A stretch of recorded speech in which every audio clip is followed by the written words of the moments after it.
Okay, and there we go. No, I should get the first ready now, rather than being surprised when people come in here. Oh, Will, you created a quick draw game for everyone to get involved with, and then are surprised that anyone wants to play it. Bacon, counts in my heart. I still wonder who's going to be the next person to come join you. And Aeon, what's her and welcome. Well, the form is up. Oh, how are you both doing? I have been up for quite some time. Today was a weird one. But I did manage to go to the... Well, okay. Fiona drove me over to the P.O. box. And so in exchange, we got burritos. And they were fucking incredible. Keldra, what and welcome. Like, a fresh burrito from an infamously glorious taco truck type place is the kind of thing that anytime I consider moving back to the UK, I'm like, no, I need this. Oh, and Bacon, that's lovely to hear. Our thing today was someone was supposed to come and inspect the bathroom. They were inspecting every bathroom in the complex. And so it was like, someone's going to come, maintenance is going to be in your apartment somewhere between 8 a.m. and 5 p.m. Never fucking showed. So, I'm a little salty.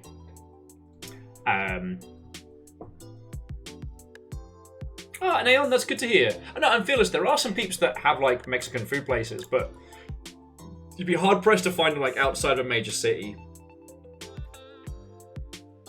Keldra has finished their Witch Hat Zombie Shroom. Well, that sounds fucking cute. No, Bacon. Firstly, you know I don't do body dissolving. It's all about let it blend. Sorry, will it blend? Fiona said I wasn't allowed to do that in the last apartment. Didn't say anything about this apartment. Sorry, will it blend was one time where I may or may not have been drinking, where I tried to see if I could dispose of an entire turkey carcass down the waste disposal unit.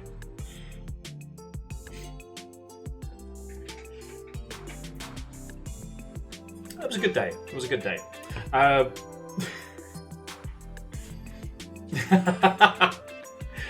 Dustin, I do not have a podcast. You do not have to worry. I just after the last fight we did with Baal.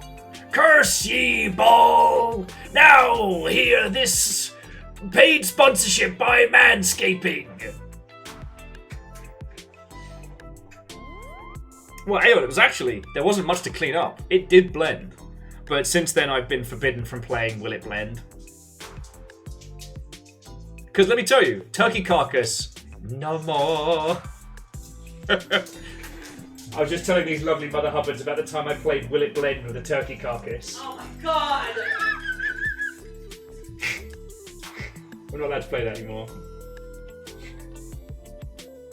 Feel free. I've already told him. I've already admitted it. I can't believe you did that. I still am beside myself. It was fine. No, what was worse was when I told you you couldn't do that. And you had informed me then that you had been doing this for months. I didn't realise. Months. Let It Blend was a bad game, okay? It's not blending anything. I put the cap on so the bone shards didn't come out. Oh my god. What does everybody else have to say? That sounds unpleasant to clean up. Best reaction. Will It Blend? Oh, that's the podcast name. Will It Blend? Take it, Thanks for reminding me of that moment. Oh, wait. Laugh if you want, but one of the final decision points for the disposal in my sink was a review where someone disposed of the leftover Thanksgiving turkey. Okay, Bacon, Yes, thank you does for this. work So well Bacon for is saying I that tried the it choice with they mine. made for their waste disposal unit for their place was based on a review where someone did in fact get rid of a whole turkey carcass. What the fuck? And it worked. Who does that? Apparently people on Amazon, I guess. Friends, would that I... If I could bottle the emotions Fiona is feeling right now. Aunt Lance! First! That was the longest run to a first in a while. I don't do that anymore. Alright? I didn't realise you're not supposed to do that. And the horrifying thing is that wasn't even the first place I lived that had a waste disposal that we played Will It Blend, not Let It Blend. That's the surprising crossover with Let It Die.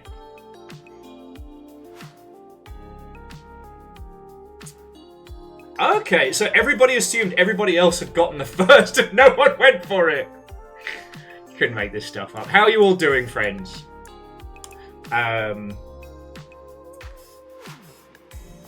Oh no, Grayson, I literally just started like 5 minutes ago. We were just joking about the times where I put things down the waste disposal I'm not supposed to. Which I don't do anymore.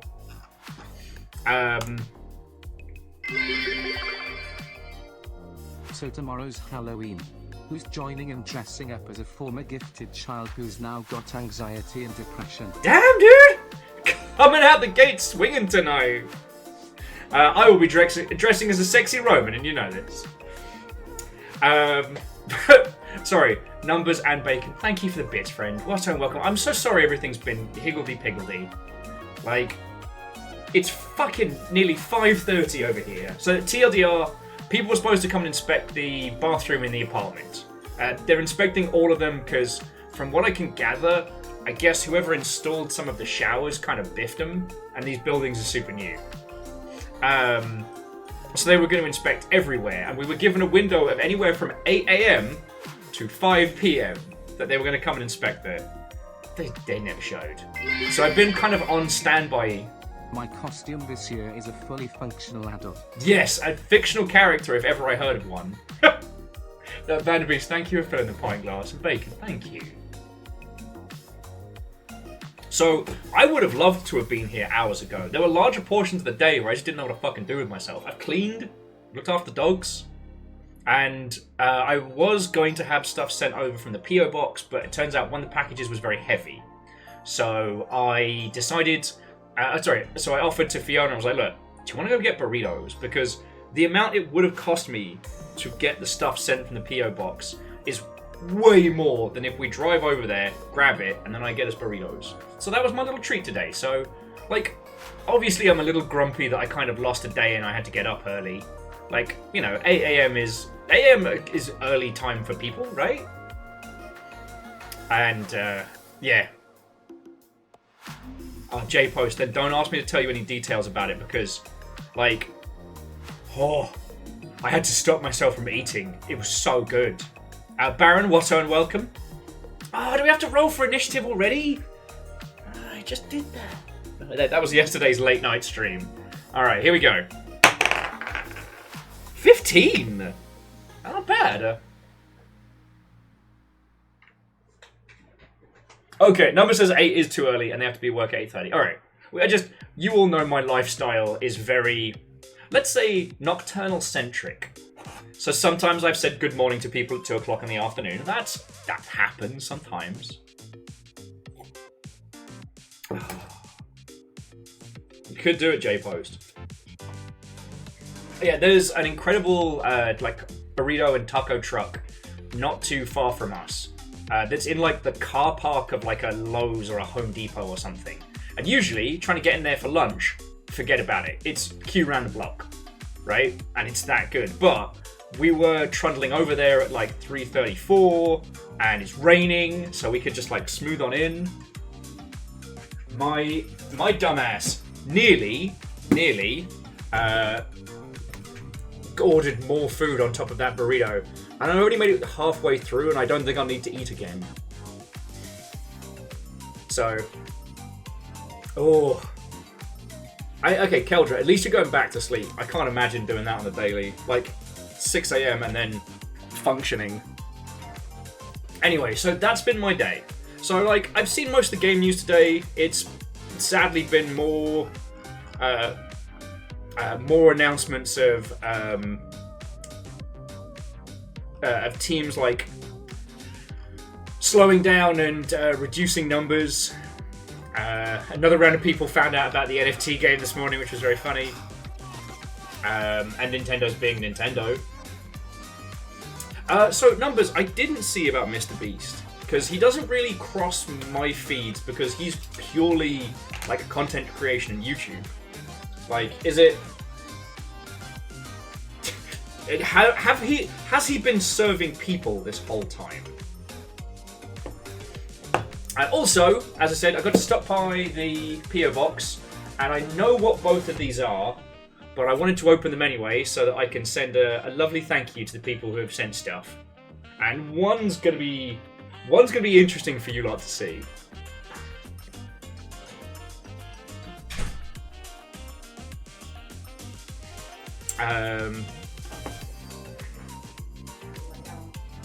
But yeah, so friends, I've just been drinking coffee and cleaning all day.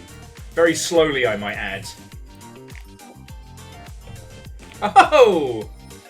Number says, at least according to this, that Mr. the Beast is being investigated in connections to 50 crypto wallets and insider trading. Couldn't have happened to a nicer man.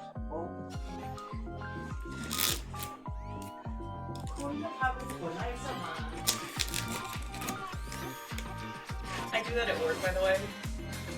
Oh, good. Bacon says, check your direct messages. Oh, it's going to be Will It Blend. Oh. It's going to be Will It Blend related. I'm calling it now. It's got to be.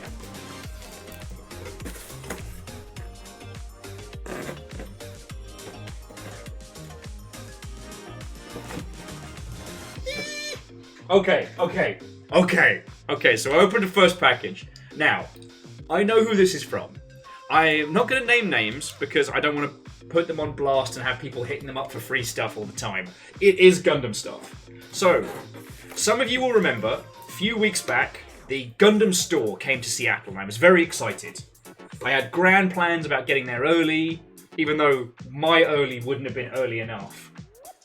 I had grand ideals of going there and picking up some cool kid stuff, and I got the bad leg. It was a bad and sad time, and I was very, very unhappy about this. My friendo, who was working New York Comic Con, picked me up the stuff I wanted to get. So it is more Gundam stuff. They offered, but, you know, I never expected anything. Look at this guy! Look at this guy! It's so cool! It's got the cool blue! It got me a cool bag! And the cool bag has a cool bag side! And then, continuing my goal to make a series of Gundams based on varying favours of Mountain Dew, there's this Mother Hubbard. Now, this one's real special. It's only available at either the official Gundam stores in Japan or from the pop-up roadshow that was doing the rounds. I guess same with this guy, and this guy's really fucking cool. But this, I mean, look at it! It's the Gundam Unicorn in like a blue and ice white. Now, I'm not sure what particular flavour of Mountain Dew that's going to be. That's a thing to work out later. What flavour is Perfect Ability Destroy Mode then? I'm sure we'll find one. But this is one I wanted to grab for ages, and out of everything that you can get that's like special, rare Gundam store only, like this one was real special. And I got message while I was feeling not great about myself and not great about the world, and was like, hey, we've got a stand at New York Comic Con, do you want anything from the Gundam store? And I'm like, yes. Did they have these two things? Fucking two. So it's the Mac Daddy in Gundam Store Blue and that rare unicorn, and I am so happy. I didn't, you know me, I'm always hopeful, I never expect. And I've got my own cool Gundam bag. Like, look at this guy. He's so cool. He's got a cool little face. So, friend, hero, scholar, You did not have to use one of your few precious lunch breaks working a convention to pick these up and to then send them. But thank you from the bottom of my heart. You know.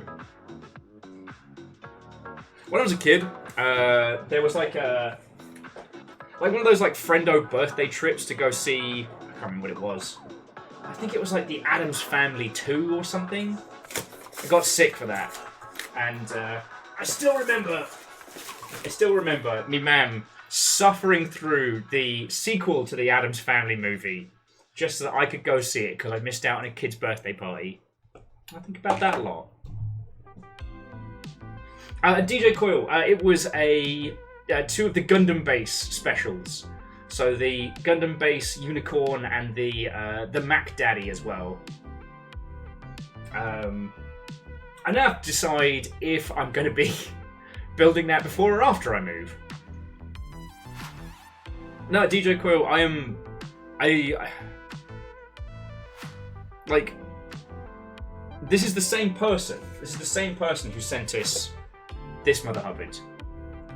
And how do I say enough thank yous for that? Right? Because this one was the one you can only get with Gundam Build... Gundam Breaker 4. Those you can only either get from the actual Gundam stores in Japan, or like from third-party sellers online that crunk the prices to a gajillion, or the Gundam pop-up store, which was the thing I missed.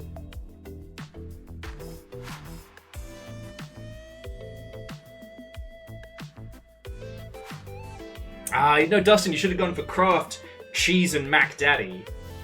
Although I do kind of want to see if I could do a... You know what, that'd be interesting. If I could do a mac and cheese paint job for a Gundam. And DJ Coyle, it's worth a shot. And yeah, I had some friendos that went to the Gundam store like an hour or so early, and everything was sold out by the time they got to the front of the line. And this one, I know half of what's in it, but I only know a little bit. Again, the reason why I didn't call this an official mail day is I know all the peeps who have sent stuff for these two. So, for this one, this is from my family back home. And this, in theory, will be a series of old tapes. See, I always like the idea of making videos.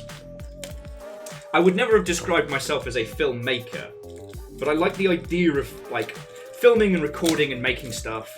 You know, like everybody, I went through a jackass phase in my teens. Well, okay, I shouldn't say everybody, but everyone in my local area. I think I could still quite happily have a bevy with Johnny Knoxville. No way. The man who shattered his genitals and then proceeded to have 2 kids. I mean, that's his real claim to fame.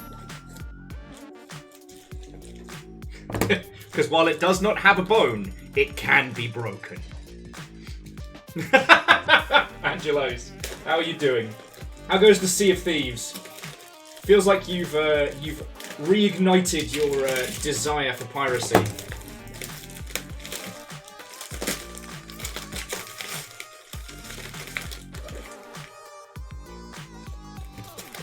Ah, friends. Before you sits a rich man. Not rich in the sense of, like, monetary gain, obviously. But rich in the sense that, what man is poor that has access to Monster Munch and nice and spicy knickknacks? Let's fucking go! Yes! Knickknacks preserve me.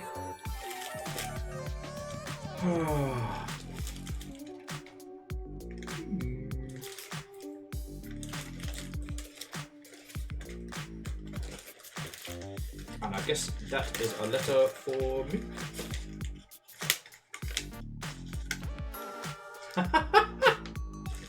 Okay, I'll have to show you that in a second, friends. Sorry, I'm checking it first so there's no accidental doxage of anybody. But I got nice and spicy knickknacks. Let's fucking go! Okay. So yeah, so friends, these were the things I was talking about ages back. So I've got a bunch of these old High 8 tapes. And now I've got to decide what in the ruddy hell I'm going to do with them. Whether it's going to be cheaper to have someone else digitize them, or whether I'm going to get weird with it. Whether I'm going to try and pick up a High 8 camera and digitize them myself. Like, that's the choice. There's also the option, if I get a High 8 camera, I could use that for recording stuff. Jimami, why would you come here to Nick Monster Munch? Does that not defeat the journey?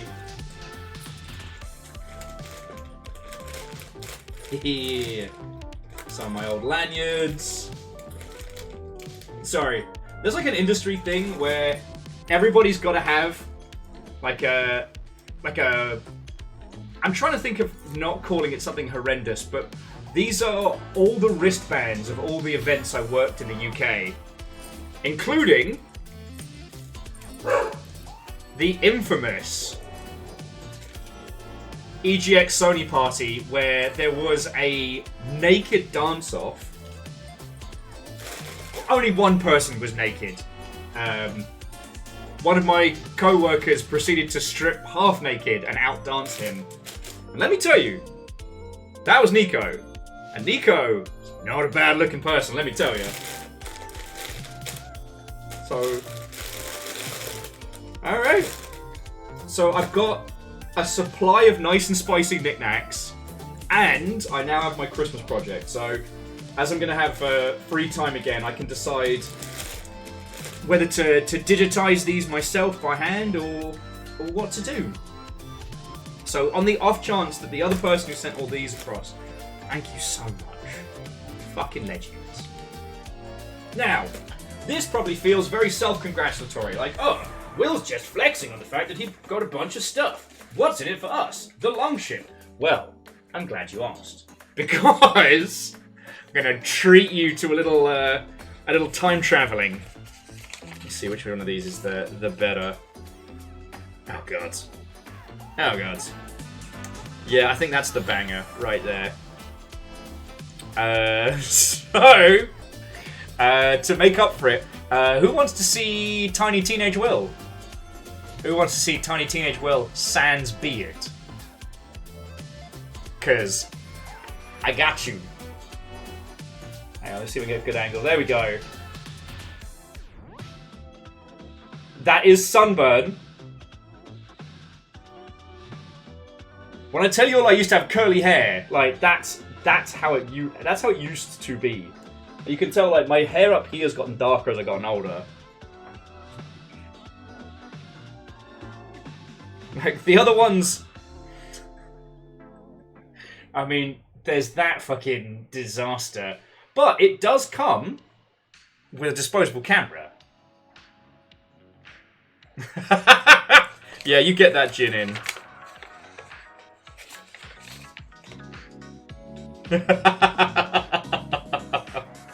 Beardless Will doesn't exist and can't hurt me.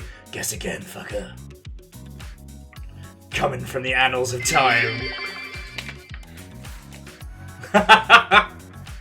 Well, Keldra, what will disturb you is how many decades, at least a decade pre-Weasley. Hoffers, I wish I was that cool that it was a Killing Joke reference. I'm just trying to take photos. Someone else was taking photos with their cameras, so I took a photo with mine.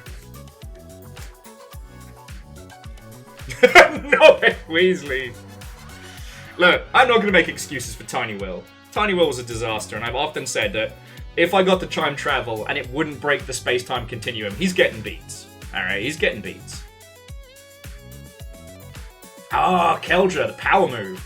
Though I cannot imagine the amount of uptick. I definitely thought, holy shit, it's the actor who played Puss.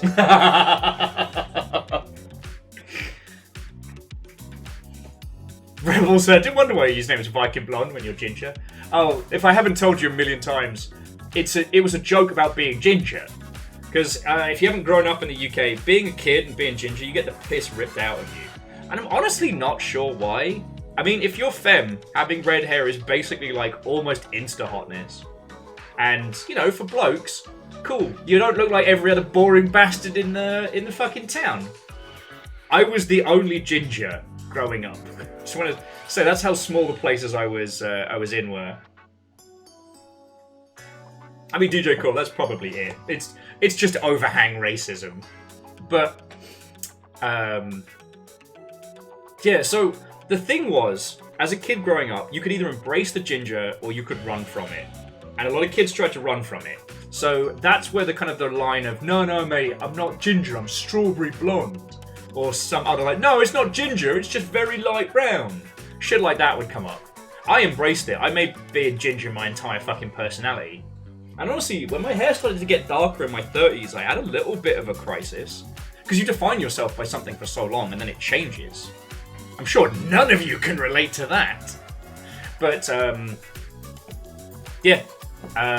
When I had to make a Twitch account for, I think it was Rocketworks, but it might have been earlier.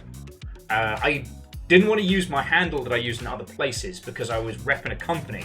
But I also didn't want to call it my name because I didn't want any more fucking death threats than I was already getting.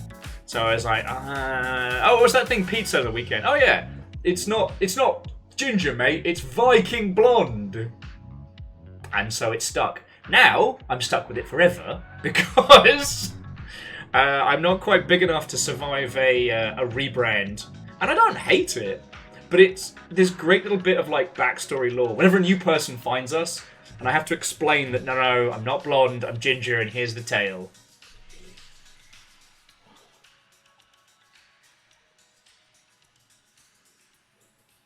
Yeah, numbers. It's a weird thing because, you know, yeah, out here, being ginger's fine. I mean, okay, I didn't go through the American state school system, so I can't comment fully. But it's not the same level of, oi, ginge! Getting yelled at you about your downstairs mix-up every 5 minutes.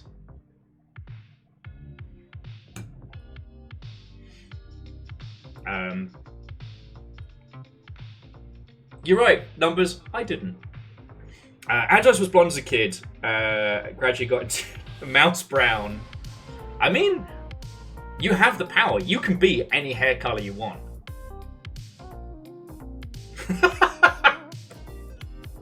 Ishkar said, as they are themselves half Asian, have any hair color you want, so long as it's black. You can always dye it whatever color you want. But no, like, as I got older, when I grew my hair out proper, like, the curls disappeared. Like, you can still see them sometimes at the end. And if I wash it, they get super spirally. But predominantly the curls are gone, which I'm very grateful for, because you've all seen the photos of me basically having like a fucking fro. And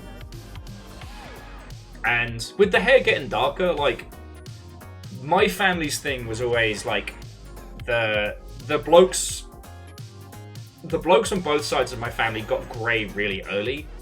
So, you know, I'm getting some streaks in, but like me da, he used to get called Pepe Le Pew because he had just like a white stripe down the middle as he was greying.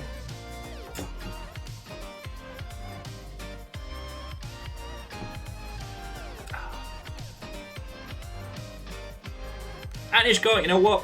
That's all good, Frank. That's all good. I ain't here to tell you how to be the most you can be. The whole point of living is to be the most you that you can be. But yeah, I just thought I'd share that chaos with you.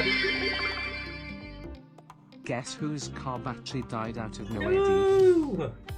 Sorry, Akira Zero, usually you throw a joke in, and I was hoping there's going to be a part 2 where it's like, RoboCop in the 3rd movie, where he's a fucking piece of shit. That's not funny at all! That's the opposite of a joke! Ah, I'm sorry, mate. I hope your day hasn't been too bad. And obviously, thank you for the 500. Like, you do that a lot. I really appreciate it. Yeah, today's Fucking weird vibes. For those of you who just joined us, I've just been on standby all day for a maintenance visit that never came. So, yeah, that's one of the reasons we're starting so late today. You are, Akira Zero, you are Car Jarl. What will you do with this power? Vengeance is a valid request. I can't promise how active that vengeance will be, but...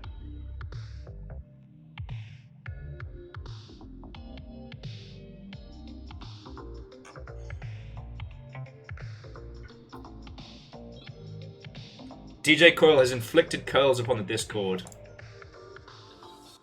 Oh, there you go. You got similar hair. Styling.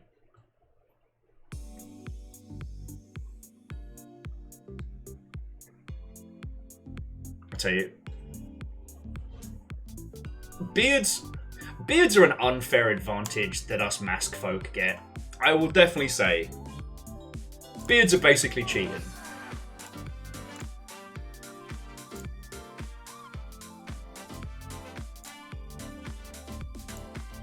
Because, like, there's always the possibility that, you know, anyone can get struck with, like, late-stage balding. And I've got a really high hairline. If you ever notice that sometimes I kind of twist and turn like this, it's because I have a key light right there, and it makes it look like I've got a bald patch. And sometimes I notice it. But honestly, I've just come to accept the fact that, you know, if it gets past the... if you'll forgive the term, friends, but if it gets past the bad kung fu movie line, which is about there. I mean, the undershave does a lot, but worst case, blitz it, get some head tattoos. Jamami says, you want my ginger beard? I'm not using it anymore. Maybe we can do like a take a beard, leave a beard program.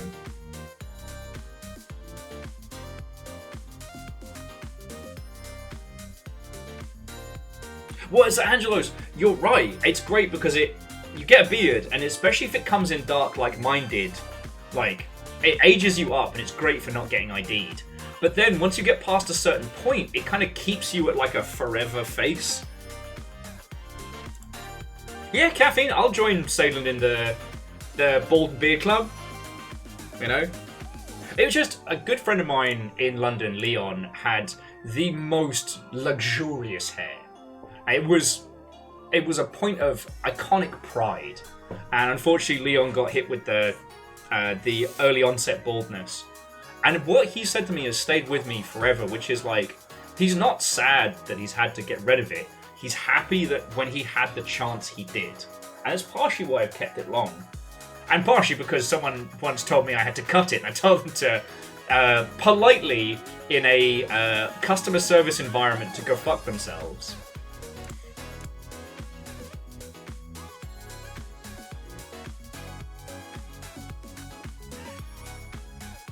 DJ Coyle says the beard went grey before the head did, alas. I mean, you can't see it on low definition. I've got a few streaks.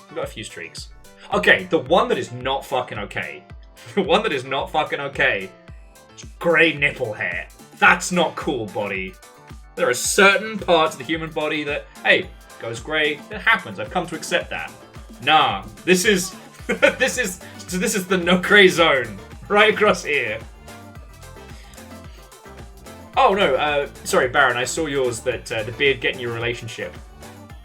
The game we played yesterday, the Holy Gosh Darn, the amount of times people said Lucy in the same inflection that, you know, we have done when referring to Lucifer threw me for a fucking loop for like an hour. DJ Coyle, you're welcome! I gotta give as good as I get.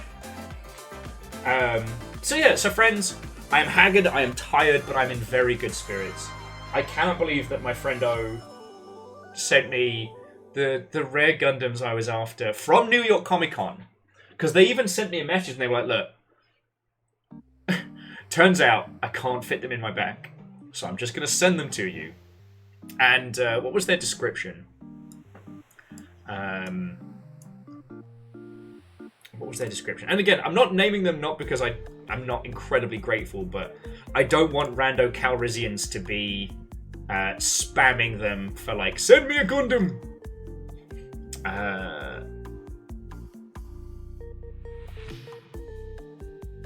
Yeah, they said, and I quote, that they got the New Jersey shakedown from New York Comic Con, trying to mail them over here, and they were worried they weren't going to make it.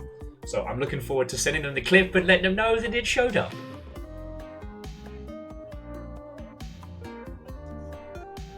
And Angelos, no, that's, you know, we've got to balance it out, right? Like, I'm lucky because I don't have any back hair, which I'm so thankful for. But I do have rampant toe hair, and that is the single most painful shit to get pulled out. Not even joking. Not even joking. Okay, sorry, enough traumatic hair talk. So, how are you doing, you lovely Mother Hubbards? As I said, game news today, there's been a few downsides, and Nintendo just announced Nintendo Music, which I haven't been able to really understand. I guess it's if you have the Switch Online membership, then it basically gives you like what if Spotify but only Nintendo tunes.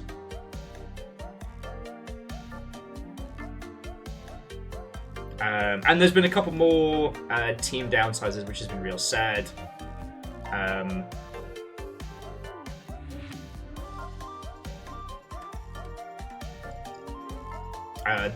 One of the interesting ones today, not interesting in a good way, but the team behind Nightingale are downsizing.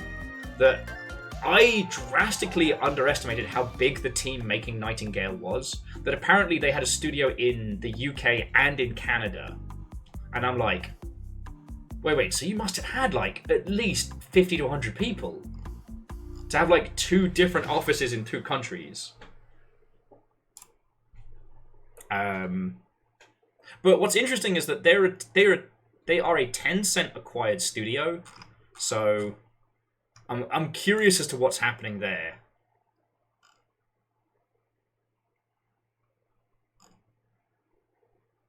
Oh, and unfortunately, what was it? Probably Monsters has also had a hard time of it, and I'm going to have to Google what it is that they have made because I have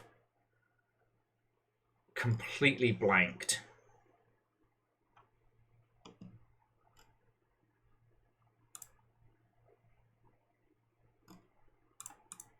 Oh, and our tunes have stopped. Sorry, let me get some fresh jams.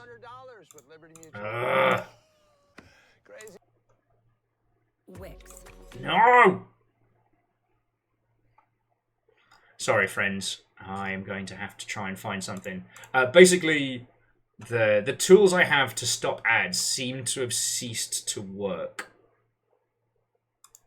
So, I don't know what is going on. I guess the continued ground war between YouTube and ad blockers has turned into a mess. Oh, wow. Okay, so DJ Quill, I wasn't going completely doolally tap.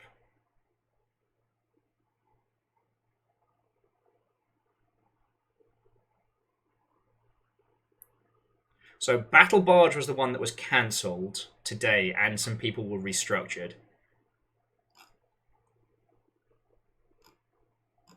No, Angelos, I absolutely should be doing that. It's just, you know, on the grand scheme of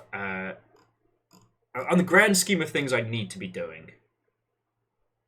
But by the looks of things, again, Probably Monsters seems quite large. They've got a physical setup in Bellevue, Fort Worth, Texas, and another one in Bellevue.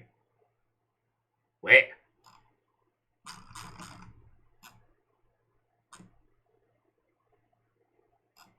Okay, so this seems like a very, very large operation with a focus on incubation. So the kind of thing that would have been massively successful back in, like, 2016, 2017. And again, I'm not celebrating this. It's just, when these layoffs happen, it's important for us to understand when it's corporate greed, when it's the state of the planet, and when it's a fuck up. You know what I mean?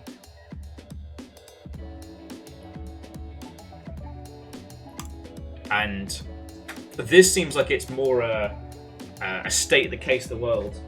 Hello, River. What's up? You want to come be where the people are? Got all the puppies in this today. Now, let me just show you. Oh, no. River came in, looked, and went, no. So that's what's going on game news-wise today. It's obviously not been as volatile as yesterday. And I don't know about you, friends, but I'm very grateful for that. Very grateful for that.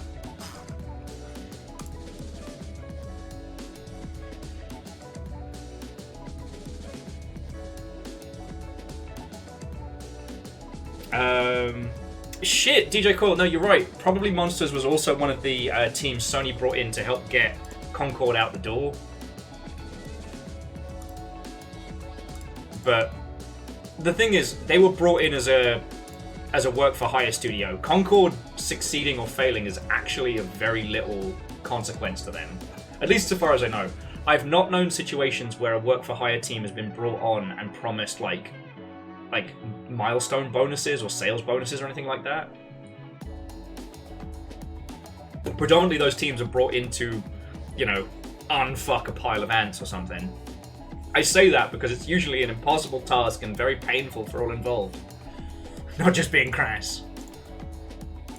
Oh, I think you all probably saw before me, but just as a reminder, so our good friend Dan Floyd of Playframe fame is going to be doing a GDQ special event on Friday.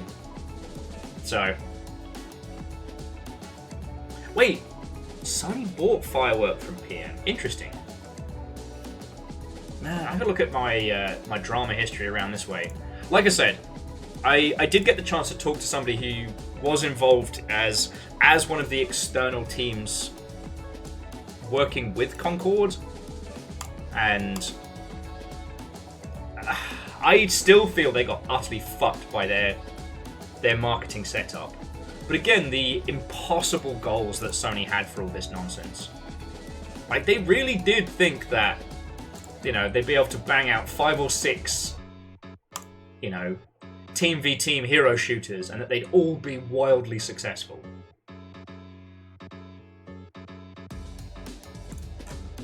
Anyway. Sorry, I didn't mean to skip on in. If there's anything about this, friends, that you want to talk about, if you didn't get the chance to talk about it yesterday, like, I'm more than happy to natter about this. I feel like we got to say a lot of everything last time.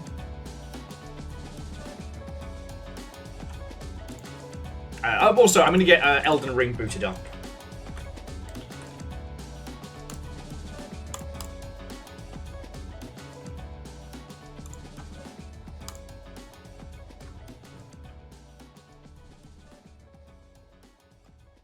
Where's my death counter? Where's my death counter? There it is.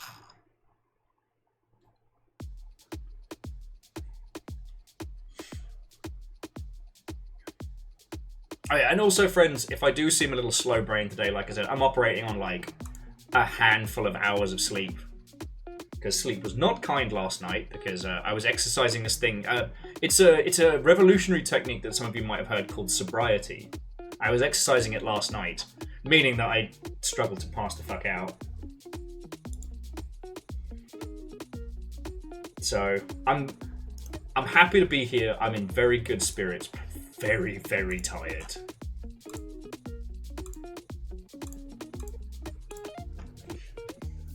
But I do have a box of Monster Munch and knickknacks to keep me company. And I'm going to start looking at what we're going to... I'm going to start just pricing out what it's going to cost to start digitizing tapes. Oh. Excuse you, mate. Oh, sorry for the interruption there, friends.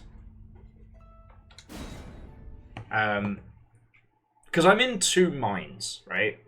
On the one hand, like, asking someone to digitize tapes for me, I'm not just paying to have it done, right? Like, I'm paying to save time. I can just hand it over to them, get a bunch of either, like, files or what have yous back.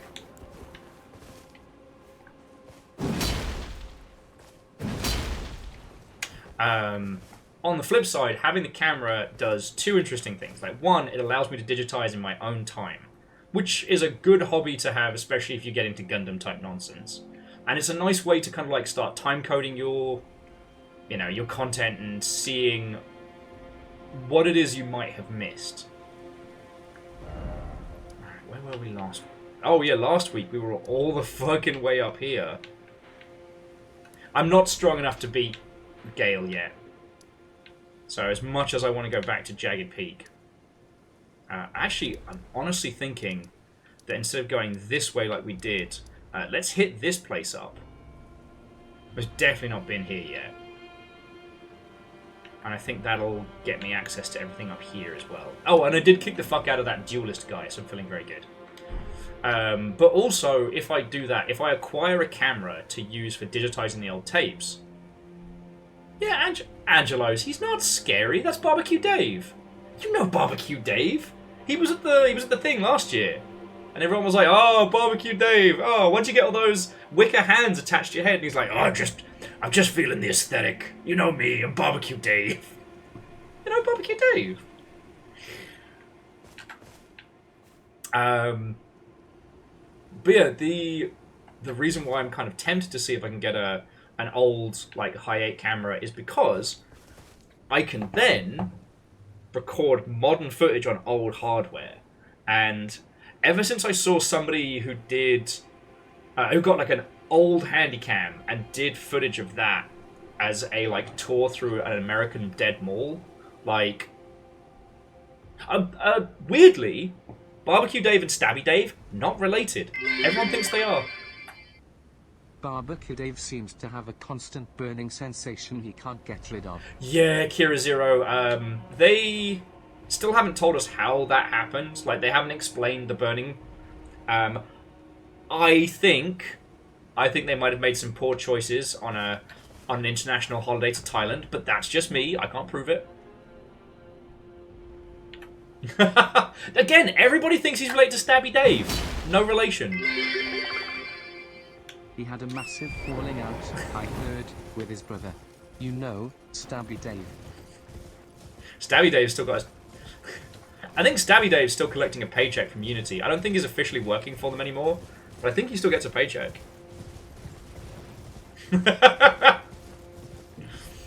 Anyway. So that's one thing I'm pondering. Mainly because, you know, I think I want to start, you know, getting back into actually making some videos. It's been ages since I've been able to, and, you know... I mean, first I'll need to get all those tapes together, but after that, you know, what else do I want to make?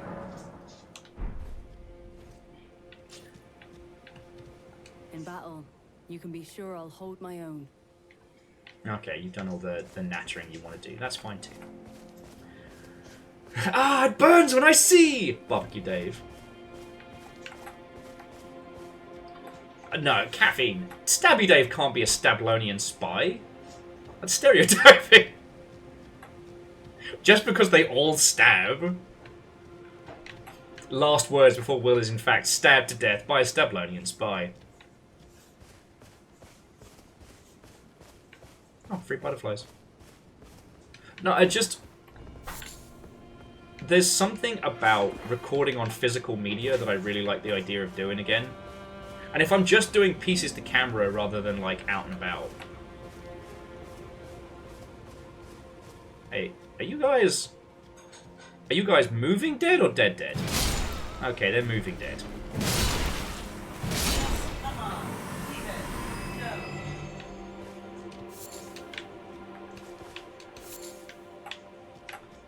Akira says you can't be a stabby spy if you're already known for stabbing. I believe that Garrick's entire thing on DS9 would beg to differ. Everyone knows Garrick's a spy, and he's the best spy.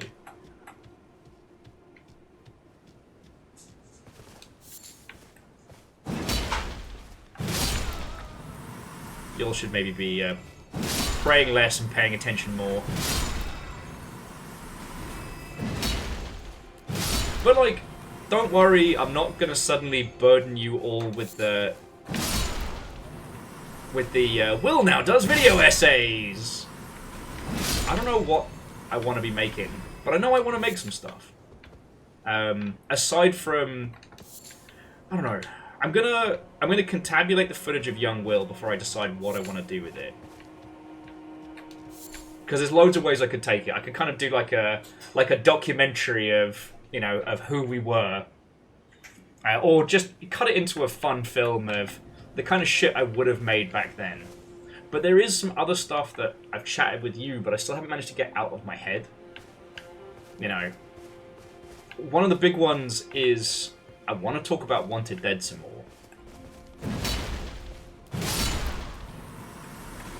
And I can hear the groan, which is why, like I said, I'm not going to burden you lot with the responsibility of watching all these. You know what I feel like yours is going to be? What?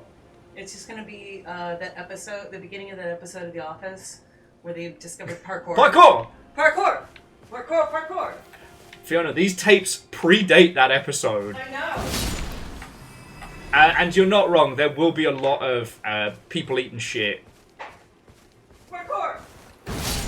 You ever seen those, like, do you ever watch those terrible skate videos that people used to do pre-Jackass? Yep. That was what we were trying to emulate. I know. You told me. Alright, well, I'm telling the long ship at the same time.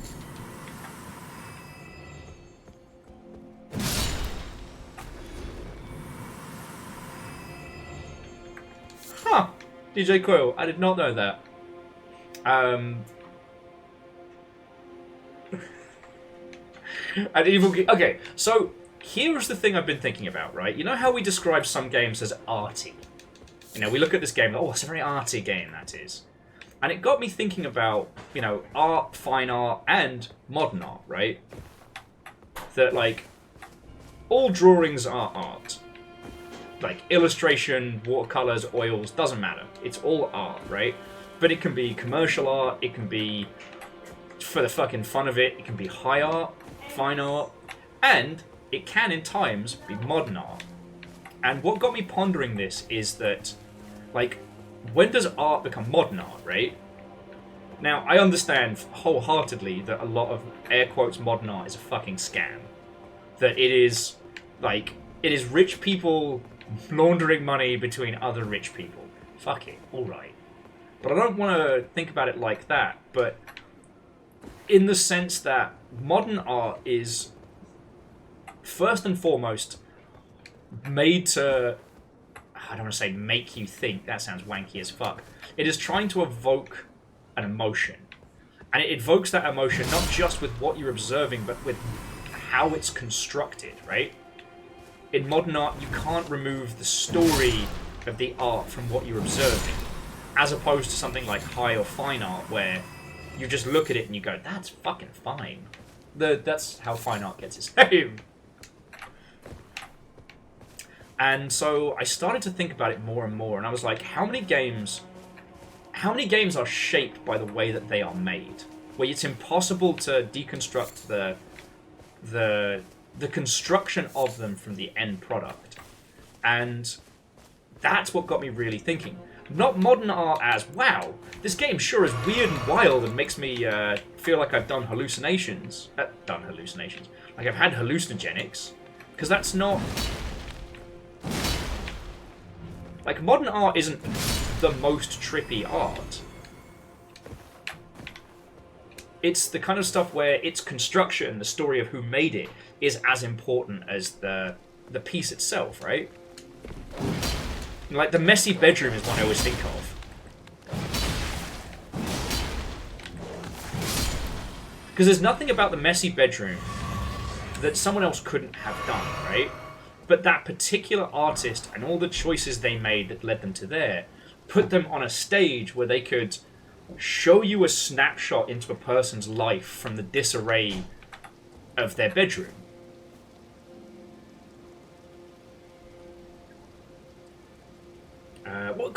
I don't disagree, but it's one of those things where I think the parlance has permeated a certain kind of art.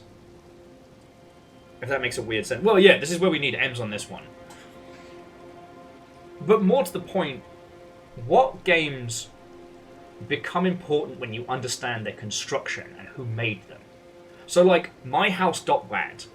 If you show myhouse.wad to your nan, they will go, "Oh dear, that seems to be a game where you shoot demons. Oh, is that a house?" Don't know where that came from.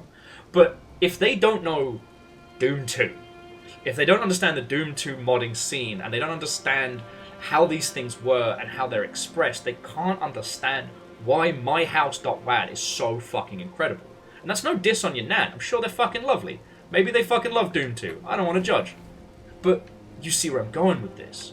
And I realised that Wanted Dead's kinda the same. I was trying to understand, why do I love Wanted Dead so much? The shading on those bats, by the way, is incredible. Like, it's because I've looked into it, right? Like, if you've never heard of The Devil's Third, Wanted Dead makes no sense. Right? Hey, Vanderbeest, maybe that's it. Maybe I should start going for my, my fucking doctorate in art and video games. That would piss off the right kind of people. Yeah, numbers. You show your friends the trailer for Wanted Dead, and they'll be like, "What the fuck is this?" And it's the reason why I didn't cover it when it launched. But once you know, and the more you know, the more you look at it, the more you're like, wait a second. You know, I'm kind of reminded of Banana on Wall a little bit. Obviously, that's a really hyperbole example. And Ems is probably going to be miffed that they missed this conversation. I think it's a little late to call them up. Ems, you want to talk about art and stuff? Oh, and sorry, Kindball, jumping back. I didn't mean to dismiss what you were saying there. If I've been using the incorrect term for the movement, I do apologise. It was more, I felt like by describing these pieces as modern art, at least within our circles, more people would understand. Numbers, it's more like it's their midweek, and I don't want to be like, "Hey, you want to stay up late to talk about art?" You know, I'll blab them in a sec, see if they're about. But it's just, once I got my head into that space, the space that a lot of exhibition art, you know, things that seem mundane and stupid and sometimes annoying, the kind of things that people will point to and go, "You know what? How, you know, that's a fucking banana on a wall that just sold for a stupid amount of money. What the fuck?"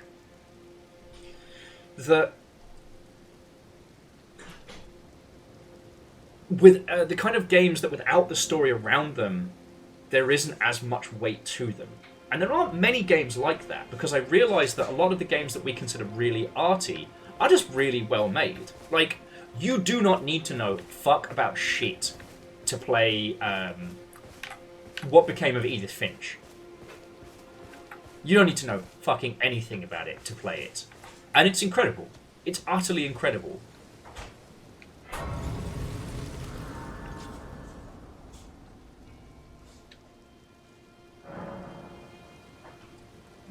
Okay. Rebels, that's a really interesting thought. Rebels was saying that there's a literary analysis term, concept, form versus context, where it's how does this structure, shape, and context inform the story itself, and I can't stop looking at games in that frame. I mean, yeah, you want to go down that route, I am down to clown. It might be driving the point a little off-road, but like how the tropes and genres that we use shape what ultimately comes from them. Also, I think this was the place I was supposed to go to last time, and I might have taken us in a weird direction. Yeah. But it was just thinking about the fact that there are games out there that if you don't know the stuff around it, it doesn't hit in the same way. So, like, you don't need to know the story of UFO 50 to play it. But it definitely accents it. Or accents it. Ooh. I don't know where accents it comes from. That was a bad word that I did not like to say. So, like, if you play UFO 50, you'd be like, oh, this is a collection of minigames. That's great. But if you know about why it was made, how it was made... Another one that I mentioned was that Rugrats game we keep talking about, in how it was made for the NES, the NES, because there was never a Rugrats game on the NES. So they started development by making that, and then made a wrapper for modern systems. Because, and this is the pitch that they made, was like, you know, there was a Rugrats tie-in video game for all of the old 8 and 16-bit systems, but not the NES. So why not? Why don't we make that now?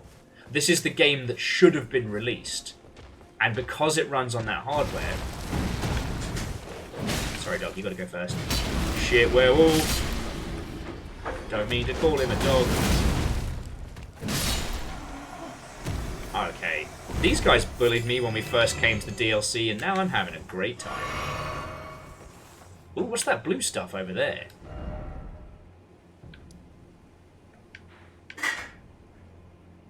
Is that blue? No, the blue's over here. So what's that blue? Oh, this is going to be great. But yeah, so this is what I've been thinking about a lot. And I realized that the reason why I'm so obsessed with Wanted Dead is literally because of that, right? Because I know who Valhalla Studios were. I know the story that led them to where they are. Let there be dog! It's one of the reasons why there's so much of Wanted Dead I look at in a different way. It doesn't... To me, it doesn't feel like a Yakuza game left unfinished. To me, it feels like a scrappy team on the edge of death being like, fuck it. No context, no mercy. Let's put everything fucking we want to in. We'll do as much as we can. Nothing is thrown away.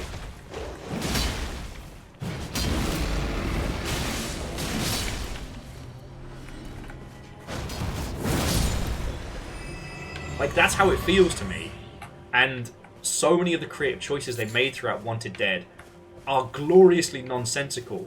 But then once recontextualized, you're like, oh. You know, these were the peeps that refused to give up without a fight. You know?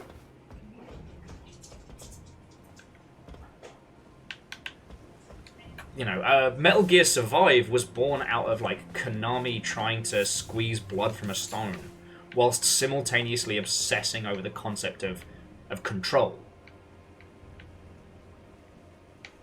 But Wanted Dead was like, here was a company that put out one game in 10 years that was an abject failure. And then the lead guy, the guy who was responsible for it all, went, fuck it, I'm gonna go make NFT games, eat farts, you lot, and just left them. He left them to die. You know? Oh, piss. I got cocky there. Iragaki left after Devil's Third to go do his own nonsense. So whoever was still left working on Wanted Dead was whoever either couldn't afford to leave or had to stay. The combat system is so very reminiscent of Devil's Third that you can't ignore it. Oh, and so Rebel...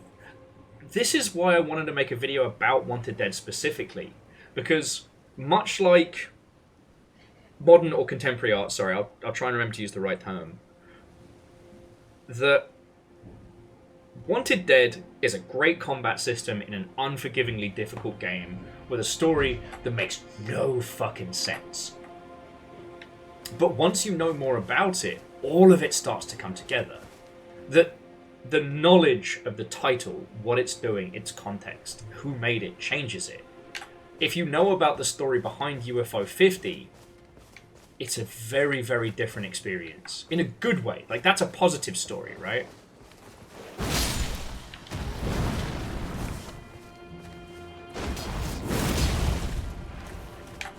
Oh, and if you don't know, so TLDR was...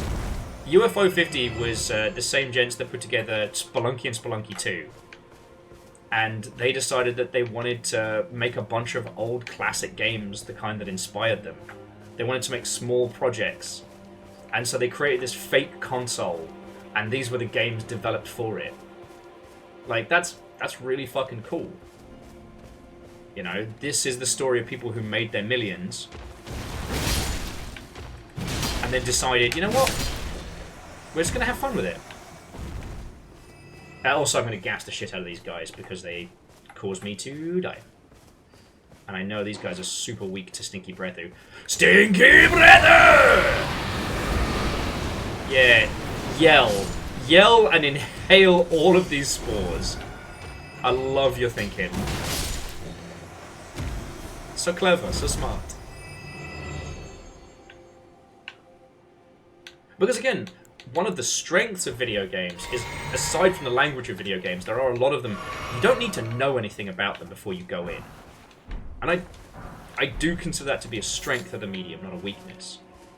And I do think that a lot of the... I do think that a lot of people's dislike of these very, very expensive art exhibition type things that we see comes from the fact that you need a certain level of art knowledge to be involved in a situation, and it's, you know, that's a kind of knowledge that's really hard to acquire unless you're already, you know, unless you have rich parents. Okay, I guess we're going down this way and seeing where it takes us. Guess we're going to stab some birds. At least I know how to handle these fucking birds. Fucking prawn.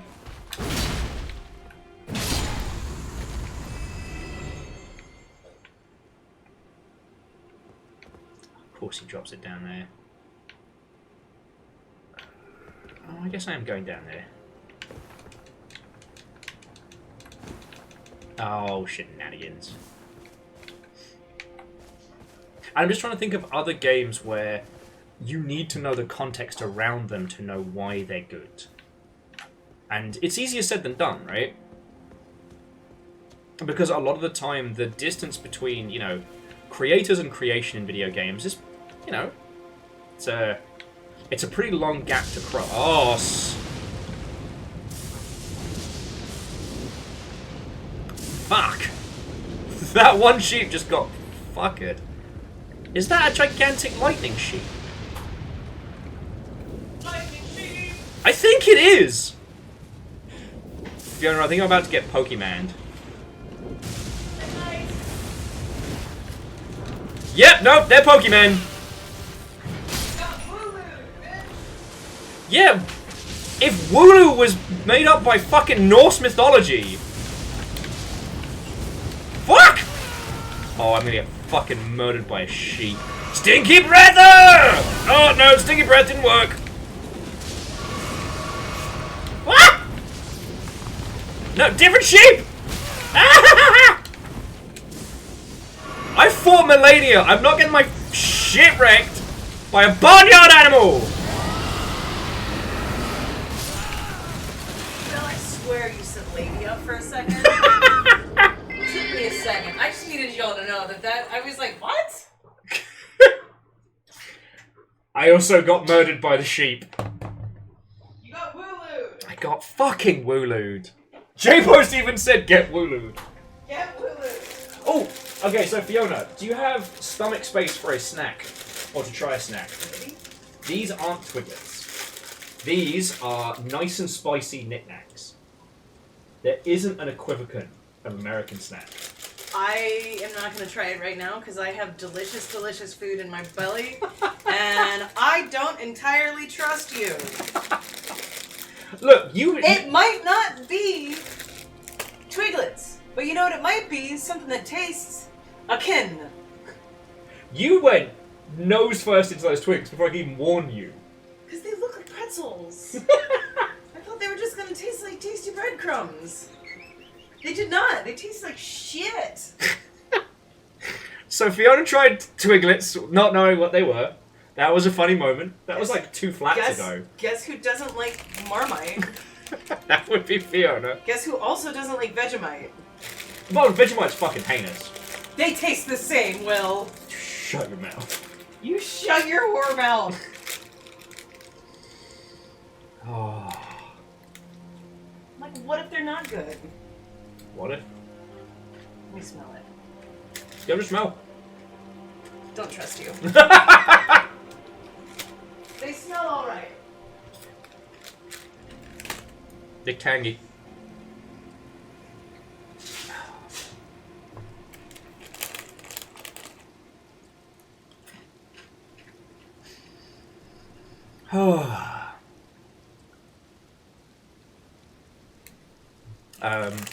So Ishkar, one thing I've noticed when trying to like introduce people to video games is because they're going to have the same amount of problems regardless of the controls. Like picking games that thematically they'll enjoy, right?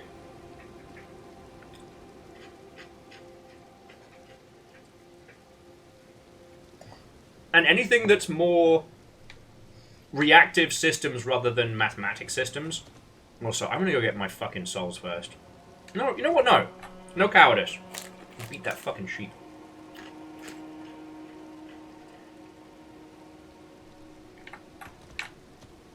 Oh yeah! Oh. Just so everyone is aware, Wooloo is a normal type, but there is an electric sheep in Pokemon. It's called Mareep. Mareep was the one from Gold and Silver. Wooloo was the more recent one that was a normal type. Now I remember. Well, either way, I just got Pikachu.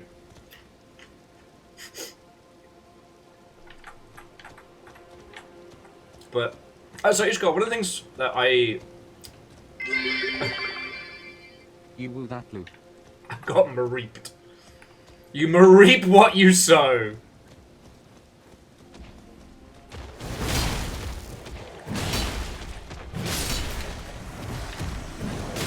Oi. Oi! Shitey werewolf. It has been, what, 7, nearly 8 years since I've had knickknacks. It's good to be back.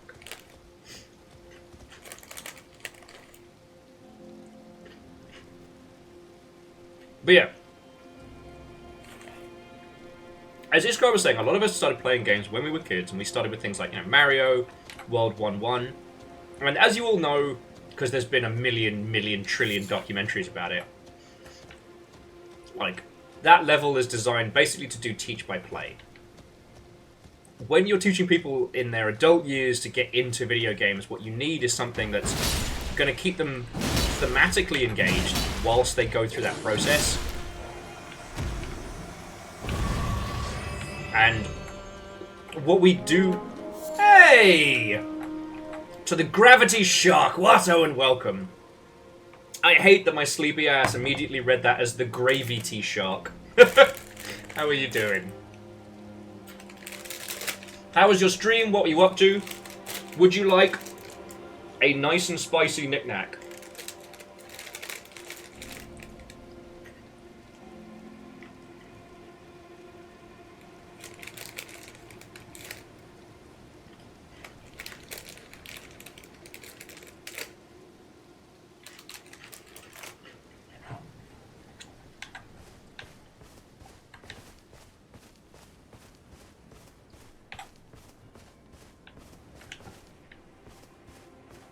Also, stinky brother!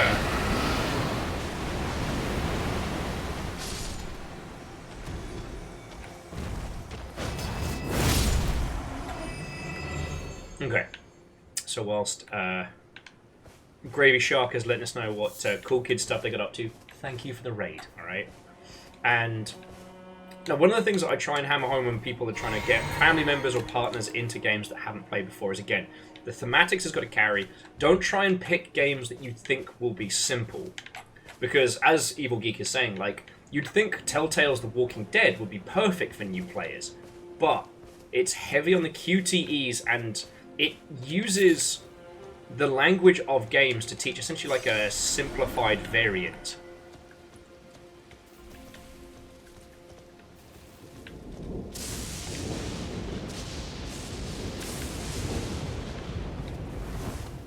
But you still need to know those. Right? Like, Telltale's early setup was kind of reliant on you already having a very strong games literacy, so that when they paper over the cracks, when they create systems that make it feel like you're playing a big open world when you're really not, those systems are non-intuitive. Stinky brother! Yeah! Get Norse mythologied. Sheepy death battle!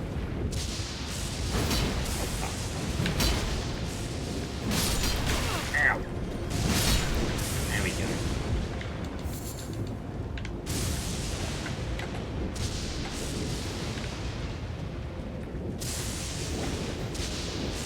Oh, Angelus, do not cry for the Great Golden Sheep. They fucking started it.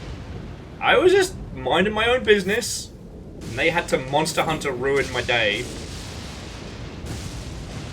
And Vanderbeest, thank you for filling the pint glass. So the Gravity Shark was doing Amnesia, a machine for pigs. Ooh. An oft-discussed title. Stinky brother!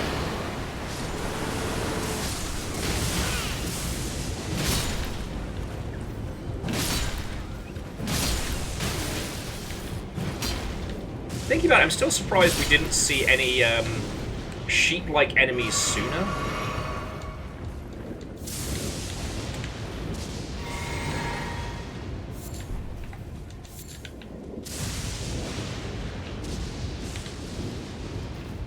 I will say, a really, really good game for getting people into games, assuming that the thematics here is Breath of the Wild, because all the systems are all diegetic. Like, you take a tree branch, you put the tree branch in fire, now you have a flaming tree branch. You know, the physics make a weird kind of sense.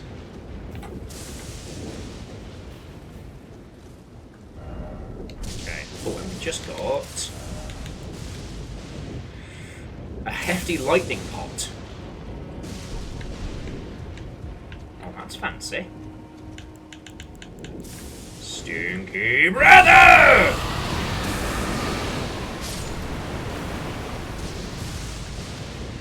Wouldn't say I've gotten good at Elden Ring so much as I've got good chemical warfare.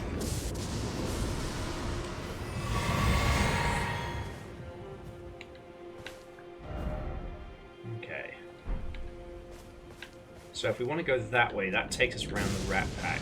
That's the up? This path is very confusing.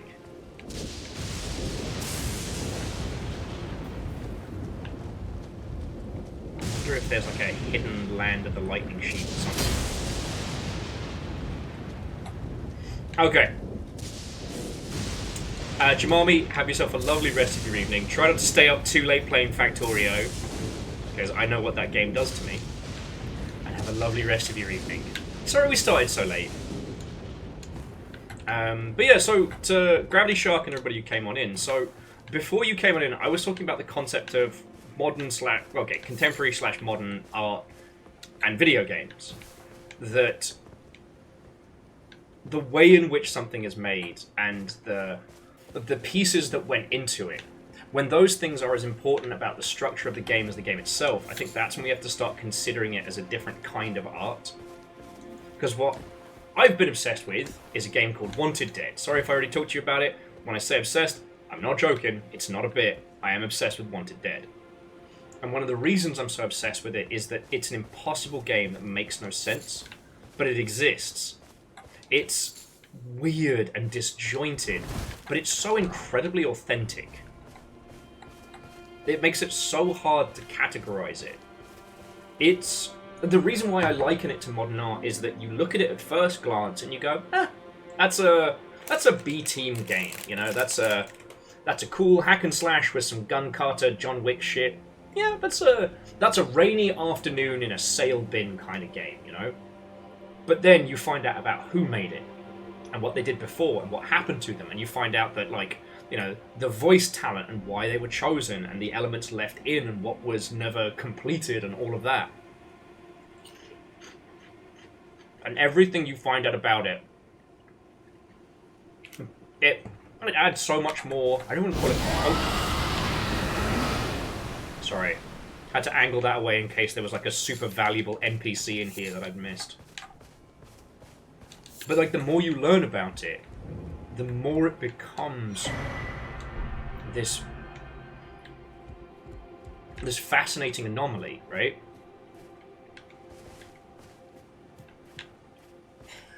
Like, the main character in Wanted Dead is a bilingual individual, and it is their first VO job.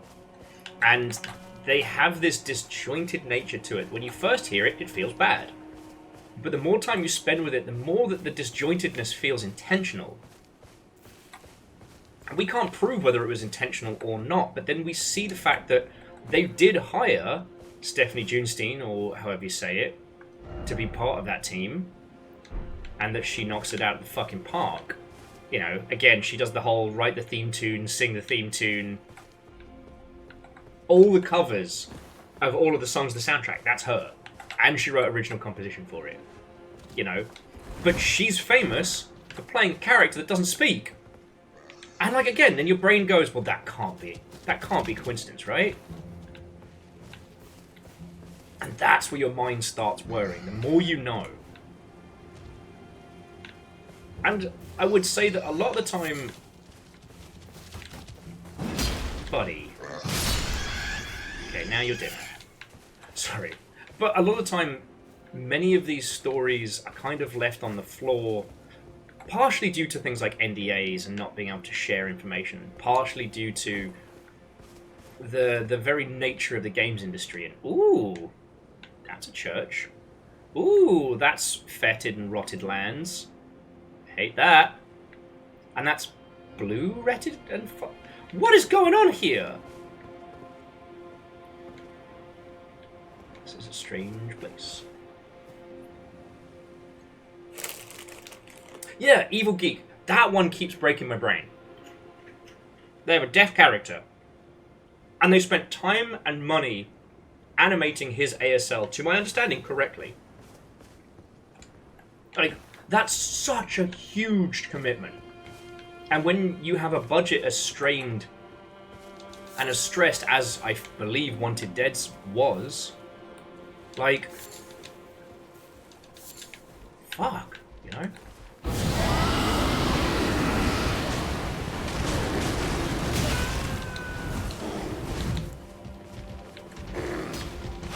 Owen! Not today, bear. Oh, and J-Boys, I'm glad you had fun with that one, because with Shorby being a big fan of the Yakuza series and stuff like that, I felt that Shorby would get it. Like, I didn't want to show it to somebody who'd be like, oh, that seems a bit shit. Because that's not what Wanted Dead's about. It's not a game that's so bad it's good. It's something else. You know what I mean? So, I think there's something down there.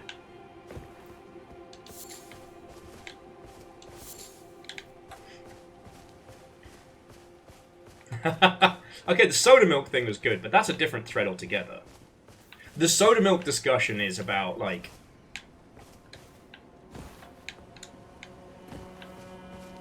being brilliant at your chosen craft does not equal, like, success or even viewership. Right?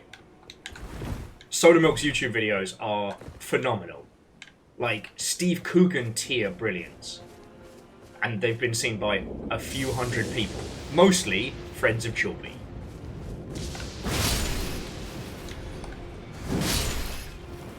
But that's a whole nother kettle of monkeys.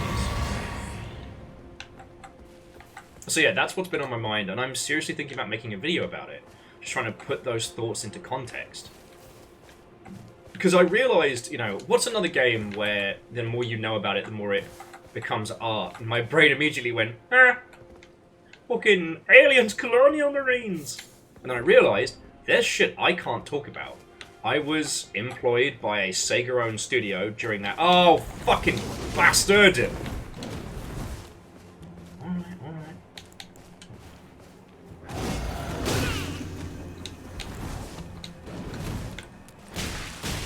Why is your sword away?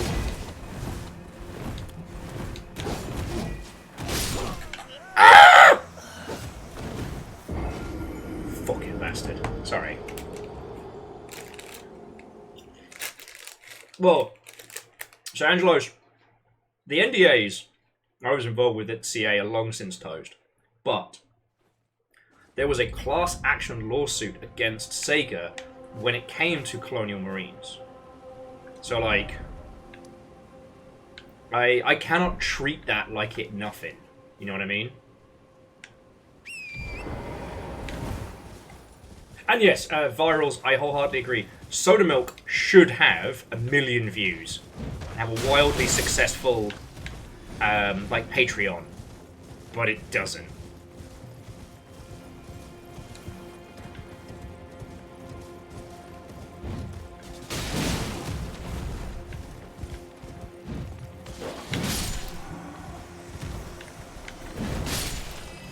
I'm getting good at this horse fighting. But that's another matter. But yeah, so because there was a class action lawsuit involved. Oh, I'm not fighting a fucking Buggy Busby over there. Nah, fuck that noise. I'm not losing all our shit just for Priest of the Stinky Bugman. Alright, I guess we're doing this the old-fashioned way. I might zoom past the lightning, the Mareeps. And you know what? I'm not going to risk it for a biscuit. This is the point where my arrogance would get me super killed.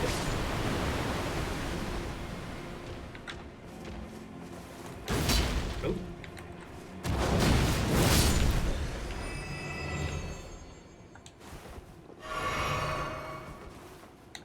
Yeah, and Evil Geek, that's where it does start feeling like you're on a conspiracy theory board. But it's not, it's art.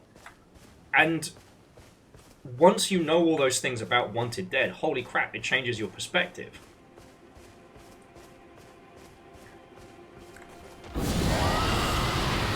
Actually, Rebels, I'm pretty sure the quote is, confidence is awesome with absolutely no downsides.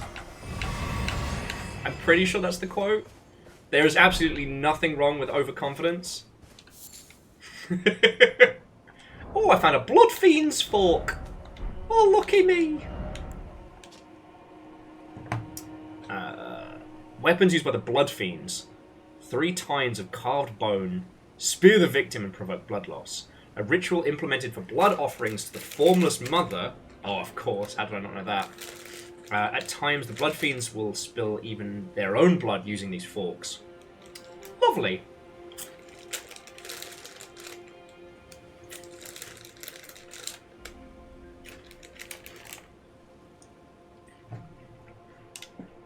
But yeah, there's shit about Alien Isolation. Not Alien Isolation, my apologies. Aliens, Colonial Marines, I can't talk about. I'm not saying that to be neener, but like, I can't tell you the story behind that. Because I don't know how still litigious that shit's gonna get. You know what I mean?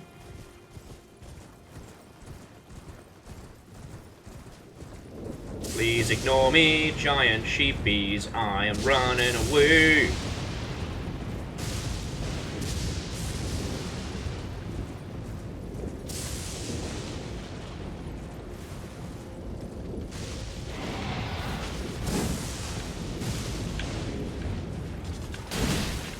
Well, yeah, and yeah, DJ Coil. Whether it's true, whether anything I had to say is true or not, I would be directly fucking with what's his face, old Ballbag Pitchford, and there's no way they'd want to open up that can of worms. Like, that can of worms has stayed nice and closed for a while. And with Sega doing Alien Isolation 2. So yeah. So here's the thing, it's like, there's loads about the art that we can't talk about, right? We were talking about this the other day when it comes to, like, you know, cinema and the influx of certain actors and how they change the way we view the media they're in. And we don't get that in games because so much of what happens at these studios just stays completely sealed. You know, we're starting to hear more about the big studios, but, you know, there's so much that doesn't get discussed. Like, even in the friendly circles, things are kept pretty tight, you know?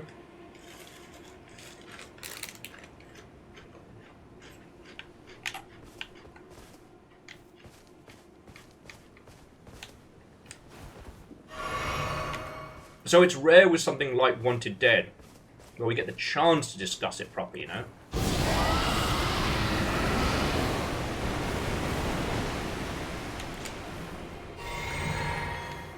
No! Okay, that could have been worse.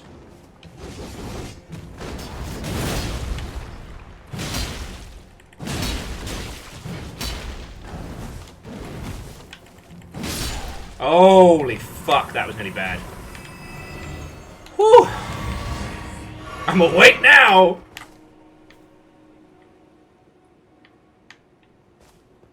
Yeah, Angelos, that's a very, very good point, which is, like, not hating certain studios and having friends there so you don't want to throw them under the bus. And as Angelos also says, there are also studios and teams, but we'll drive the fucking bus. Exactly. Like,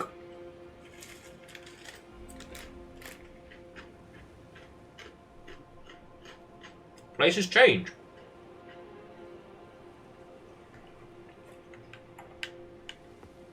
To this day, I'm still very surprised that Horizon Zero Dawn was not only came out, but was very successful, because a lot of people left Guerrilla after the last installation of the Killzone franchise.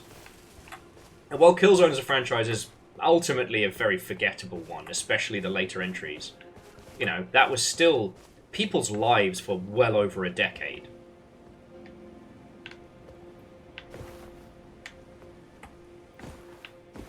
So this kind of thing makes it harder to discuss like what kind of games could be considered modern art, you know? And this is different from the concept of like games as performance art, you know, stuff like the Ichi Zone and whatnot. But at this point, like, with the definition so vague that, you know, what am I saying? I'm saying that knowledge of the construction of the game and how it was put together and... Ooh, a dressed blue dew talisman. Man, it's not my favourite Mountain Dew, but I'll take it. I was hoping it was going to be another fragment to get beefier.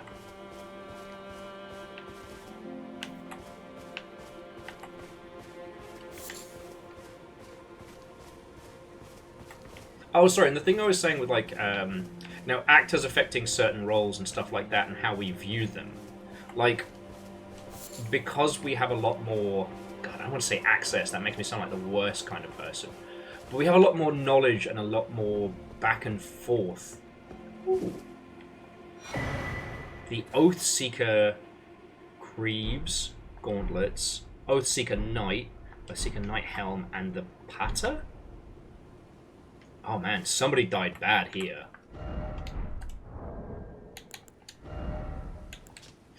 Okay. Black with gold ornament. These knights set off on quests of discovery, hoping to find themselves an oath of their own, choosing to serve in perfect lifelong devotion. And the weapon, wielded by the Oathseekers, linear double-sided blade attached to a substantial gauntlet. A versatile armament that can be swung about like a fist or used in the manner of a straight sword. Oh, like the guy from Willow, who got turned into a pig in that one scene, which still fucking haunts me to this day. Thanks, video games. Thanks, movies.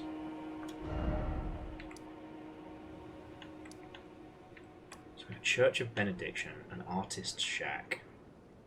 So I guess that is the path down. Might be worth going down there just to hit a bonfire before returning. Because I think we need to go down now into the castle. I think I've explored the majority of the fuckery we can get up to around this way. And I don't like the look of that big red area. I'm just going to say it now. But yeah, jumping back, that's where my brain's been at, right? And I'd like to make a video about that. And, you know, there are 3 key things you need to think about if you really want to make a video, right? You need 3 key pieces. Like, what am I trying to say? How do I want to say it? Does it sound good? No, like...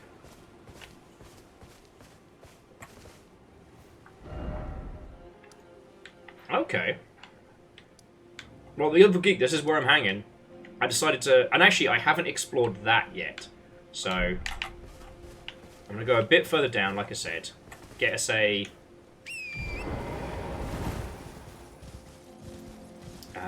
see if there's a bonfire down that way before turning back.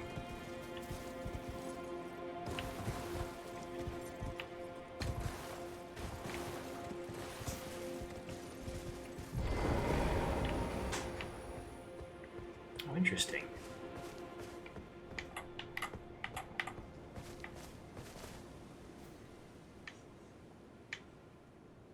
This is where we started. This is the fucking beginning! All that was old is new again!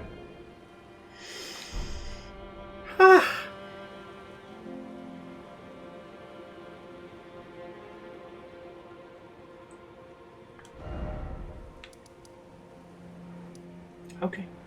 Okay, now we'll go to the Clifford terminus. Okay.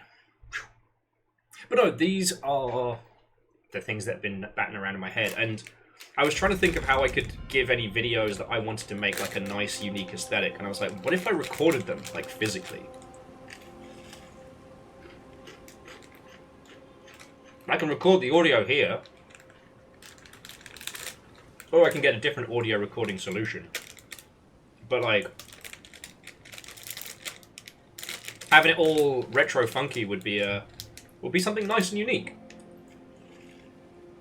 You know? Because here's the thing. I can't do what Floydo does. I could not sit down and write you an incredible script and then, you know, voice that.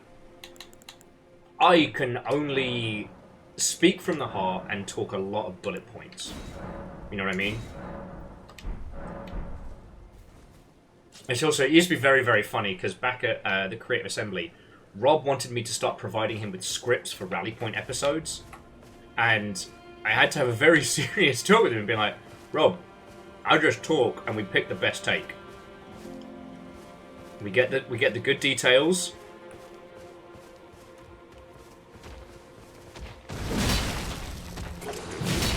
We get the good details, and then whichever take is either the funniest or the bestest, we keep it. Like, I love that you think that I sit down and script. But the idea that Craig and I sat in like a planning meeting and came up with the Rome 2 trombone, instead of it just being Craig going, just randomly. Oh god, the fucking Halloween episode. God, that was funny. The Halloween episode, we had to make something out of absolutely fucking nothing. Because they killed the Halloween DLC. Well, it was going to be like a Halloween event, but it didn't pass testing within time.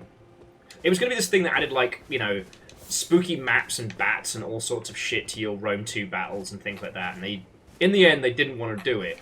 Even though I'd done a bunch of fucking recording with YouTubers and things like that. We did, like, zombie horde mode, where we had, like, I want to say it was, like, Lionheart and... God, if it wasn't Prince of Macedon, it was Alex the Rambler on the inside. And it was, like, me, Malika Skadi, and... I want to say Chad? Chad-based Chad. At playing these hordes of, air quote, zombies. But it was the idea of it's a handful of, like, super trained Roman legions. And then on the outside, it's just these impossible berserker barbarian hordes. You know, really going for some, like, spooky shit. That video took me days to put together. Like, the recording session, the cut, and then they were like, well, I don't think we're going to do it. So the whole video, it ended up being me and Craig doing a fucking pumpkin carving contest. Leading to one of the funniest reveals in any video I've ever done.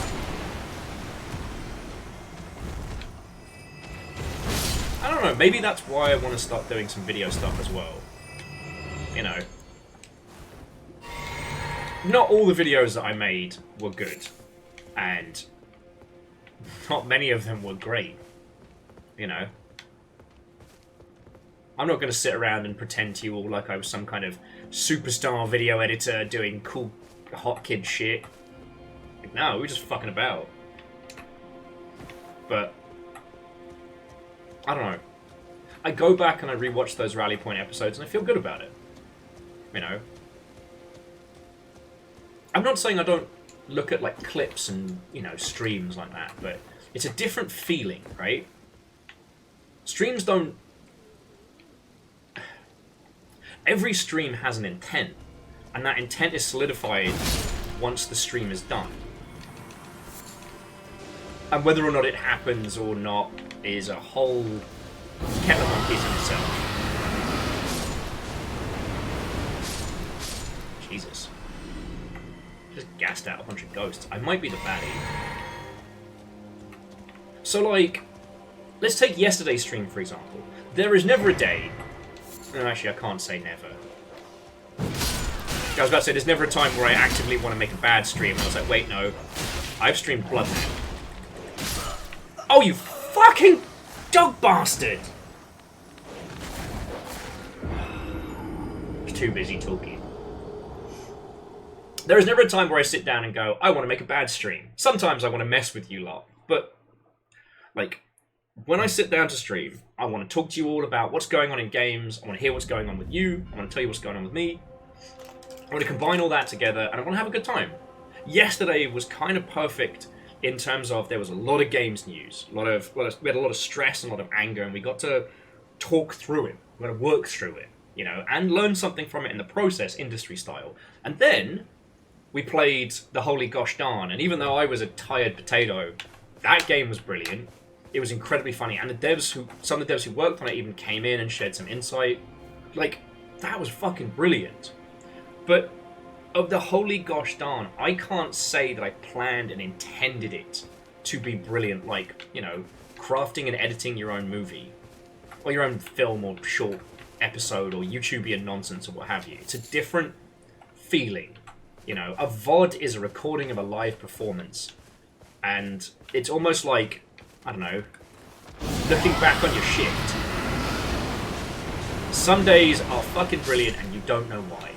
And some days suck for no reason. You know,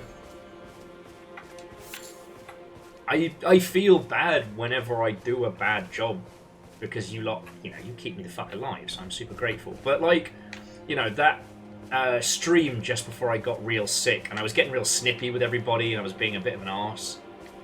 And we now know it's because I was getting sick. So, whereas usually I'd be far more empathic, you're already dead. I wasn't in that case, I was being a boy.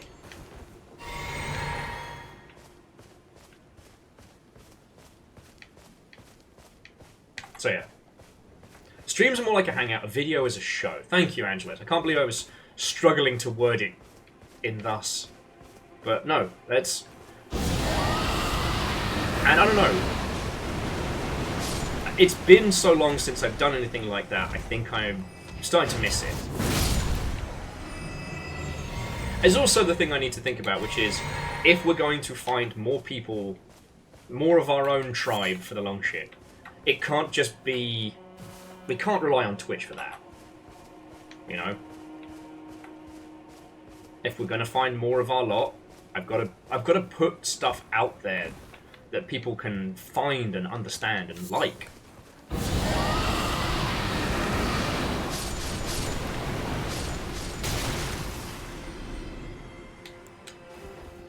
Also, I'm definitely going to gas the dog.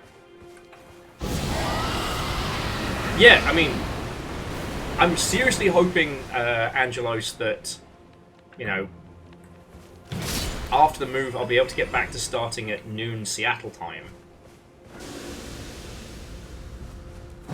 So I can be a lot more European friendly, because, like, there's so many of the old school Longship peeps we don't see anymore. Not because they don't want to come around, but because for them, I'm starting at fuck you o'clock at night. You know?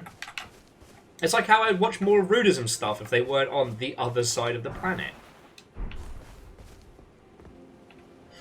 Okay, so how are we getting into this? I think we either got a horsey jump to the center, or we're going to go down this kind of gully. Let's expect that. Yeah, I mean, Angel Kalina, it happens to the best of us. And it's... Even if you are the most, like, self-aware, empathic person, you can always end up having a bad time. You can always end up getting kind of caught off guard. by, you know, feeling ill or otherwise.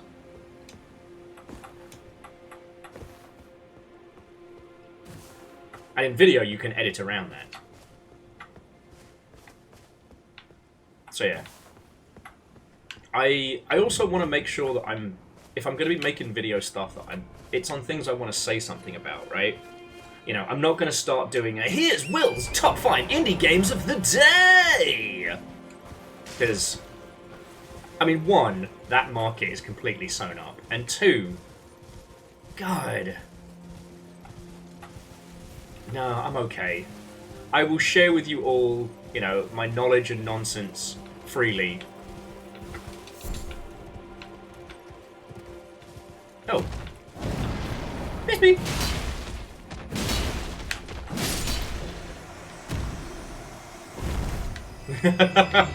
Well, see, Angelos, I'm a little bit worried, because what if it succeeds? Like, don't get me wrong, I think about teams like Outside Extra and stuff like that have made, you know, listicles and snarkasm their whole raison d'etre, and have been very successful because of it. Launched a whole bunch of careers. But it's that fear of, what if I succeed? Ben did this incredible bit online, and what was it? It was Pants. What was it? Pants Trek. That was it. And just it was a little kind of, I don't know what to call it apart from an in-universe skit, talking about like some content creator who'd made one joke about what if Captain Picard walked onto the Enterprise with his pants around his ankles without realizing it, and was now cursed to forever make Pants Trek, and that every other original thing they do was eclipsed by Pants Trek. Evil Geek, you joke, but if I named 5 games a day, every day, from just my... Ooh. Okay, remind me not to alt-tab. If I named 5 games a day from just my personal collection... you might have to do some math in a second here.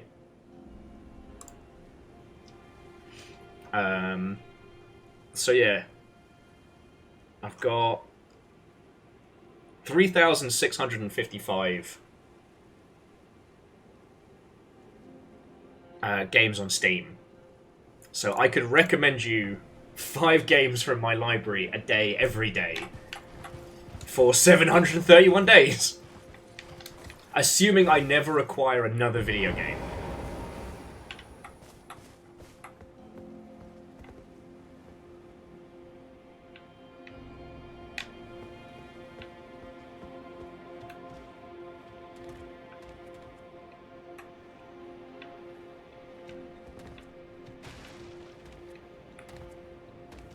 You want to fucking go me?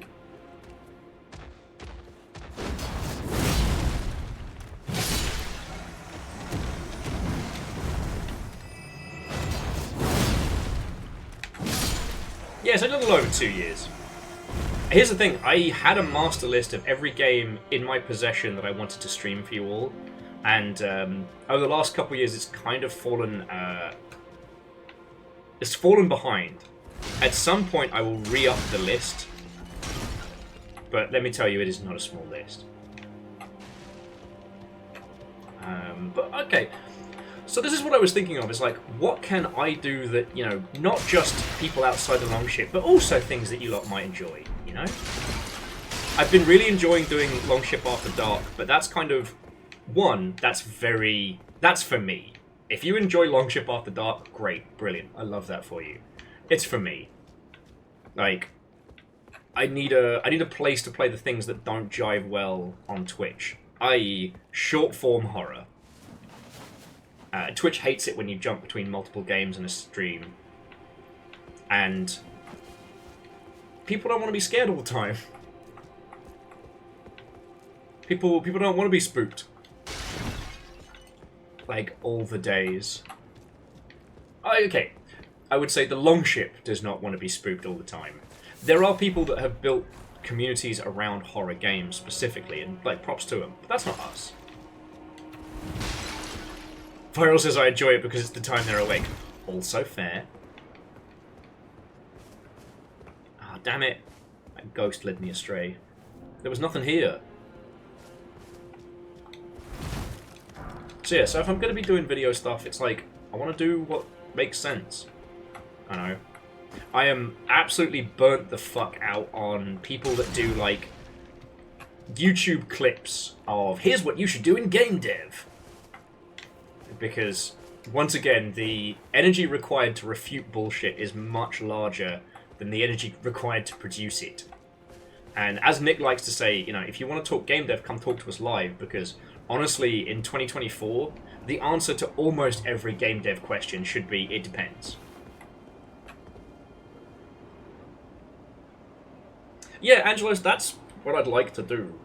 I mean, Deus is going to be the master of anything thematic like Blackout Club, but, you know, maybe I can collaborate with him and help him get... Oh, that's a lot of stinky boys. Be wary of group. No, I'm good. Sup, nerds? Stinky Breather! Reload! Yeah, they can't get here fast enough to stop my stinky breath. Reload! Oh shit, he jumps. Sup, buddy? Team's dead.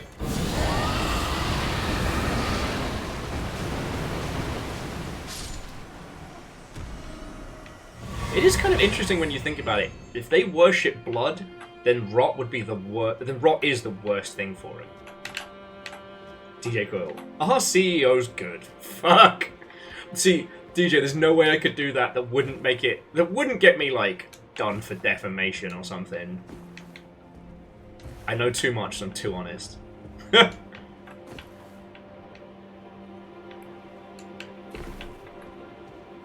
don't know. Maybe I've just been binging a lot of Dan Elson's work recently. I'm not saying that I'm even scratching at close to the same kind of place, but more that a lot of Dan's stuff has got me thinking about, like, what do I want to make? What do I want to do? Sorry, there's a particular video that Dan Elson put out earlier in the year, which is I Don't Know James Rolfe, and it's about the angry video game nerd. And I must have seen that video now like 4 or 5 times, predominantly because it's such a cautionary fucking tale. And the thing that I keep thinking about is his shitey camera setup. That, you know, here's somebody who has, you know, here's someone whose identity cannot be disconnected from, you know, the video game consciousness as a whole. Who's still using the shitiest makeshift solutions to filming stuff. And it's had me stop and think a lot about what I've been doing stream-wise, what I want to change and improve, and what I want to do, because, you know, if you do not look to the future, you will be consumed by the past. If you... Oh, I'm going to get teleported to somewhere, I can sense it. Oh, no. Ooh! Outer God Heirloom. What's it do? Raises Arcane. The clan who lost everything in the Great Fires peered upon the corpses of their ancestors, normally an act of sanity, and saw this shadow of a twisted deity. The clan had suffered such torment that the horrible thing was taken as an object of worship.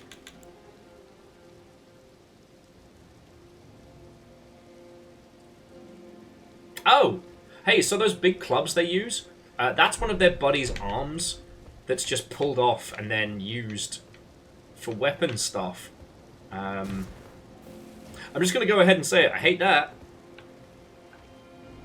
And it sounds like there is something very large stomping around. Oh, it's that guy doing uppies.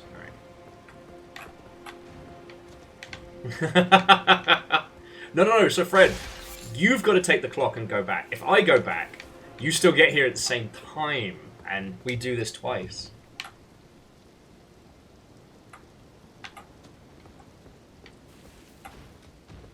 And Evil Geek, I don't know if it's necessarily spoilers, because It's incredible. It's an incredible deconstruction, but also, yeah, like you said, Dan is also looking back at his own career and where he is as an equivocant.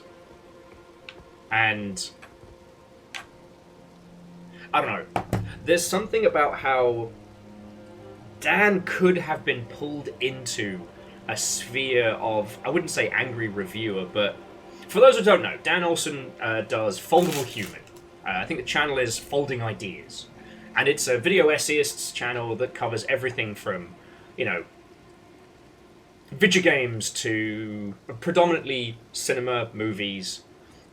And he's had a few videos that have gone super well known. You probably know him from, was it Number Goes Up? The NFT breakdown of why those were a fucking disaster. Yeah, he destroyed NFTs. He was the death nail. But before that, he was most known for a video which was editing and the art of Suicide Squad, which was a quasi-parody of, like, The Angry Reviewer. It's him chugging NyQuil to cope with the fact that he has to watch and rewatch the original Suicide Squad movie. And it's a breakdown of just how bad it is as a film. Spoiler, it's terrible. And that did really well. And the restraint it must take to not dive wholeheartedly into something like that, you know, when the numbers go up, when the siren song of just get angry. Just get angry about a movie. Like, how do you resist?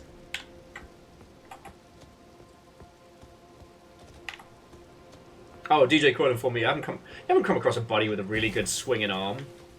I mean, if I take somebody else who has a really good swinging arm and I use that arm to swing, do I get all its powers? Did I misunderstand how sports work? Because, you know, I'll rethink the arm club. Anyway.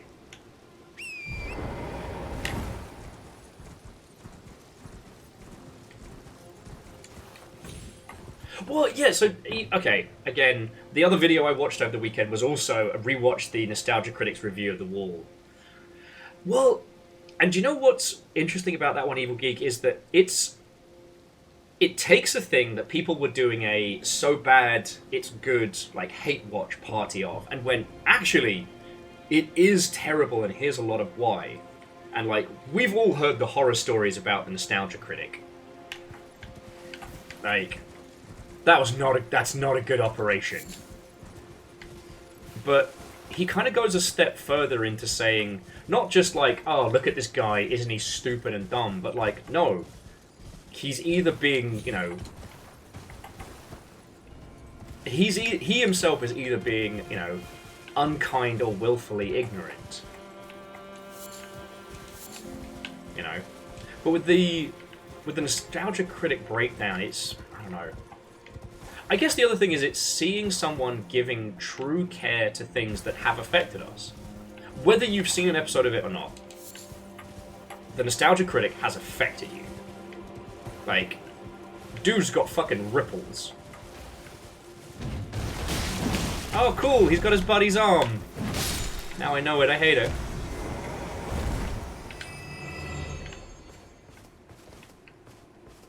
Oh, sorry, the Angry Video Game Nerd is a person for whose ripples you felt. The Nostalgia Critic got lucky being part of that whole train, and...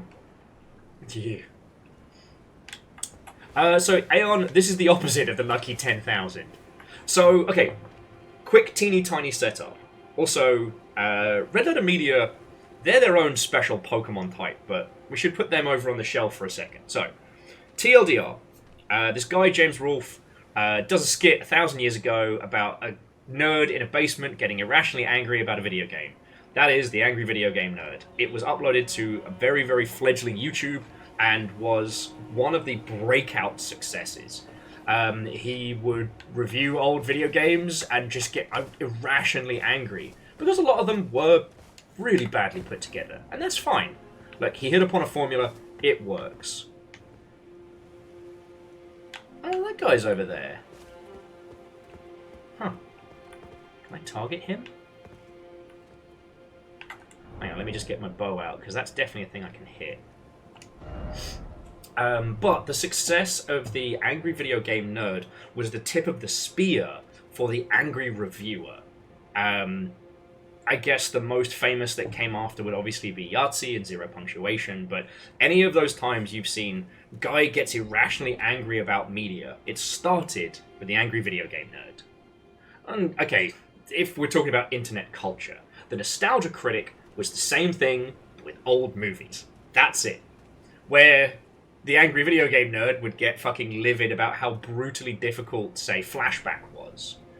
The Nostalgia Critic got angry about, you know, Batman has a credit card in Batman and Robin.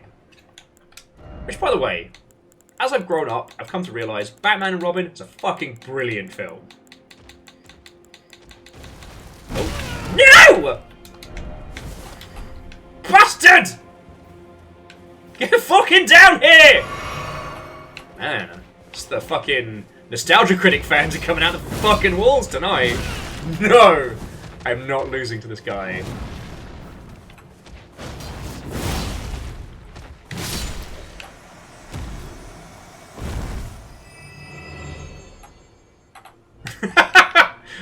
Fred, it is not lost on me that I was thrown off a cliff for saying Batman and Robin is a good movie.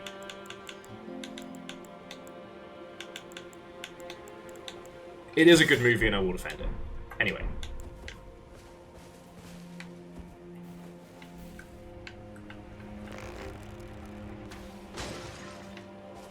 Woohoo! Alright, let's see what we've got. String Seller's Ball Bearing? Fuck yes. Evil Geek, did you see that?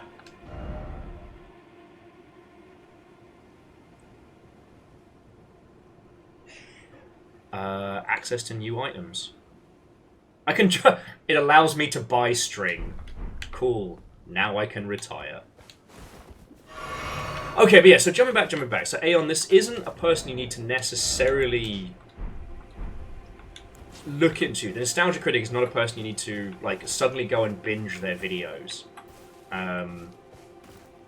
They were very much a product of their time, and they never truly got cancelled, but a lot of people who worked with them had a lot of things to say. I don't know the guy, I can't comment, I don't know if he's still making fucking videos or not. But for some reason, a guy who, you know, makes jokes about Batman punching people in the dick decided that he was going to tackle Pink Floyd's The Wall, the movie adaptation of the album of the concept, and it is peak Wizzo. It's so bad, but you can't look away. The review takes nothing into consideration. I can't even begin to describe it. If you are a drinker, if you drink with friends, put it on and experience a level of insane person. Oh! Sorry, jumping back. Sean was just saying, so string is super useful. Was that? I thought I'd already unlocked string. Huh, well, Chaunerus. No, you are proper correct. You are well correct, mate. Sorry. And yeah, Angelus, the Nostalgia Critic has not aged well. And his review of The Wall is... It's mind-bogglingly terrible. Oh, look! A giant coffin washed up on a beach. Last time I jumped in one of those, I got boobies.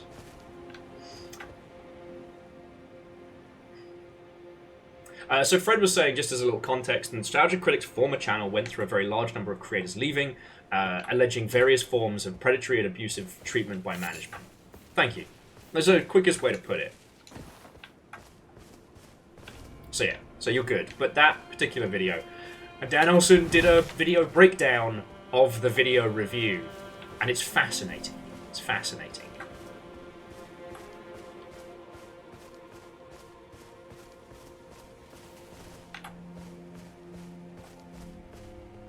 Yeah, it's weird, Fred, that it kind of had that... Yeah.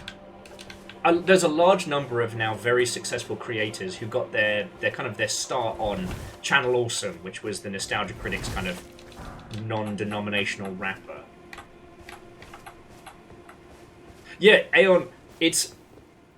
Nostalgia Critics The Wall is so terrible that there is enough to break down a review of a review.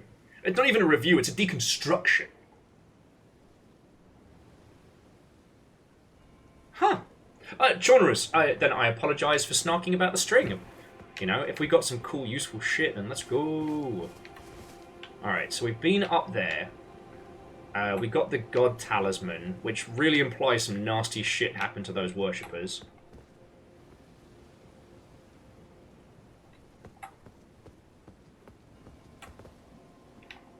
Oh yeah, actually, Evil Geek makes a good point. The Nostalgia Critic was predominantly on its own website, similar to Red vs. Blue and Ask a Ninja.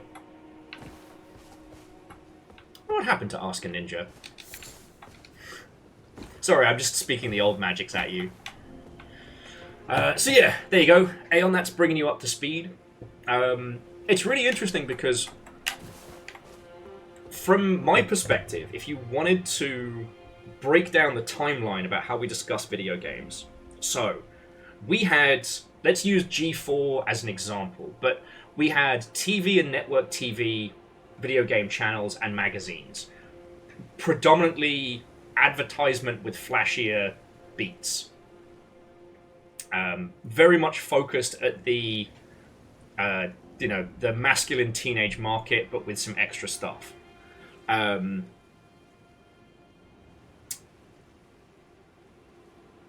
The angry reviewer, the counter critic, if you will, was, I'd say its success was due as a counter to that, right? If you look at the old promotional videos, if you look at the old Dev Diary stuff, if you look at the, I think it's, if I keep saying G4, but yeah. If you look at all of those, there was a very, very heavy corporate, high production values type video being put out, and it all felt very sanitized. The Angry Reviewer was kind of the first wave of that, like, organic. It felt more genuine than people telling you that this game is going to be the greatest game that's ever made, and then it's fucking too human. You know, these angry reviewers, they got mad, they got passionate. It was anger, but it was still coming from a place of emotion. And now we're at this point where you've kind of got the full broad spectrum, but the counter to the angry reviewer was like the genuine deconstruction, what's become the more modern format of like long form content. So your game maker's toolkit, your play frame, shit like that, shit that doesn't just scream obscenities and go, but things that look at why certain things are good, and that's fucking brilliant. Like, that for me is where I see the line of, like, video content as production. And a wedge in there was, like, the whole, like, video content is king, where game studios also had their own video people. Hello! Making in-house stuff.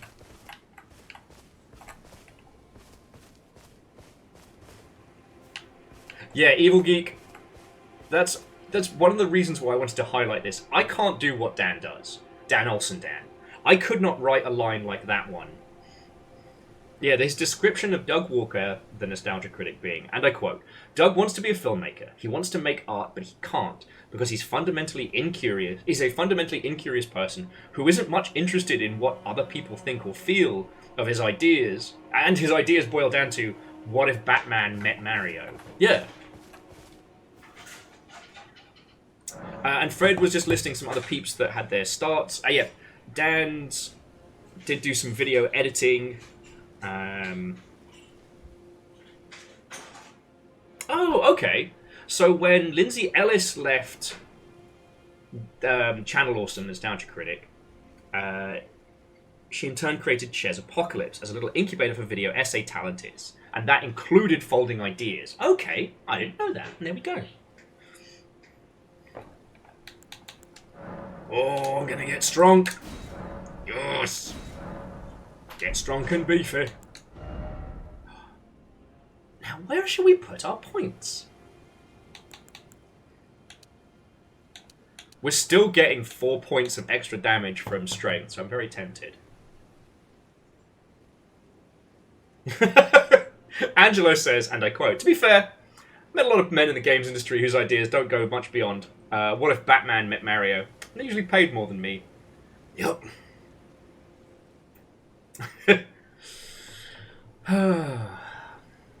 But what I will say is that the reason why I want to make some more long-form videos is there's certain kinds of things that I want to say where I want to have the time to put my thoughts together properly.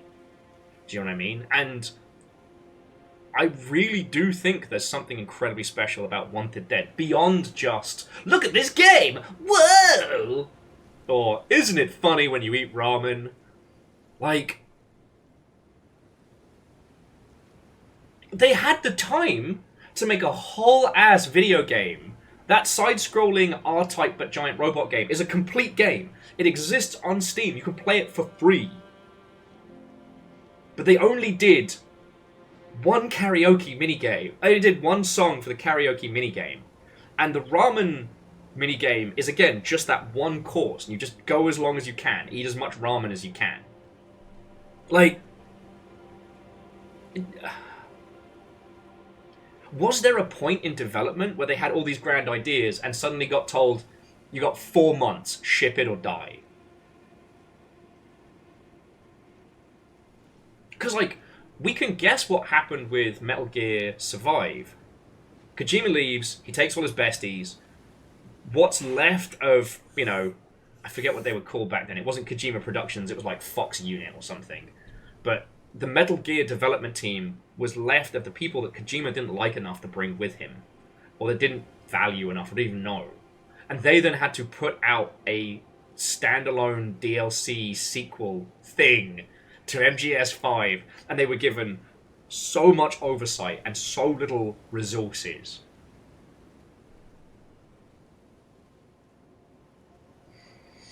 Like, what was Wanted Dead's story? Why these pieces? I can't stop thinking about it. And then, I can't stop thinking about the fact that the main character for Wanted Dead, again, first time voice acting, hadn't done much stuff before, is definitely bi or trilingual, is still so much better than Keith the fucking Sutherland is playing Venomous Snake. You know, the more time I'm spending with Wanted Dead, the more I'm looking at some of the stuff and being like, And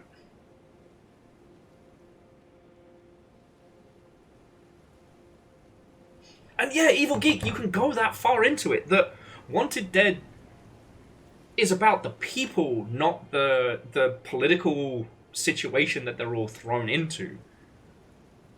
There's something so genuine about the fact that they're up a certain shit creek in terms of like the alt history craziness that's happening around them, but it's about them. It's about their little team. It's about their weird little found family. You know? If you told me fucking Suda worked on that shit, I'd believe you. You know what I mean? So I think it's worth diving in. I think it's worth talking about. And, like, I've done some of these videos before, but the problem was the one I did with McElray Films was about Half-Life Alyx. And the thing is, almost nobody played Half-Life Alyx, and those who didn't want it spoiled. So I made this incredible video, which I'm really fucking proud of. McElray Films made an incredible video and let me talk about a thing that I feel really passionate about. McElray Films cut together an incredible video featuring both streams that we'd done, some hand-recorded mocap, and also synced my audio to the G-Man at one point just to see if they could. Hang on. Before we spend anything, am I saving for anything? Like, are there any spells I don't have yet? Because I've been using the one-ton bomb a lot. I guess Arcane increases the damage of Yeah, Arcane increases the damage of breath, but I haven't got any new breaths. I don't know where I should be putting these bloody points. And we did have more strength before.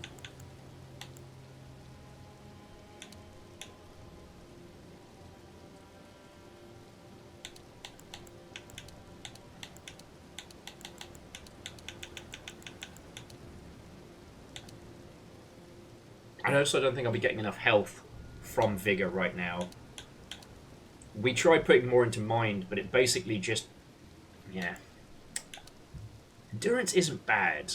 I have been getting a little slow on stamina. Like the times where I've died is because I've run out of breath. But then Arcane means more stinky breathu. More stinky breathu. We can get some more productive things later. Alright, now where the fuck am I? Oh yes, okay, so we're going to start...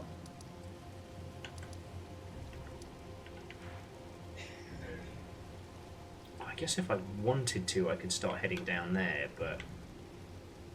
that feels like a really bad idea.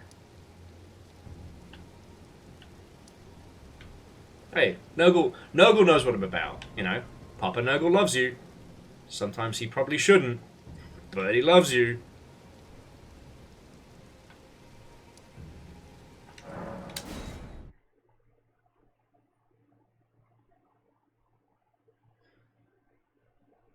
And there are some other videos that I'd like to get deep into.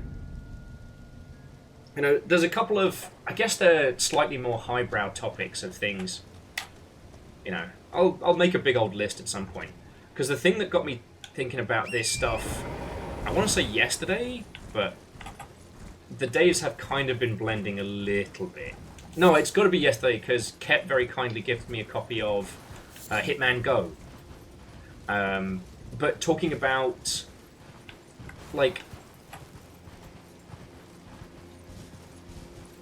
how we can use thematics in games, not only as part of the story and the construction, but also, like, the very fabric of it. You know, Hitman Go is, you're literally playing Agent 47's planning of doing some cool assassination type shit, right? Like, that's literally the game. And it allows you to do a whole load of cool shit. Because you're not playing him being a killer. You don't have to simulate assassinations or, you know, make it seem as if you're actually bumping people off. No. You're playing the weird little diorama he's made to work out how best to job people. Oh, Legend, thank you kindly. And I'm glad you did. Like, I'm not mad that the Half-Life video didn't do well. It's the same reason that people still make jokes about Half-Life 3. It's just, no one played Half-Life Alyx. And the people who didn't have the opportunity to, because they don't have VR or can't play VR, avoid content about it for spoilers. Or, I don't know, maybe the actual interest in Half-Life as a franchise has disappeared. And people love the idea of it, you know?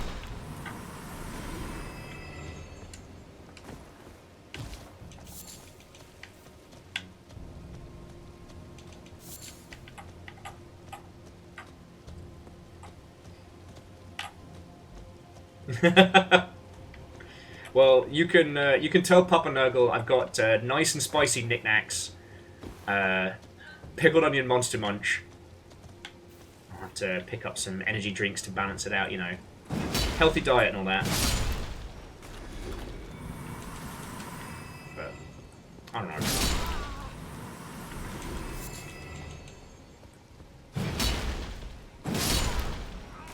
Yeah, and DJ Coyle, when you do play Half-Life Alyx, you're going to have an incredible time. Like, I will say, for showing people the story of Half-Life Alyx, the FPS mod is really good.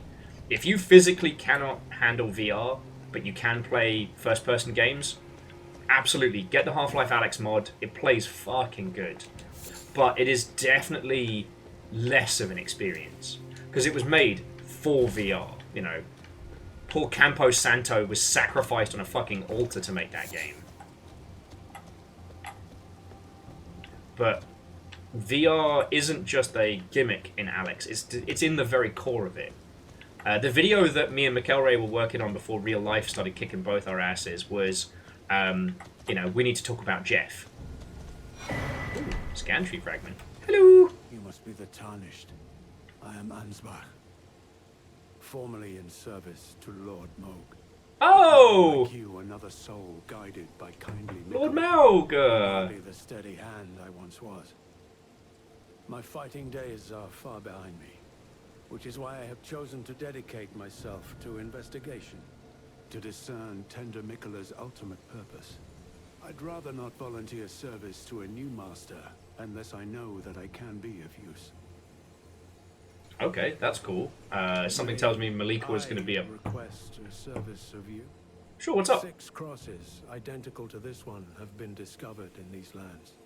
They are akin to Tender Mikkela's footprints, or gravestones, which mark what he's left behind. Okay. If you discover any more crosses, be certain to tell me. I presume you, too, are keen to know just what kind Mikkela is doing here. Anyone who's called kind in the Soulsian world... Certain to tell me. I presume you just what kind... Assume you already know about this one. Carved into words Celeste. I abandoned here a part of the flesh of my body. Okay, so I'm basically snacking on him. Alright, well, let's see if I can crack open this big old bastard door.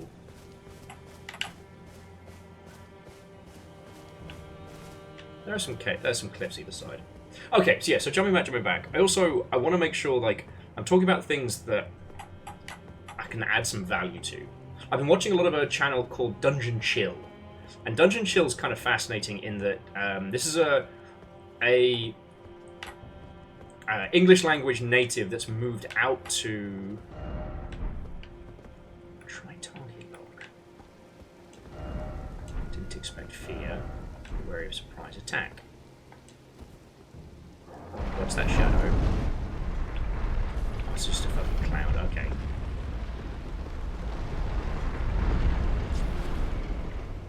Okay, person who's not me. I need you to shift your ghostly caboose. Alright. Okay, so far. Thanks, I hate it. Ah! Fumigation! Not today, spiders! So I definitely spent those points correctly. Fumigation! I will use my breath.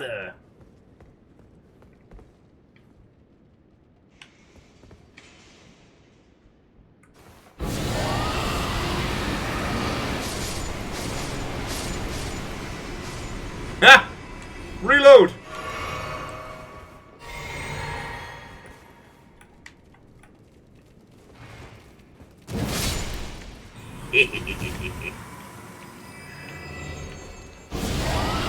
Alright, let's fume this place out.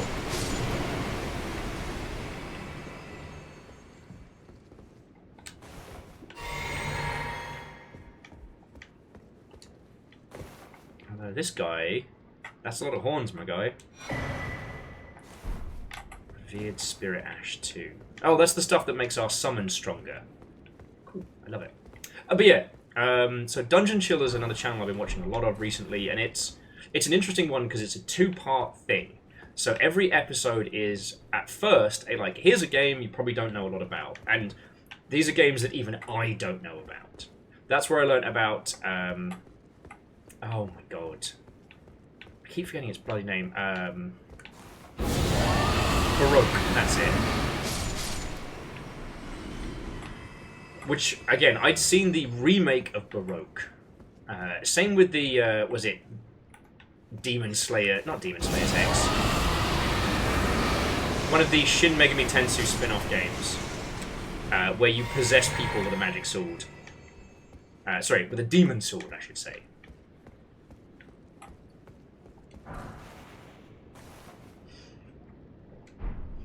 And what Dungeon Chill does is that the first bit is, here's the game, here's why it's important.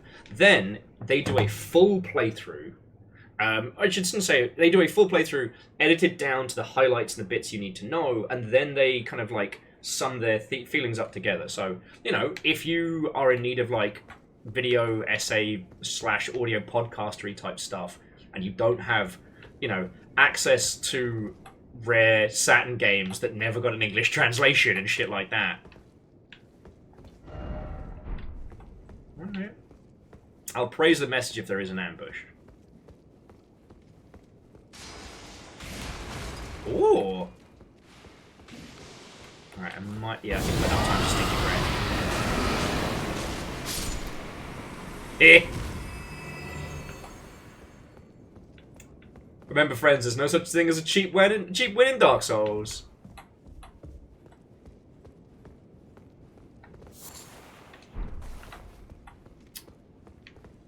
I hear him. Fucking hear him. Alright. So this place is mildly horrifying. Kind of rad. I just didn't realize, you know, the cost of living crisis had hit Bergensworth, you know what I'm saying? Chura says the first video on that channel was Grim Fandango. Yes, and he does a really good job of explaining why Grim Fandango is incredible to people who've never played it and who might not have the time to play it themselves.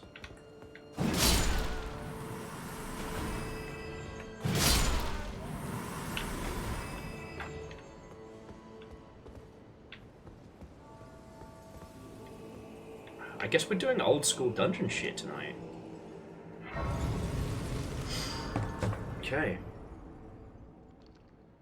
But yeah, the reason I bring up Dungeon Chill is that that's very much a channel with a specific intent, right? And I don't think I can be that. Like, I can be informative in a reaction, in a back and forth conversation, but I don't know if I should try... I don't think I could be a source. Because, like, even whilst we're talking, you know, I am not infallible in both my memory and my speech. You know, I'm dyslexic, so sometimes I say the wrong thing. I am a fucking rampant pisshead, so I've been known to misremember stuff.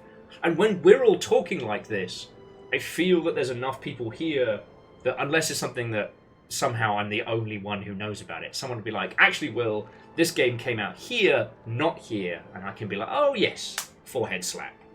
I think that kind of, I don't know, kind of like a Arabic coffee house, like, not argument, but impassioned discussion. That's something I enjoy from streaming, and I don't think I could take that and turn it into an informative source on YouTube. Do you know what I mean? My crafts that I'm good at in the games industry are too fluid. You know, I love listening to Floydo talk about the absolute mechanics of being a video games animator, or an animator in general, because there's a language, there's a lexicon. It's a martial art that you learn. You have your core staples, and then when you're good enough, you make them your own. Whereas, like, how do you market a video game? That's not even kung fu. That's a mind battle. That's a psychic mind battle of imaginary shapes and numbers, right? You can learn techniques, but was it to quote Freerin, your power is limited by your imagination. BizDev, fucking no one knows right now. Like, the only thing I can tell you is what we're all saying, just survive till 25. Or be best friends with, like, the Inner Sloth crew. For the rest, we're all going to learn together. And once we understand what this new games industry is going to look like, I can't wait to discuss it with you and help people. You know, the rest of it, like community management,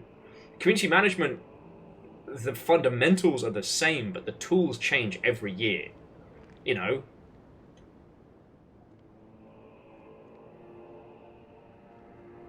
like I think about the tools that we used back when I was starting. You know, when social media was new, forums were still one of the big things. Official forums versus unofficial forums. You know, now someone was arguing at me on another thread about how, like, Discord is actually bad for video games. And this was one of those times where I had to be like, I'm reaching for the keyboard and be like, no, it is not my job to educate people who are loudly wrong. Let the white men die wrong. Alright? They ain't paying me for my consultancy, so I'm not going to get stressed. I'm not going to get stressed about it. One of the fundamentals that a lot of games company peeps are talking about is that they have no way to track value on Discord. It's really hard to track value on Discord. By which I mean, to give you a really basic approach, if I put a post on Blue Sky, and 100 people follow me, and 5 people like it, and 1 person comments, I can say that I have roughly like depending on how you weight comments, I have a 5 to 8% engagement ratio. 100 people saw it, out of a potential 100 people, 5 people engaged. Plus that extra comment, which, you could wait for. So yeah, I can give that a number. You can't do that on Discord. Because what can you do? Like, how many people are on the Discord? Well, that's not the same as how many people are active. How many people get information from a Discord and not from social media or a forum? Who knows? That's where, like, the shamanistic comes in. And for a lot of games business people, they fucking hate it because they can't quantify it. And so I hear all these posts about being like, we should head back to forums. And I'm like, home slice. Forums were not great. They came with their own fucking problems. Like, when you shit up a patch and you have 1,000 post threads calling for somebody's head on a platter because, again, a patch got fucked up. Like, there is a demonstrable paper trail for what is essentially a justifiable but temporary user reaction. You clean those posts out, the users will know. And that's a reputation that don't wash off. So you have to basically catalog all of the most intense fandom's feelings about a thing, which is predominantly more hate than love. See, it's easy to talk about things you love in a live recordable format. It's real fucking hard to do that on a forum. Easy to talk about shit you hate. Forums will always be an ever-decreasing circle. So yeah.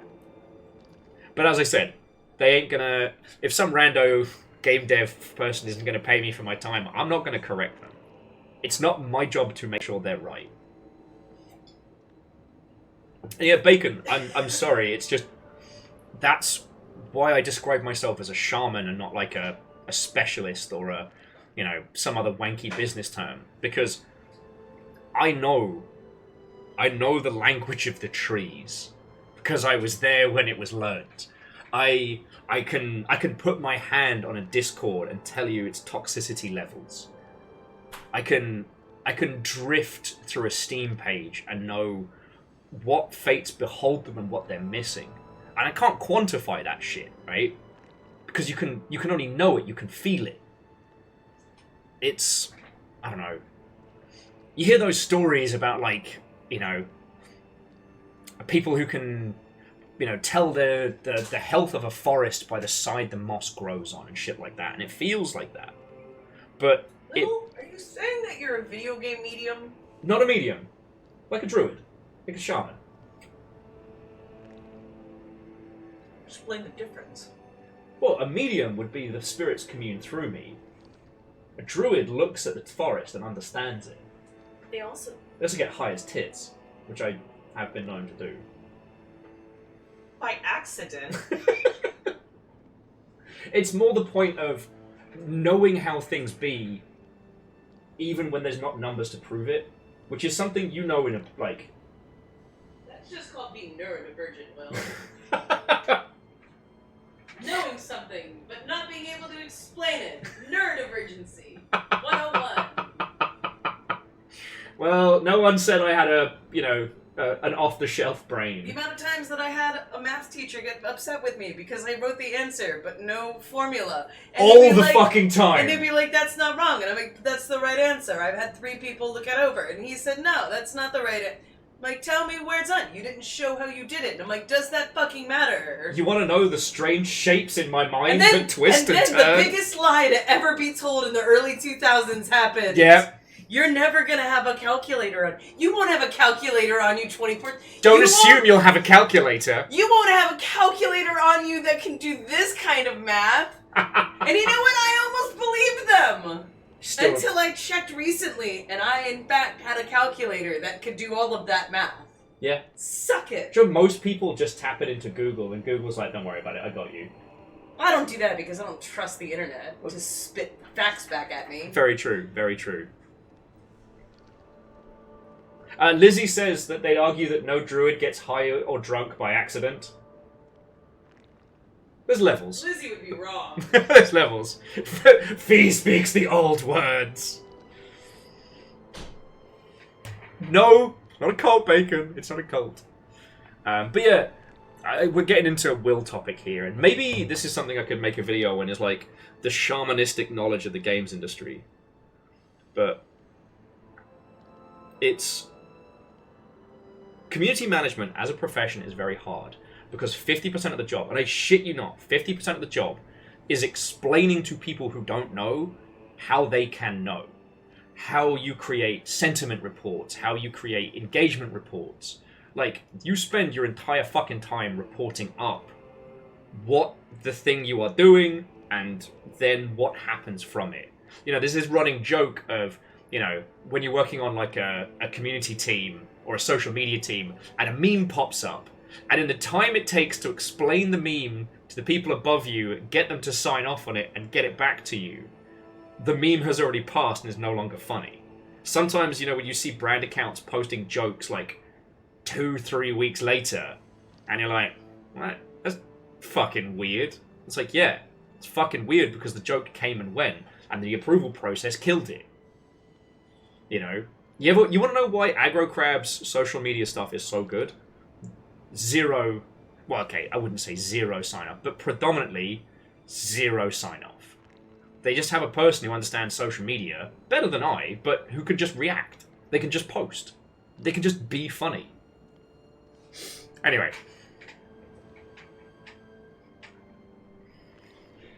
That was me going off on the tangents, you know. Will go on a tangent? Shocking, I know.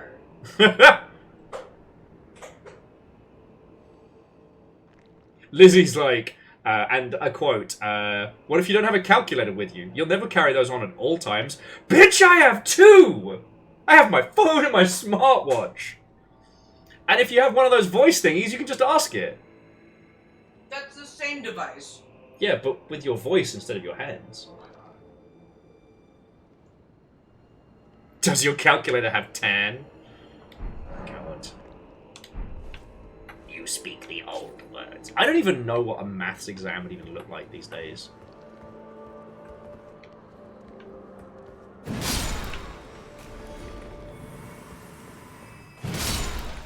I bullying these ghosts? I feel like I'm bullying these ghosts.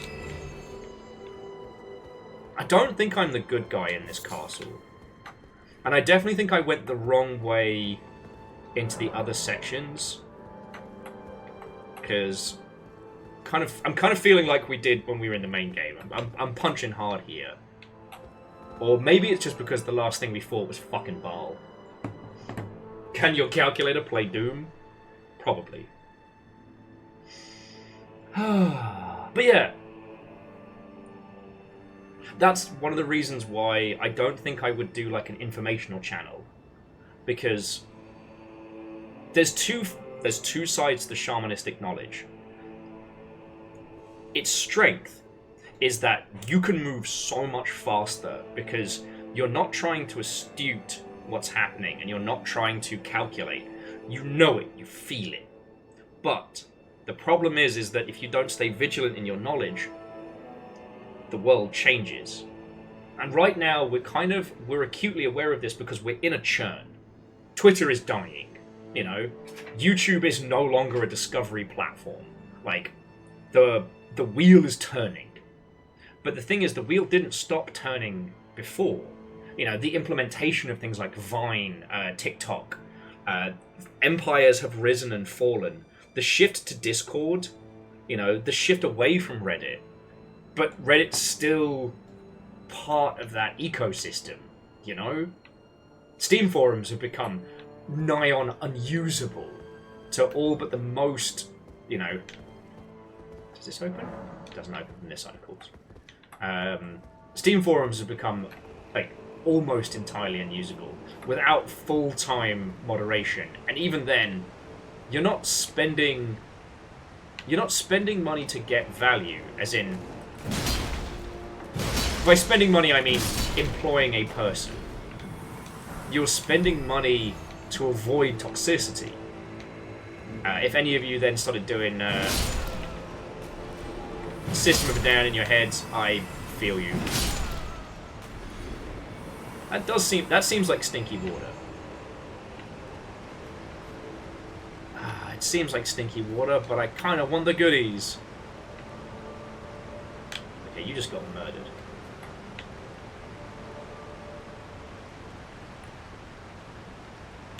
Okay, what was ist das?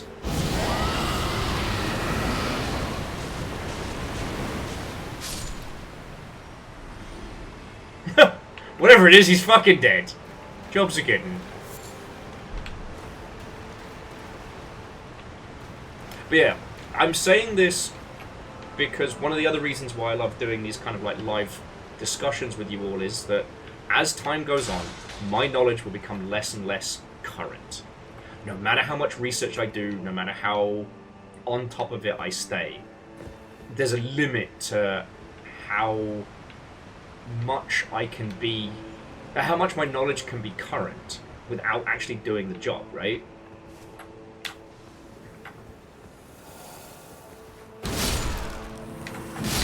Not sorry.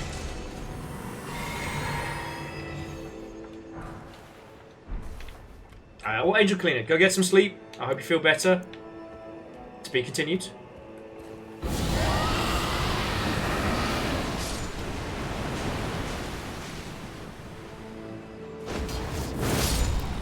Because, like, you gotta remember, friends, like, Fucking excuse me! Unless that was a blessing, in which case, thank you!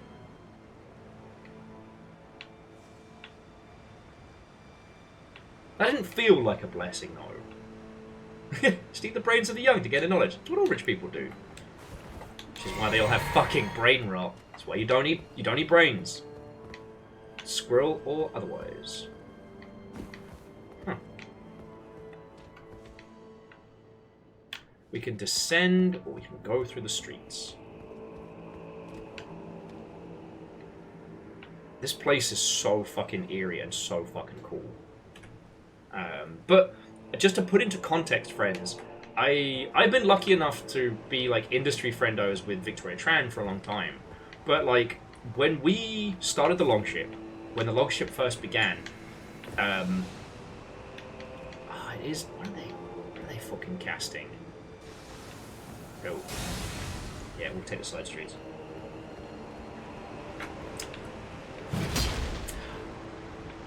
Victoria Tran was still just the air quotes community manager at Kitfox when we were friendos. And this is my opinion, not theirs. I'm so happy that they are now at Inner Sloth and getting to do the big shit, because they were treated like a community manager, and they were a fucking legend. Like, the amount of work they did was so far, like, above and beyond. Oh, safety, oh, safety. Alright, so I think we have to descend and not get murdered. But, like, Victoria Tran's, like, rise to one of the most notable community managers in the business has happened since we started the Longship. Alright? That's where I'm at to an extent. Now, I've kept up with, like, you know, Victoria's career, what they've done, and how they've made it work so well. You know, I study people's, like, community setups and marketing output, I should say. But anyway, I think you all are picking up what I'm putting down. I don't think I gotta bang this drum anymore.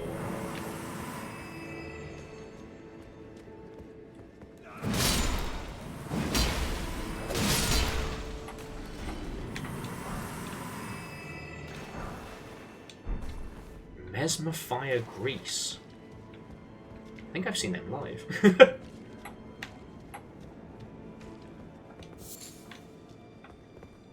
the heck is it? I'm kind of curious now. Coats armament, adding heavy fire damage to attacks.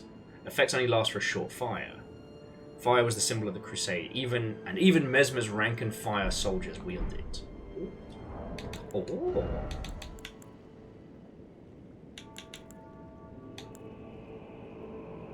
Okay. Anyway, so I'm trying to think about other things that I'd like to make videos on. You know, I would have loved to have been able to do something on like the club, and I don't know. I will say the Blackout Club, but having seen what Deus has done so far, nothing I could do is going to compare to fucking Runaways. Whoop, whoop, whoop, whoop, whoop. Let's see. Come on, I know you're here. Alright, now where's the real threat? Ah, there he is.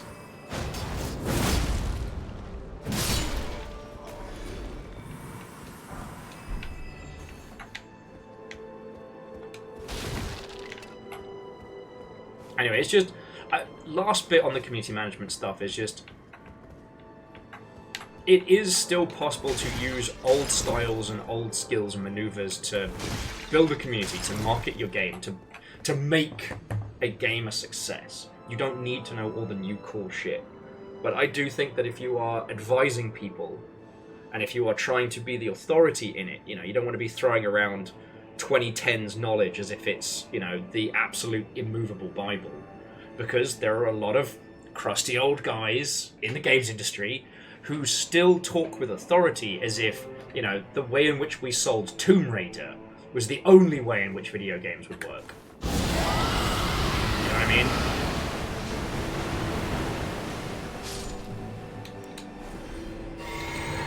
Like, the game changed. Pun intended.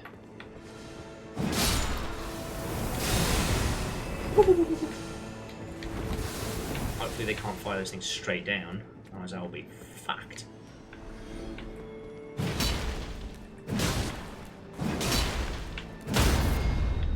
Ha! Gotcha!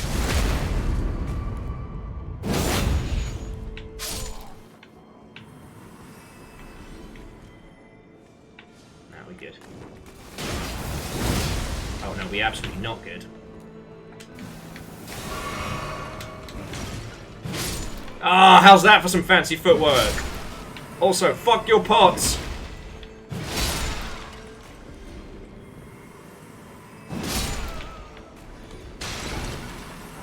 Hope you didn't need those. Alright. Alright. Thank you for letting me, I wouldn't say rant, but natter on that subject. You know? Each of the different crafts that go into video games and the different disciplines, you know, they all have incredibly relevant and valuable knowledge. And it's just having the wherewithal to know that that knowledge changes. I wouldn't even begin to comment as to what that must be like being like an artist or an illustrator or an animator or a fucking programmer. You know, I guess it's that thing that everyone always preaches, you know, the always be learning. Right?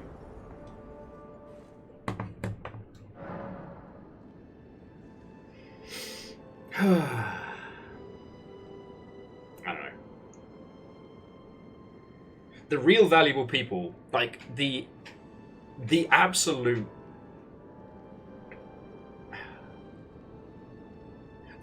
gold dust for any team is got to be those people for whom learning new shit about their craft is the fun of it. The people for whom like experimenting with new shit, that's not a chore they have to do. That's fun. That's the stop me from doing this. Orzine, what on welcome, friend. How you doing?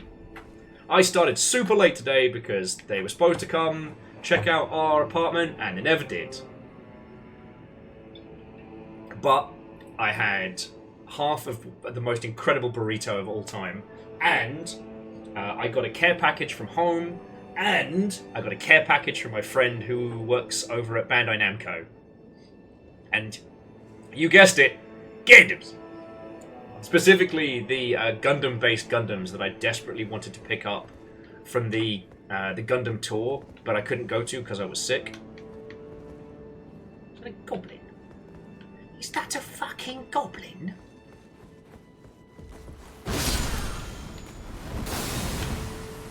Too slow, man. Too slow. Now, why does it feel like I'm supposed to parkour across these rooftops? Can't get Khazar out here. Of course.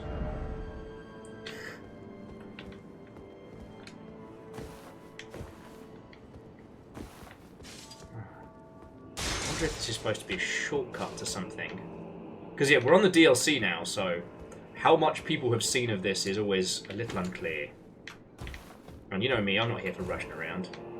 The future is now, old man!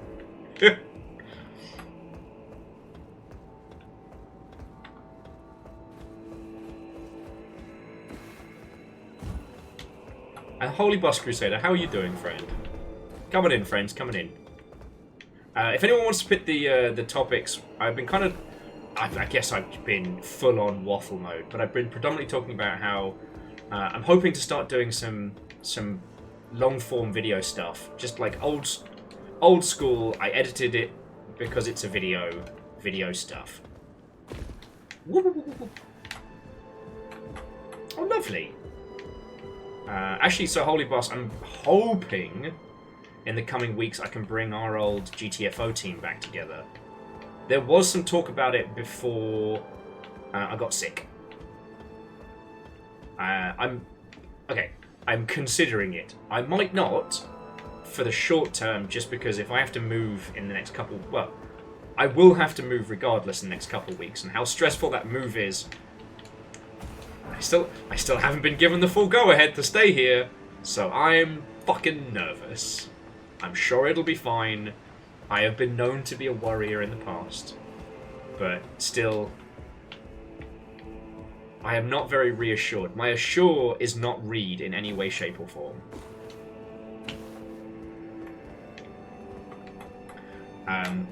But I do want to go back to GTFO. Wellity, wellity, wellity.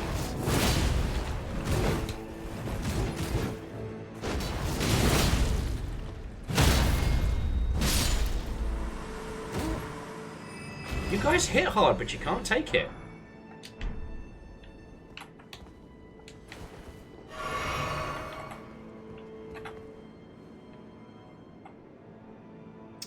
Icarus says, what is everyone's Halloween plans and or costumes? I will be playing Rome 2, the scariest game, and I will be trying on and possibly wearing the sexy Roman outfit for you all, so enjoy that!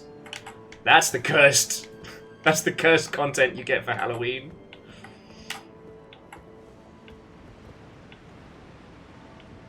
This place is fucking massive. Ah, pool fountain. Now for Poetus. Ah, damn it! I didn't bring bees. I still got Melania's one-ton bomb, and I didn't bring bees. And if I die, that's why. Lack of bees. Although me losing at this point would certainly be unbelievable. Believable. Sorry, buddy. That was supposed to be a clean cut. I was too busy laughing at my own fucking joke.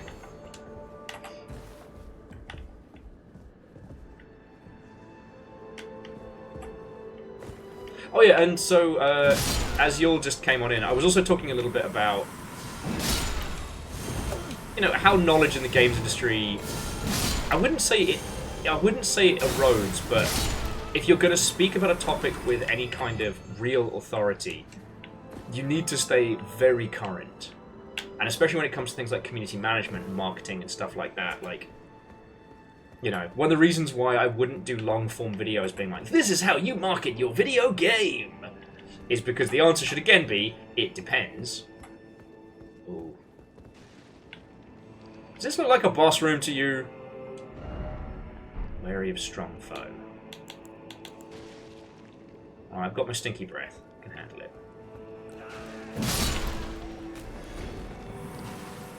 Those stripped of the grace of gold shall all meet death. Uh-oh. In the embrace of Messmer's Fire Knight Queeling. Alright, mate. Hope you like stinking! Reload. Oh, you're not very quick. You had a chance there, buddy. You had a chance and you missed it.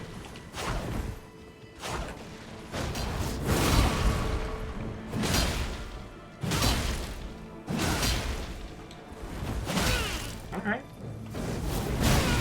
Oh! Oh! Oh, you bulk up Bellend. Oh, it's on. It's on. I was going easy on him. I was going easy. Now it's messy. I could have stank him out, but no.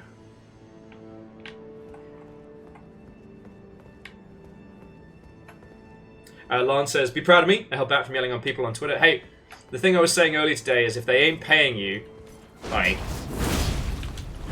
you're under no obligation to solve other people's wrongness.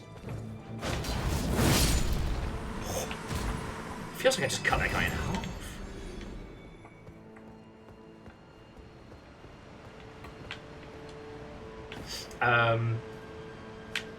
Yeah, I cannot believe how little Twitter affects my life right now. How its perception and its place in my life is obviously something we've discussed and, you know, mocked a little bit, but like, Blue Sky is genuinely a good tool for finding people and for sharing the shit that you make.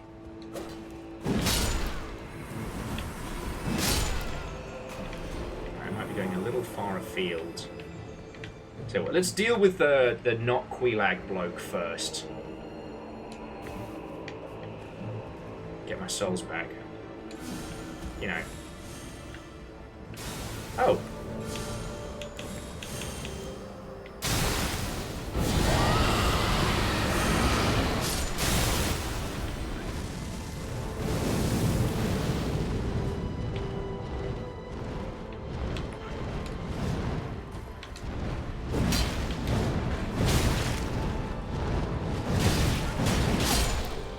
Firstly, I'm not giving you my souls, you great big bird. You're not good enough to kill me.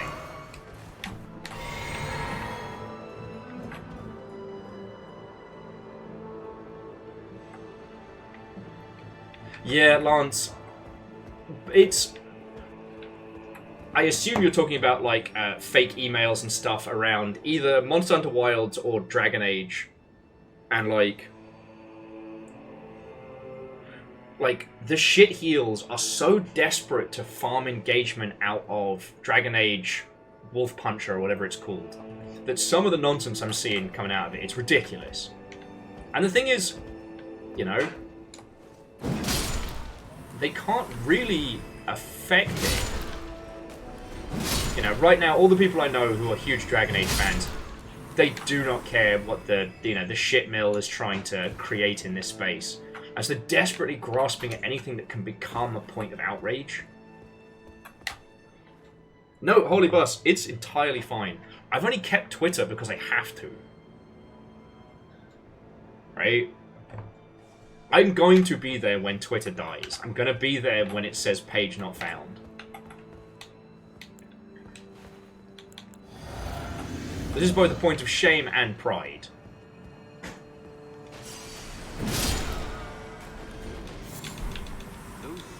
The grace of gold shall all meet death in the embrace of Messmer.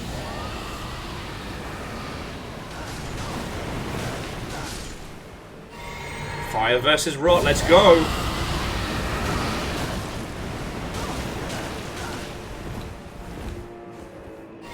I'll rot you out, mate. Like, I don't even give a shit. Ha! Try jumping. No, see. Try jumping. See how it works for you, buddy. How does the ground taste, little man? I'm not even gonna finish you off. I'll let the rot take it out of you.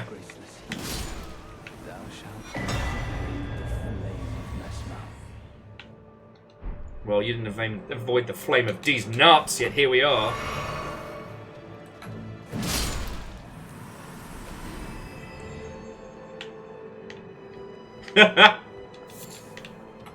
Verdant, I cannot wait. I cannot wait for the scramble for people to buy Twitter.com when it all goes shit-shell. Like, that's gonna be a global quick draw contest.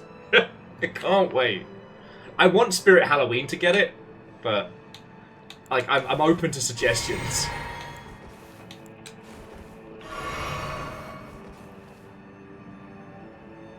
Yeah, no, and Lance, okay, talking about this in terms of video games. So, friends, if you have a video game that you're working on, you do need to pick some social media platforms, either as a way for people to reach out to you, or just to bookmark your little corner of the internet, because who knows how things will change. But I will agree with Lance that Twitter, I called it a dead mall over the weekend, and it's the best way to sum it up. Again, a concept that Dan Olsen incepted into my noggin, but it's true. Twitter is a dead mall. There's loads of stores, there's people selling shit, but there's no one actually there. You know, the shitheel content mill, it's all blue check marks yelling at other blue check marks. It's people paying to be miserable, or people paying to pretend to be miserable or shitty at other people who are also pretending to be shitty from like a tiny ball of just yeah. Blue Sky is currently on the up and up and growing, and what's most important about Blue Sky is it's a genuine engagement platform. It doesn't matter how many likes a post has, it doesn't matter how many reskeets or whatever. Like, if you are following people, you will see their posts in chronological order.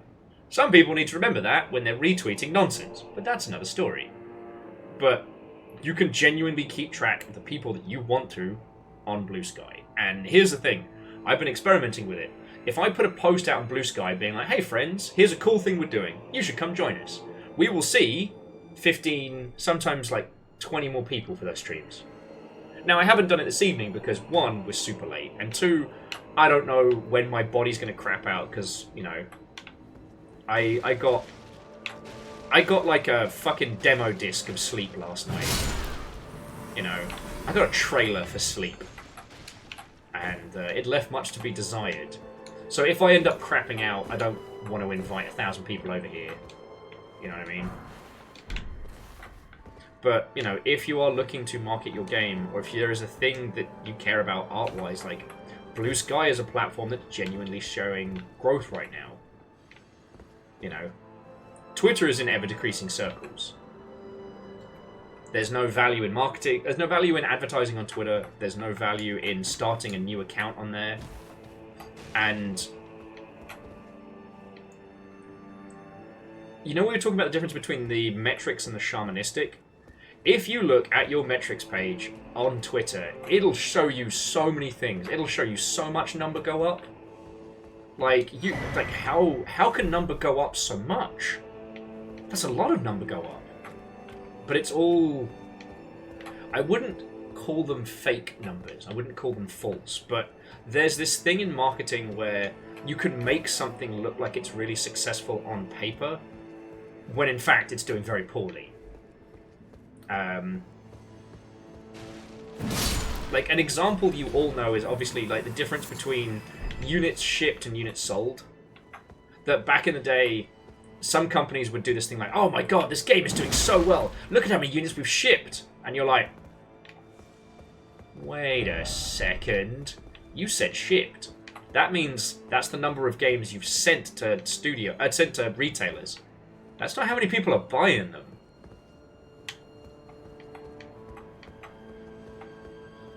Yeah, Evil Geek. Facebook video is another one where, oh boy howdy did they make those numbers look good. Pivot to video. Ironically, the fact that that came well after the whole content is king routine and everybody missed it.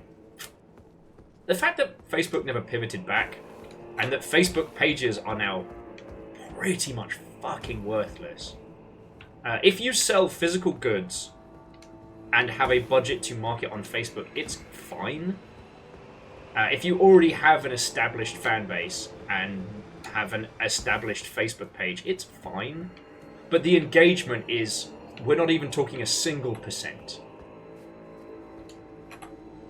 Like, it's absolutely not worth it.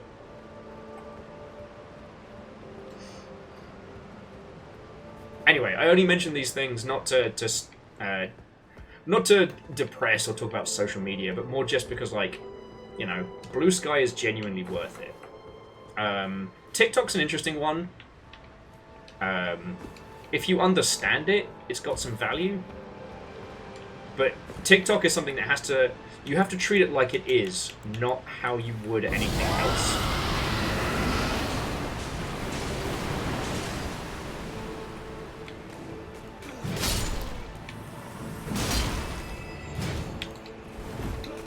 Now, I haven't had any luck with Instagram, but that's not saying that you couldn't. Oh shit, the bugs are back. Alright, well let's see if the gas goes through these bars. Yeah, it does. Can't stop the rot. Can't stop the rot. But I do agree with Lawrence. Blue Sky and TikTok, I think, are worth your time. Well, okay, so let's come back to this, because I can talk to you a lot about it without screaming at someone. So, Lance, the reason why I deserve a dinosaur sticker today was a bunch of people saying that Discord's just not worth it. Like, why can't we go back to old forums and stuff like that? And I was about to correct them and yell at them, and I was like, you know what? No, it's not my job to fix your shit. You need to consider if your game needs a Discord and if you're going to be building something that is a direct community, right? That is something that you really need to think about. If you have the kind of game that is going to foster a direct community and is going to have that kind of interaction and that kind of back and forth, then wholeheartedly. But if you're only going to be posting, you know, once every 4 or 5 months with the kind of game that doesn't have a constant back and forth, that doesn't have like an engagement, or isn't a space that you yourself are going to engage with directly, because you have to be the first fan, right? Then consider being involved in other Discords.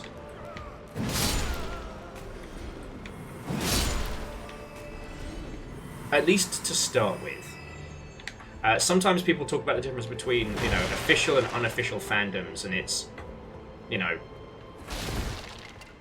if it gets to the point where you have an unofficial fandom that's toxic and is causing... yeah. If you have a fandom that's toxic and keeps controlling the conversation, then you may have larger problems. Virals were saying, a roguelike, where would we find such a game? Where you keep adding stuff all the time? Great for Discord. Yes. An art house game where you work silently for 3 years, release a game, and then go, later, bye, okay, see ya. No. Like... In that point, like, one thing someone did say was, you know, consider newsletters again, and newsletters are a good form of that kind of direct engagement, but they can't be shite, and you can't just vomit press releases at people. You've got to write something they're going to give a shit about. You've got to find your voice on that one, but that can take the place of that direct engagement.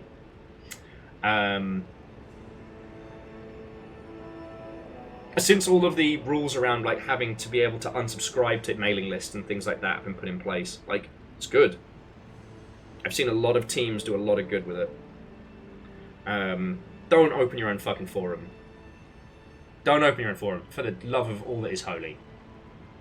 right? People want to make a Reddit of your game, brilliant. Maybe even dip in there sometimes and be like, hello.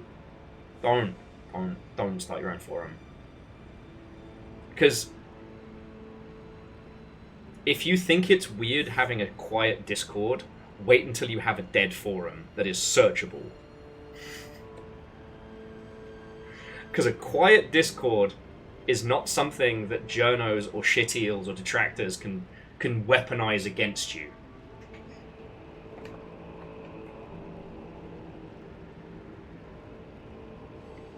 And Aeon, I mean, I can share with you the tips that I have. Don't make more channels than you need. Be, as much as you can, be the first fan of your Discord.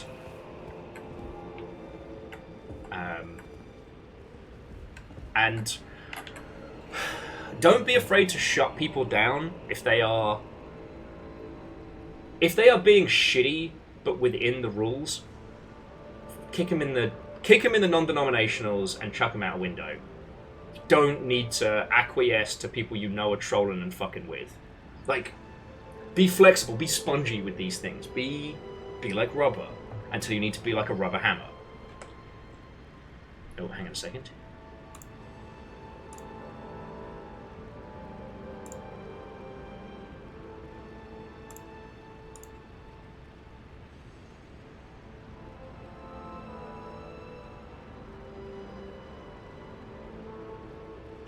Vern says, what about starting a physical bulletin board system?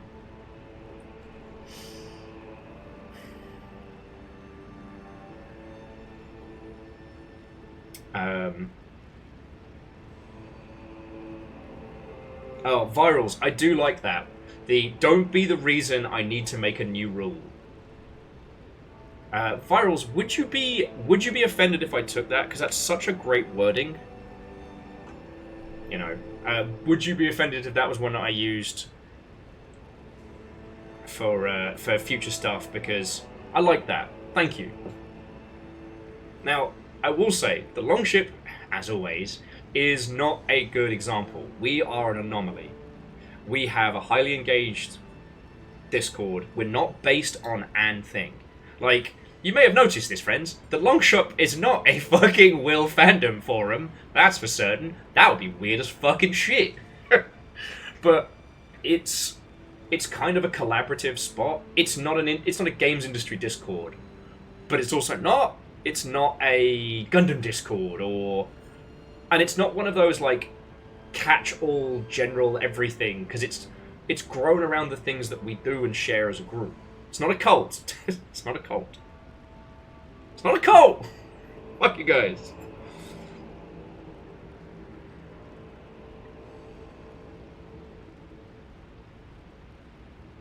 Yeah, Lance, I mean, the advantages that I had is that we all kind of came together with the Longship real fast. And then...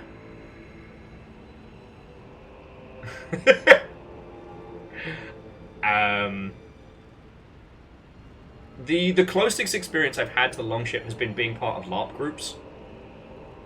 That's the only way I can describe it. So, like, when the Longship started up, you know, myself and Tal had a lot of experience, you know, creating communities. Tal had a lot of experience running Discords and things like that. So we kind of pooled our knowledge, put shit together, and we just got really lucky.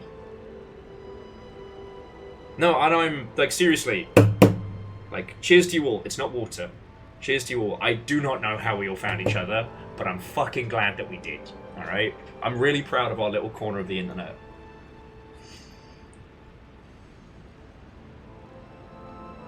Sorry, and the thing that made me laugh was Evil Geek being like, I've got a great idea for promotion.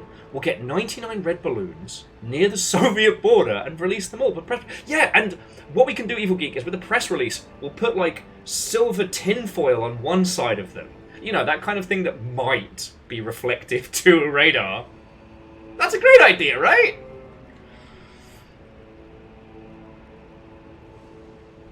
Yeah, it's also why it makes it very hard for marketers to give us money, because we're not strictly an indie house either, you know? I mean, how many fucking weeks have been on Elden Ring?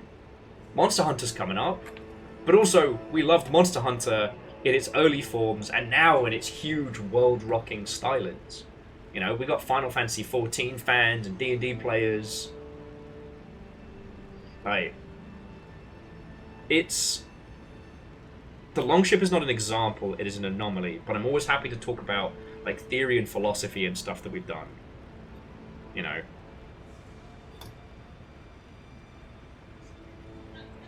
You know. The lessons we have learned from the Longship that might be important to you all is, one, don't let fracture spots, don't indulge fracture spots. So that is, if people try to create communities within communities, don't encourage that one. We lost a lot of people due to the fucking Minecraft server, and those people don't come back anymore, and it sucks. And it's not like you could message them and be like, hey. But we let that fester for too long. And what happened was, we had this... I always hate doing those kind of like... those group servers, because you can't be there all the time, and sometimes things can... Sometimes people can start rubbing up against each other. And we were getting requests for private servers inside the Longship, and that was the point where we're like, nah, we don't play that way. We're all in it together, alright? And, you know, it was kind of like the Londoners in... It felt like the Londoners in Frostpunk. You know? I wanted to bring those people back. I wanted to, you know, have them as part of our little tribe, but there's nothing you can do.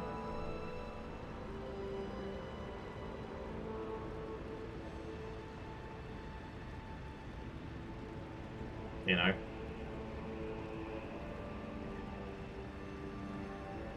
Anyway, sorry, I don't mean to bring that on a downer. Just like, here are some lessons we've learned. You don't have to do a self-promo channel. Like, helping the homies is not the same as having a self-promo channel. And that's an important one.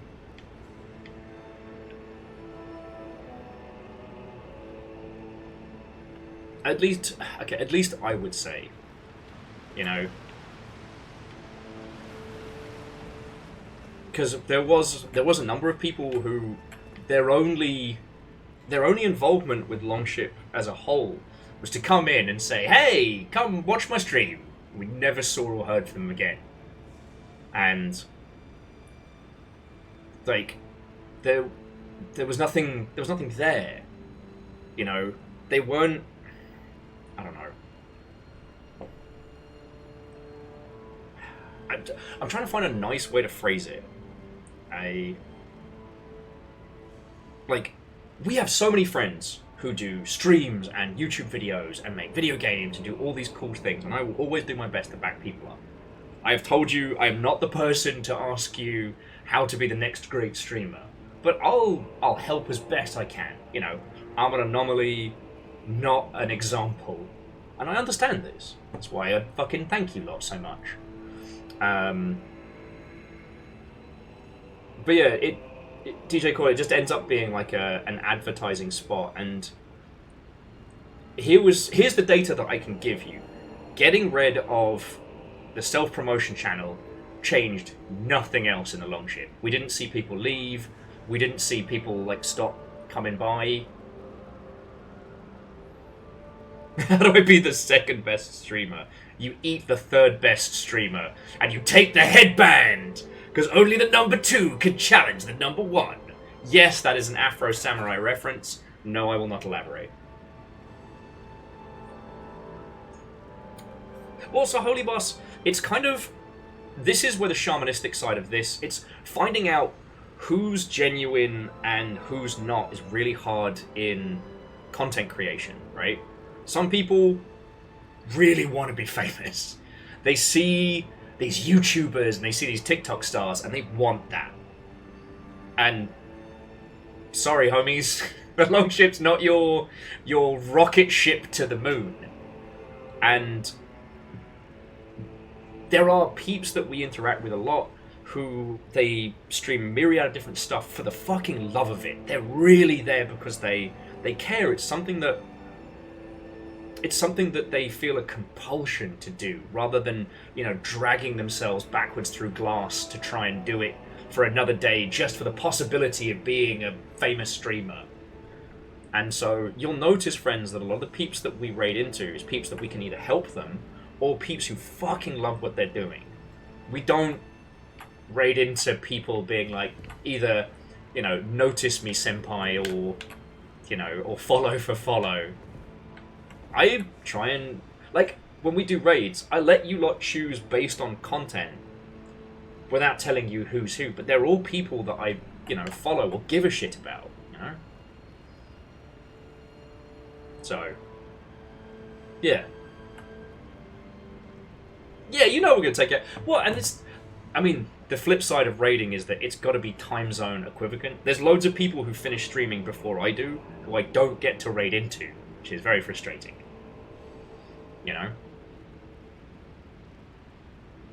And alleged, what and welcome? Ah, for the Emperor! Cosplay Brother Titus approves. Yes, look at my very serious face. Ah, Miss Bismarine, you have done very well. Now, find more Xenos. You are not done. Brother!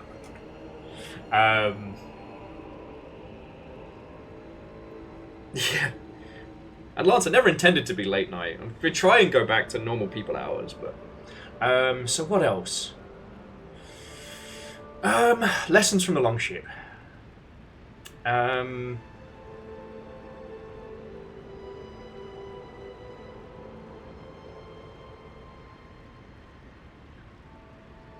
try and think of some others.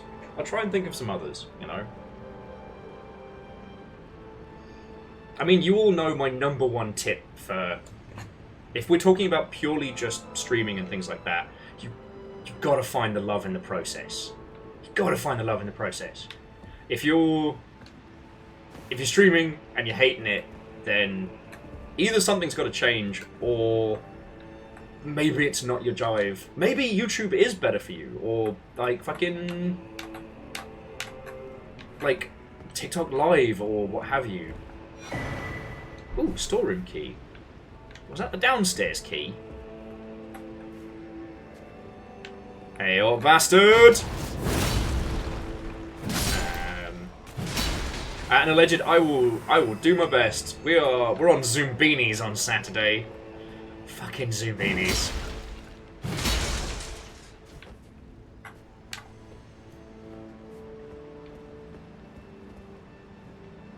But yeah, I think anything beyond that is, if we're talking about streaming in the ilk, anything beyond that is stuff that's how I like to be rather than what you should do to be correct. So that's why I don't talk about it a lot, because I spend a lot of time talking with Perios and other friendos about, the theory and concept and philosophy of streaming and stuff like that. But I know video games. I don't know streaming. I don't fucking know. Shit, friends, if I could tell you how to be successful at this, I'd be floating on pure vibes. I'd be Master fucking Yoda. I don't know.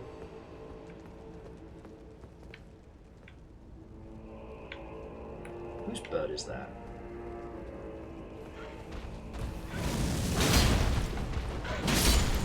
A typical British insult. Oh, fuck you. Vernon, whose fault could it be? So my personal philosophies are, it's about you lot more than it's about me. I don't play games that I hate, specifically, but I do pick games that I feel will either facilitate conversation or will be things that you'd want to watch whilst we talk about other stuff.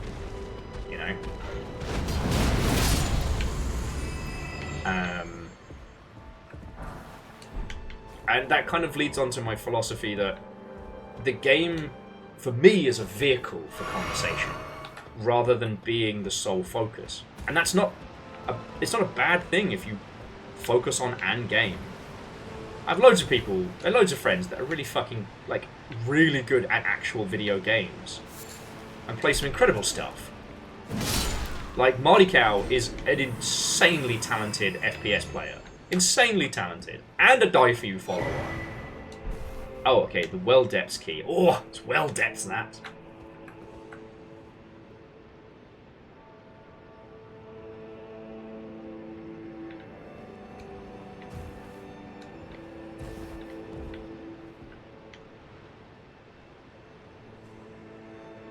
Verdon, I've been told it is possible to be good at video games. I've never achieved it.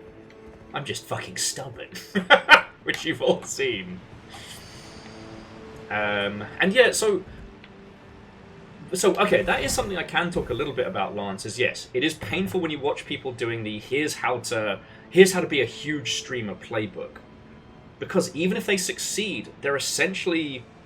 Okay, here's how I like to think of it. It's like playing a tabletop RPG. Or, I don't know, a specific... No, let's go with that. Let's go with a TTRPG. Once you're locked into that system, you can't change systems, right?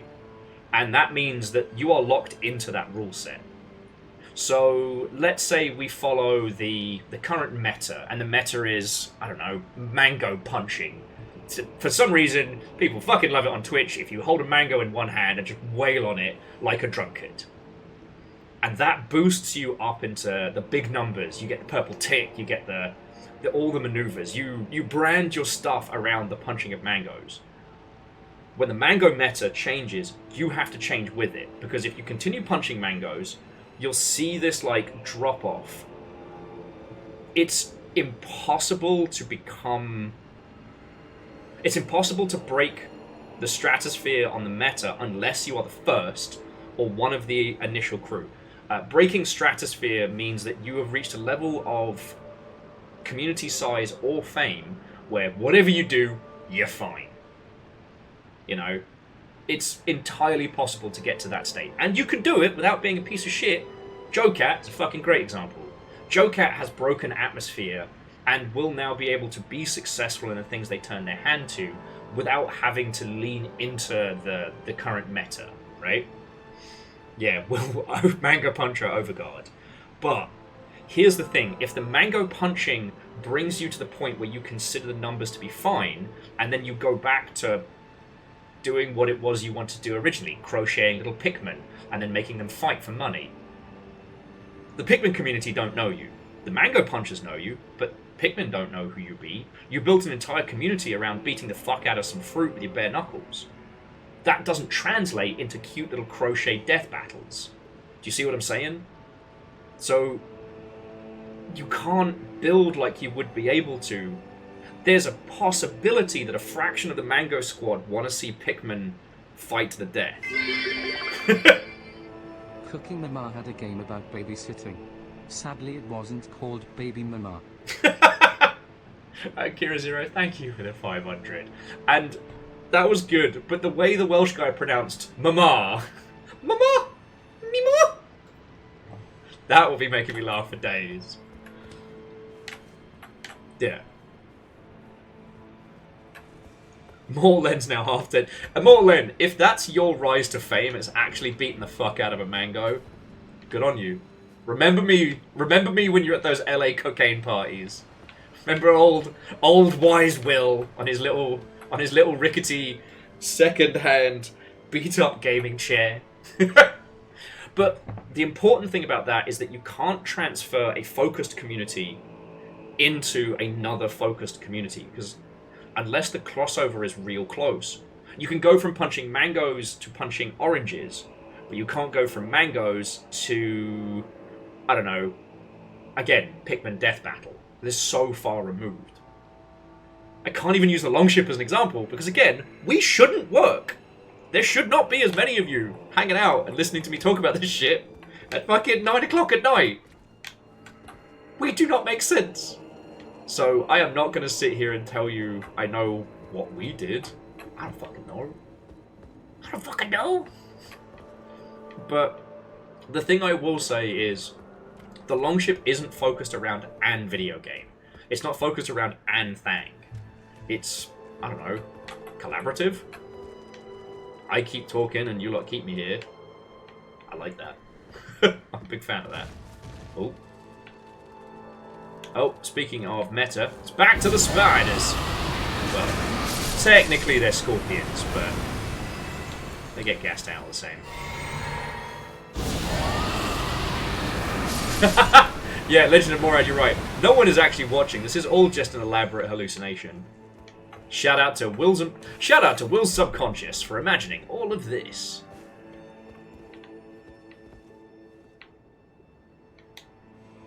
Alright, I'll have to go back and recharge after this spider, but after this scorpion, but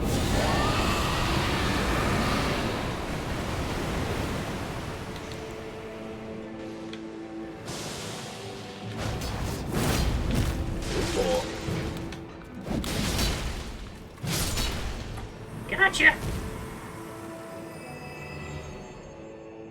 Cody Bus says, I'm just a Ren Fair enjoyer you saw hopping on a bus, and the rest is history. Ah, oh, beans.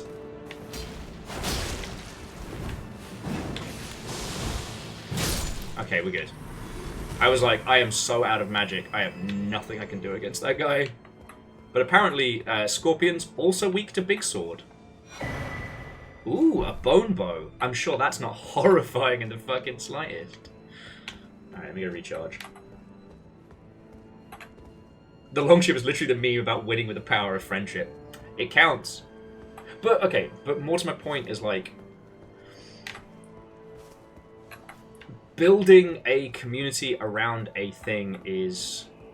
Ooh, what's this? Oh, shortcut. Love it. Is important if you're not finding traction in a space, but understand that the thing that you choose to build your community around will be what defines you. Success is a thing you can acquire, but it will also put you into a very specific category, and that's okay. That's why you gotta love what you're doing. You gotta love that process, because, you know, if you rebuild and rebrand yourself for a specific thing and it doesn't work, oh boy, does that feel not good. Oh, we got the key for the storeroom. Oh, and we got the key for the shitter as well, so we can go check that out. And nearly enough for another level? Man, don't spoil over here.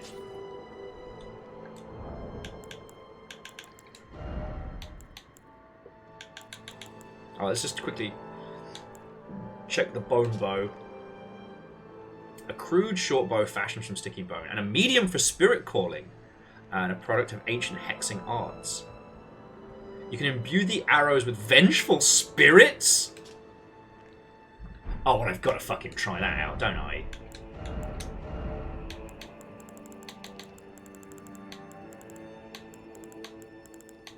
I feel like I'm the opposite of a Ghostbuster now.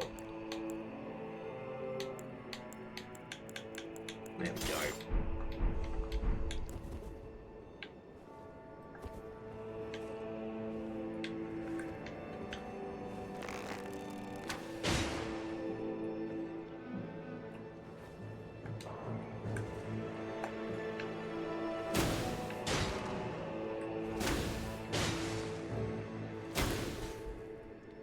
Okay, how do I do ghost shit?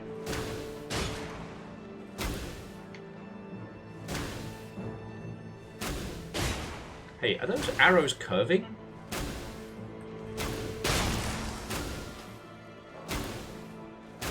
Okay, no, it's just each shot does more ghost shit.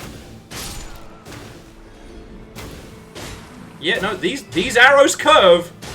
Ah!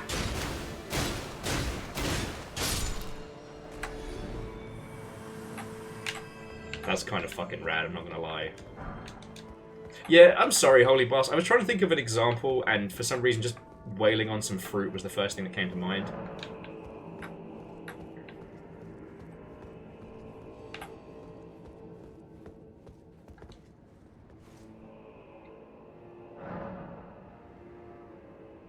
Alright, Alleged, have yourself a lovely rest of your evening. To be continued. And remember, it's okay to egg them back. They know what they did. But what I will say before we move on from this conversation is, if you get the chance to talking to Aperios when they're available, or if you're in Seattle, there is the Sober Discord and stuff like that. There are peeps to chat to. I know it's really fucking hard to get good knowledge on how to stream and what to stream and best practices and shit like that. As much as it kills me, because it is actually their name, this is not a bit, but Zach Boosie is also somebody that I follow that talks a lot about streaming news and cuts out a lot of the drama bullshit, which is very, very useful. Oh yeah, I was going to use a soul. But, like, again, ultimately... Ooh, raises attack after defeating an enemy. Oh, that was for the curse insignia we got for the fire guy. A talisman depicted a raised spear in a backdrop of flames, resembling, in remembrance of the lives lost in the sacred crusade led by Mesmer. The warriors who fought in the crusade set aside both honor and mercy to wantonly impale and scorch those deemed impure. I feel less bad about gassing that bloke now. Those who felt invigorated by each cry of death were the same men who were certain of the sanctity of the campaign. They were the baddies, and we found this guy's pants, shaped to resemble an unclothed hero. Oh yeah, Lance, Sober is how we met. And how you found our weird little corner of the internet. But yeah, talking and collaborating with peeps offline, I think, is a very, very good one.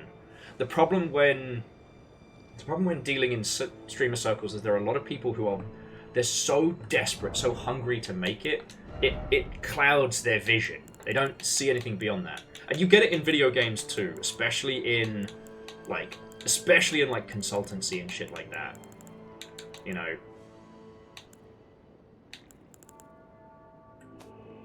And as bad as it is to say, a lot of the people who give that, here's how to market your video game advice.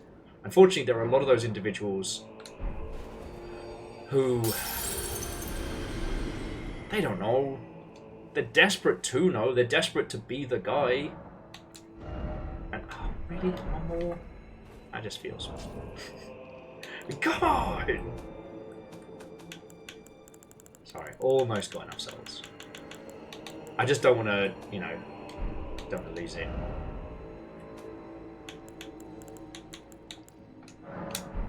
So yeah, it's not a unique thing to the streaming world.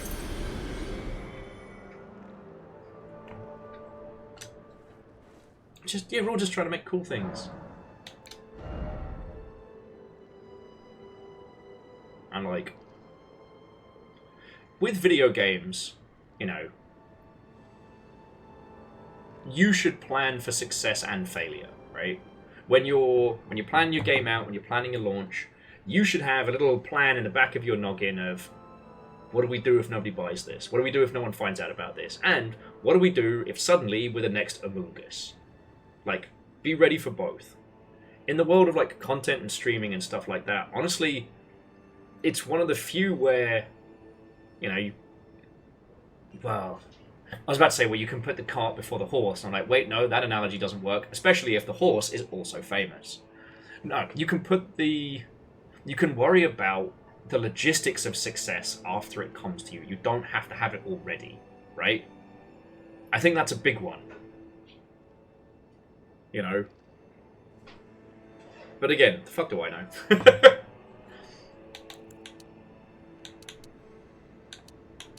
How was I putting points in? I was putting points in. Oh, okay. So we got Stinky Breath up to that. We don't need any more Stinky Breath. So I guess...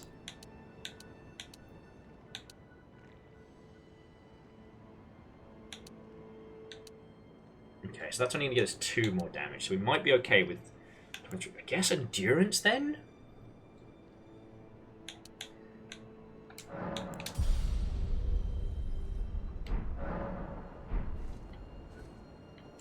Yeah. But anyway, it just comes back to the same thing I was telling you all. Love the process. And if you have that down pat, you're going to have a good time.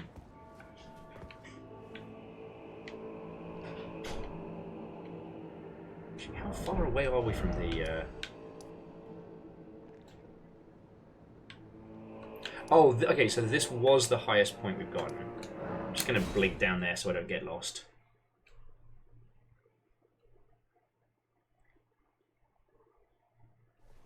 What if I'm trying to make extremely mediocre things? Then you're ahead of the pack. Then you're doing great. I don't know. I will say, if you're making it for the love, then essentially your definition of success is just going to be, can I still do the thing, right?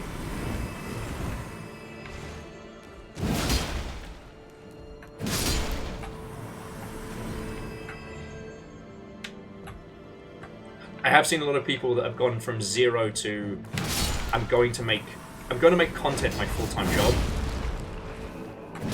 and that is before they found their tribe, their people. And oh boy, it knocks the wind out of them. Because the other reason why, like, don't look at me as an example is I was getting to do this for companies before I did this for myself. I never would have done the Longship as a full-time thing had I not had nothing else. You know the story. It's nothing new. But I didn't just wake up one morning and start this, you know. I'd been doing this for other companies for varying different reasons. Miss me!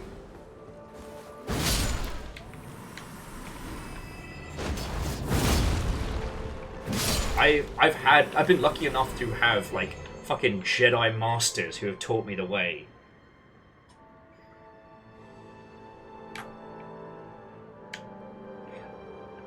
Now, numbers. There's one thing I know. It's not about the money. It's all about the Mets, baby! I assume everybody still dislikes the New York Yankees? Or is that the other ones? Anyway, you sound very happy, which means I'm happy for you, friend. Fuck yeah.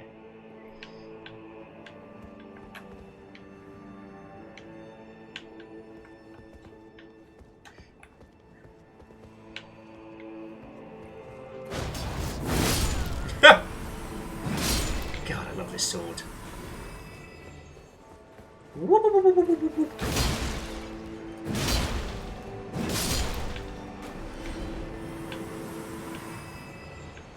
Aeon says they've been to a Mets game and they've never seen them win.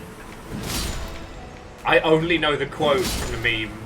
It's all about the Mets, baby. It's not about the money, Spider-Man. It's all about the Mets.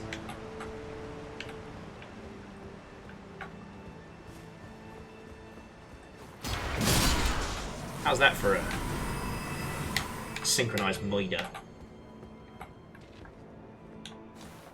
But yeah, so numbers, we've just been having a natter. It's been a quiet night, but kind of in a good way. We're just exploring whatever this great big castle is. And after the adventures on Dragon Mountain, like, these guys ain't shit. I think I've died, like, what, twice so far today? And both times because I just wasn't paying attention. Oh, no, there was, the Capiwara guy was back.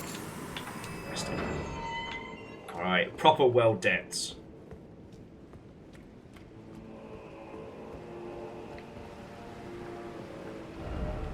Let there be bog. Time for bog.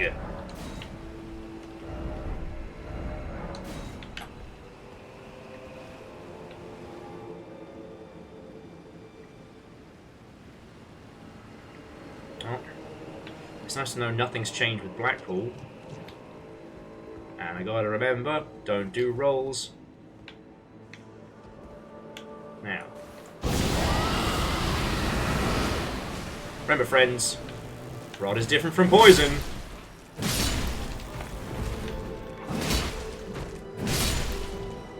Wait, are they lizard bugs or just pure bugs? They definitely got a thorax, but... Oh no, they have people faces! Oh, thanks, I fucking hate it.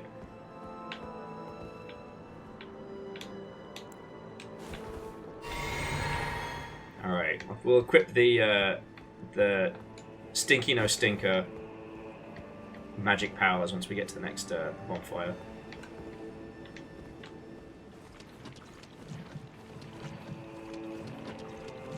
Mmm, soupy.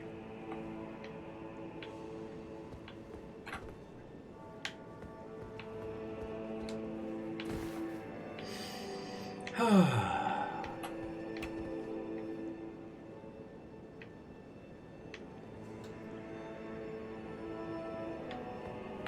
was trying to think of just some other little things before our conversation fully moves on.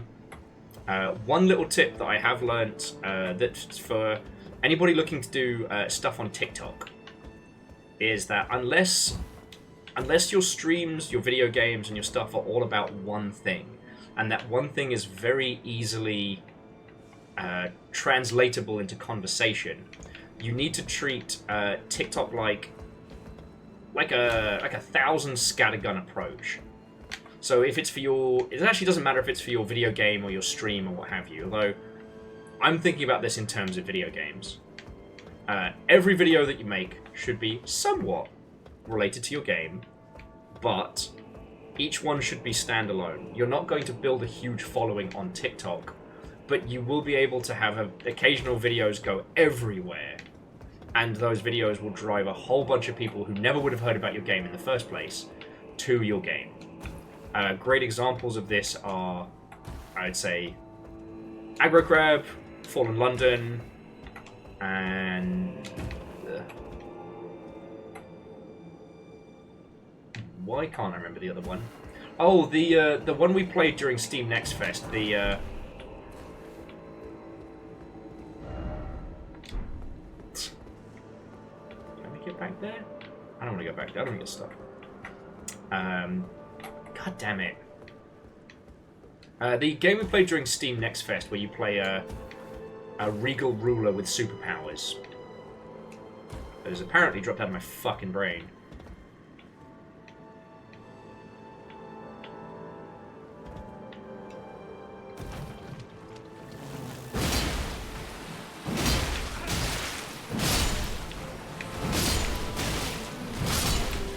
You guys are not strong, but I don't think you're supposed to be. I think you're supposed to just stop me from getting away. Oh, man. Seriously, Boggenworth's fucking let itself go. This used to be a beautiful sea. Look at it. Literal streets full of muck, I tell you.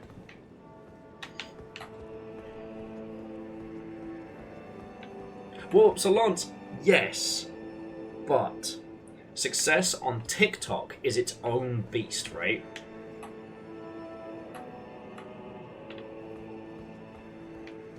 And it is a very, very hard thing unless somehow the stars align and the game or whatever that you want to make is also in line with something that TikTok just resonates with.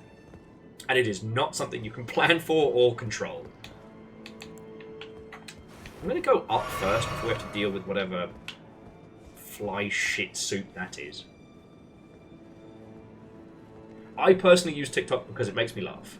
It is my microdosing of disassociation and one of the slightly healthier coping mechanisms I have access to. Here we go. Another shortcut, don't mind if I do. Or blimey, governor.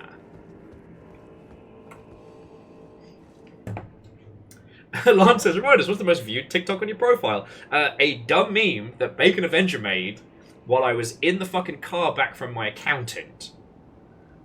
Sorry, the bus. But yeah, I was bussing it back, and I was bored, and Bacon posted a funny meme and I put it on TikTok, and now it is at like 650,000 views. My second most popular one, that time I put a disco light in the oven.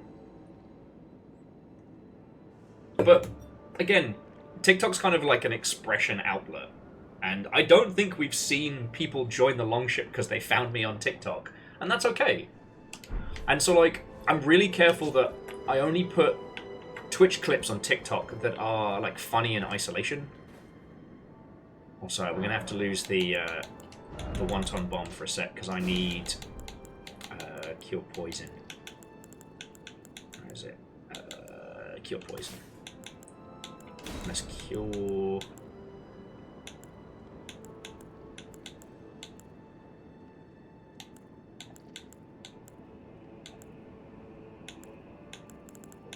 Another cure that we need.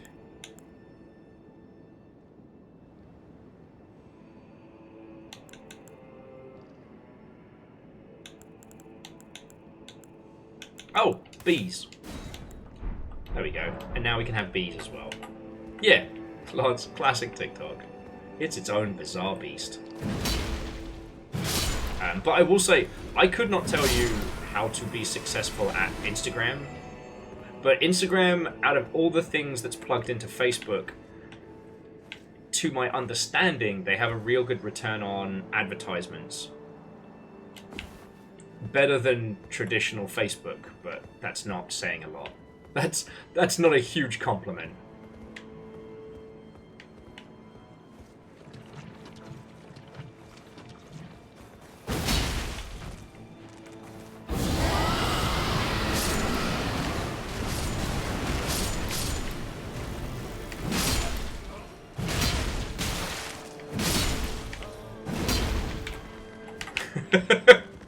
I have to say, you're gonna have to call the FTC on me the way in which I be busting bugs.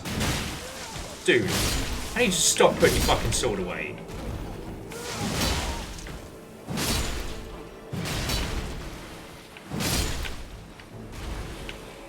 The way I be gassing bugs, I should be illegal in several countries. Alright, and let's see if this works. There we go.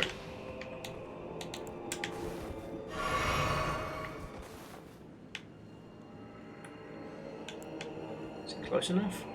Bees? Go find him. Bees. Bees.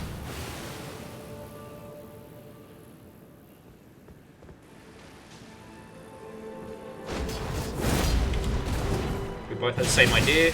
We both missed.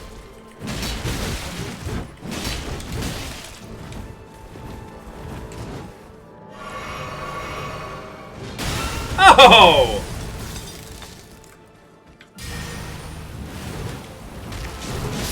Ha! I killed him with bees. The Horned Warrior's Sword. And some gauntlets as well. Oh, very fancy. And beast liver, which I assume is what we're having for tea.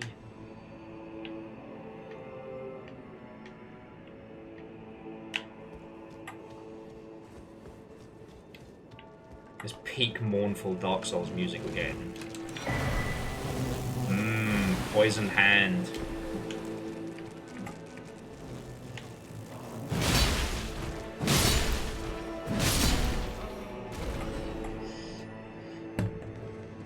No, Fred, it's bees. It's not a swarm of flies. Very important. It's very important. It's not gross and weird. It's bees. Everybody loves bees. They made a whole ARG about it. It was great. I don't like the bad soup here. Bad soup noises. Exaggerated Nurgle wink. Oh, okay. I don't just... Friends, thank you for letting me natter on, like, games marketing talk and, like, content and streaming nonsense. It's not a sphere I'm as knowledgeable on as I am with video games, so please take all of my opinions on, you know, streaming and streaming as a profession with a ginormous amount of salt. Like, an amount of salt that would make your friends go, are you good? Are you going through something? That's how much salt I think you should have to put on. God, that's gross.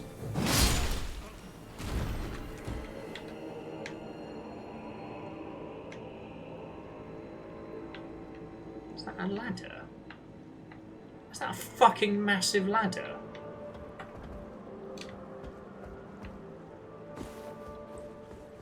I think it is. Excruciatingly salty. Got it. When I want to tell you you're wrong, but you're not. Okay, that is a stupidly long ladder. So how do we get onto that? Can we get onto this?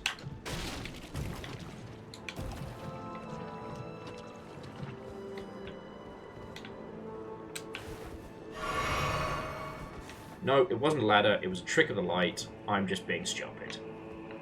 Okay. I'm trying to see if we've really explored everything we can down here.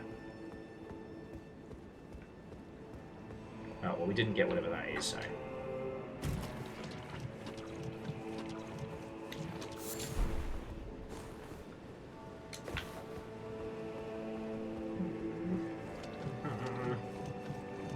I'm getting all spun about. I mean, maybe the sword was the thing to get from down here, but... Does anyone else get the feeling there's more to this area than I've seen? Well, let's have a look at the sword for starters. Oh, okay, so poison hand. Poison spear strike. Oh, this is heinous! Oh, this is bad. And I quote, a glove stitched together from the flayed skin of the victims of the butcherous bloodbath. You remember the butcherous bloodbath? Affects target with deadly poison. Raises attack power when poison occurs in the vicinity. Forged of an unyielding black impulse towards revenge fostered in those who have everything burnt or stolen from them. These are the weapons of the utterly downtrodden. Unique skill, Poison Spearhand Strike.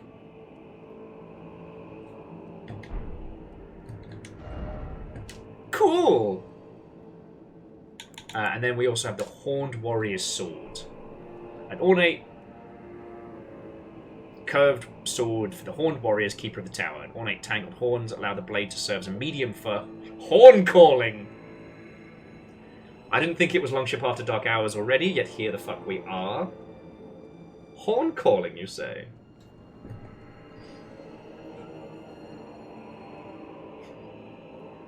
Aeon at the back. Does it come in any other colours? It comes in purple, rot purple, and death purple. We're currently out of death purple. Spam, spam, beans and spam. What if I don't like spam? Doesn't like spam!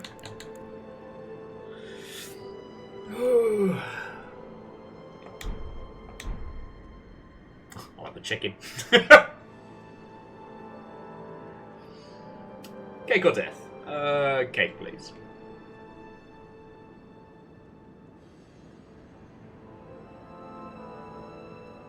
No, so Lance, you're all good friends. Like, I can't add anything for baseball chat, but I'm happy to hear you and Numbers, like, getting excited about it. You know? I can't promise that I will be a man of the sports, but I can say that I do respect them. Or, I should say, I respect the love people have for them. You know? Oh, excuse me. And we'd always like a random fun fact. Also, I don't know if any of the rest of the squad has played this. Evil Geek, damn it. Will has some pretty flies for a white guy. I almost missed that, Evil Geek. Could have lived my whole life without reading that.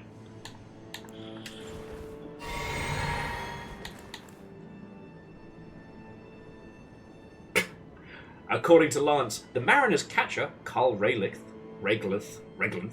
has the nickname Big Dumper on account of his... No, I got nothing.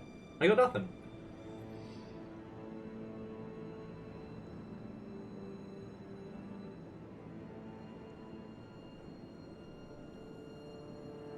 Do you ever think about how, if Damien's game was golf for people that don't play golf, do you ever think about how Baseball was a sports game for people that don't like sports? Or don't know sports? And I don't think that analysis entirely works, because loads of people I know who do like sports really got into Baseball.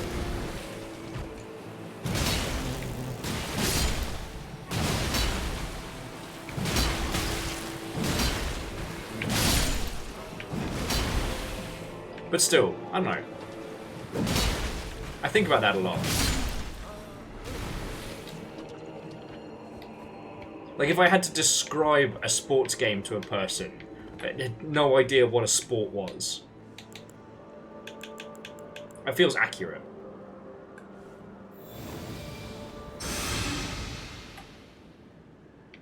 Oh, Evil Geek. Okay, so you are ahead. So have I done everything down here in Swamp Hell? I beat the Horned Warrior. I've explored some of these. I can't tell. But it feels like these were the people that the Fire Bastards were doing a purge on. And that before they lost their noggins, they just locked them down here.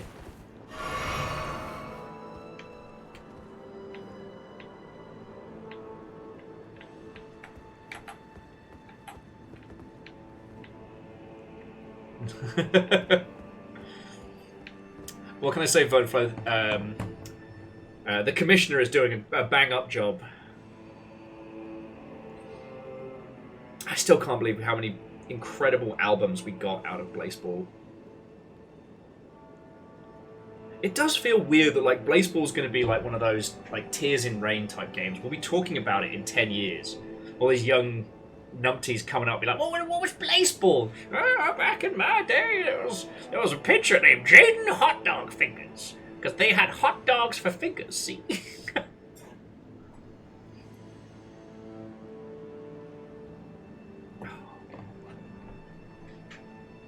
Yeah, Aeon, you know what? I don't get the whole, like, you know, team tribalism thing. It doesn't make any sense to me.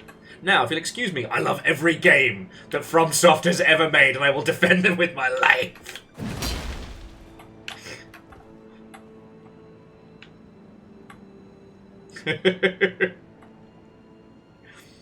Okay. Well, Evil Geek, thank you. I've had enough. I've had enough swamp time. I don't need any more enrichment in the swamp. I think we're good.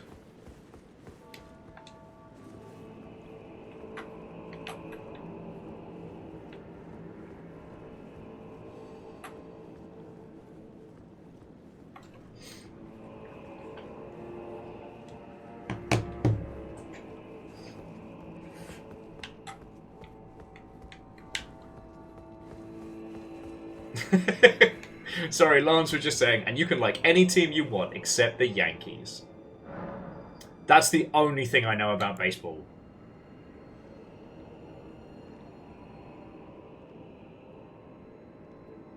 Holy Boss, I managed to not cave and get the final shape, but I probably will in the future.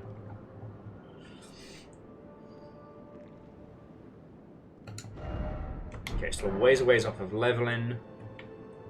Okay. So friends, we're at the 4-hour mark. I desperately need to pee, because I have been huffing water and coffee to stay awake all day.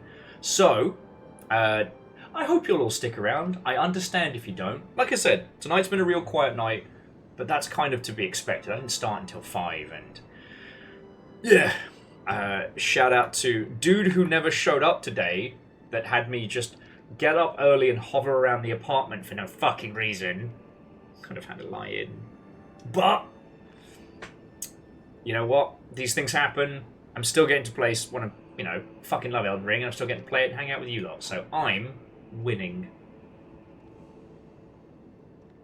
No, Legend, exactly. I'm not bitter. I'm not bitter. I don't know who told you I'm bitter. I'm not bitter. I'm not salty. Alright, friends. I'll be back in just a second.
Oh, welcome back to the stage of history. So I will assume this is the Jinn of Lance and Jinn. Welcome back. Hello. How was your stream? What were you up to? Tell me your tales. I was checking my phone while washing my hands, and the amount of posts out there just saying, "And the evil is defeated." And honestly, if you all hadn't been talking sports, I wouldn't even known what they were referring to. Now, one little thing, friends, is in half an hour, I am going to need to take dogs out. So the good news is, you will get some fishing time. The only downside, I've not had the chance to add the latest fish to the repertoire. So so Aeon's, yours isn't in yet. Oh, okay. Well, Lance, please pass on my thank you for the raid, and I hope they had a real good time. And like I said, I know it's a small crowd tonight. That's fine. That's cool. We're hip. We're with it. Who's Spider? Who's Scorpion is that?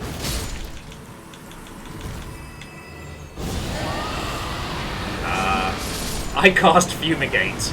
It's super effective. Yes, I have to remember I have to remember to reset the scores. I can't count on you getting another fucking super whale.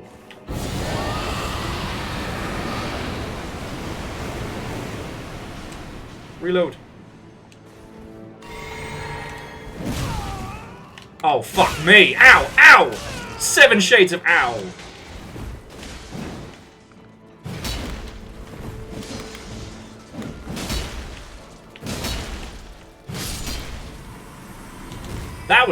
That was the worst. I should have died from that. Alright, as for you, big and gangly, the fuck down here. Got shit to do.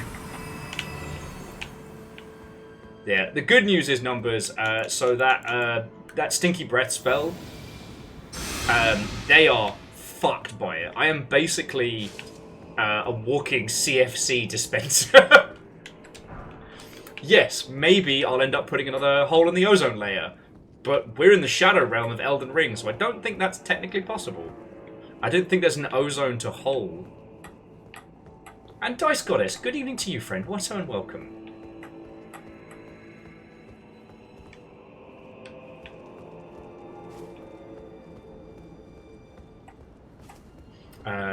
Yeah. Dice, nothing to report really. The sport has happened. Okay, hit him. Hit him! And it sounds like the people we didn't like lost, and the other folks won, so everyone seems very happy with that.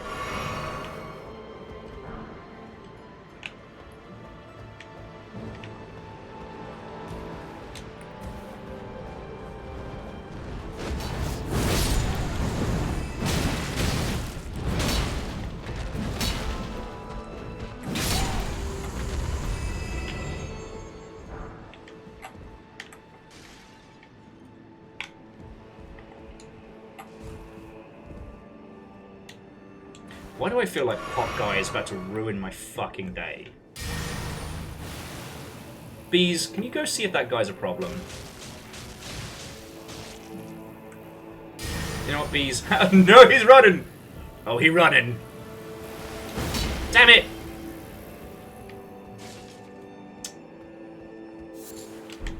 Alright. Alright, you want to play that way? You want to play that way? We can play that way. But you have drastically underestimated how obsessed and petty I am.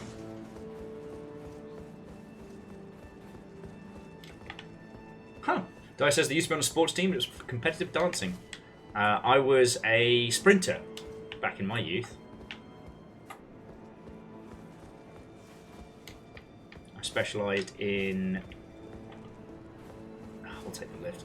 I specialised in track and field. Predominantly 100 metres, 200 metres, and high jump.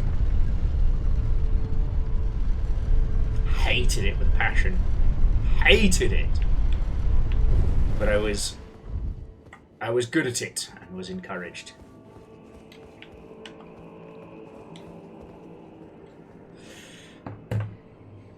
Oh, Aeon used to do 400 metre hurdles.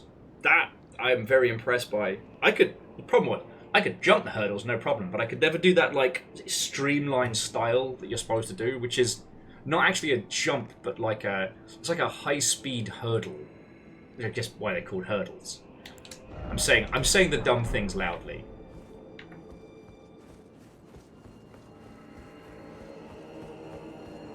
But yeah, I could bounce over those hurdles like boing, boing, back in the day, but that low-style jump was just beyond me and my gangly legs.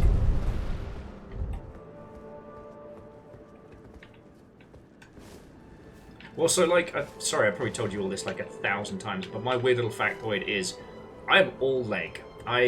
Proportionally, I am a tiny person on stilts.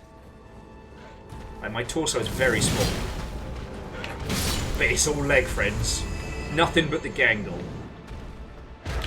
Oh, yeah, I forgot about you.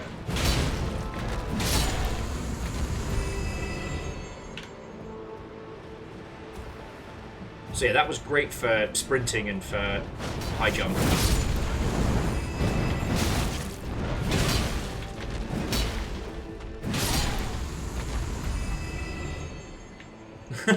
Lance says, if Will lifts his shirt, you can see his knees. You said you wouldn't tell anyone.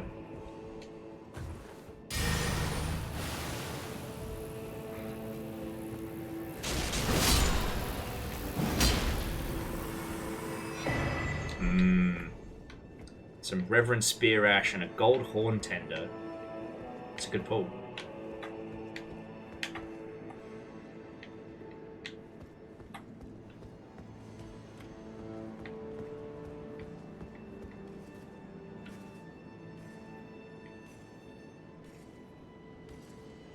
Oh. Excuse me, do you know the way to the go fuck yourself? Well, I don't suppose you would. Oh, he does. Oh, he does.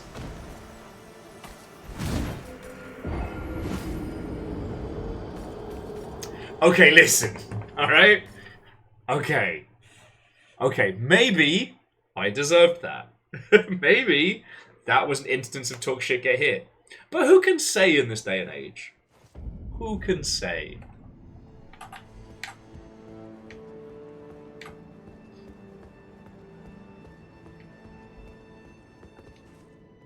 You're right, Fred. I needed more confidence. It was my lack of confidence that got me killed. What I needed was rampant overconfidence. Because that's the secret. We all know. The guy in Darkest Dungeon was very specific about it.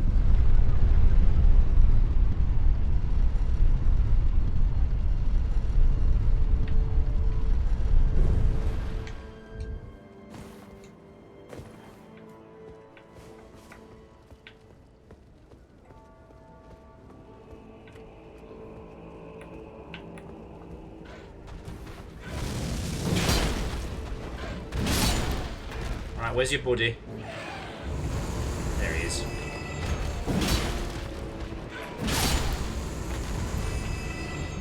I'm not sure what kind of character these birds are bad for, but I'm very grateful that Big Sword has no problems. Oh wow, I got both. Ha! Get ready. Wait, that's the guy who was throwing shit at me earlier. Ah, get it now. Stars above.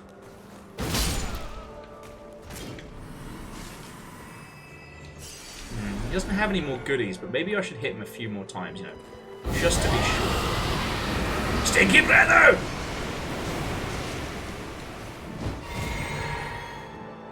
It's a wide stance, my guy.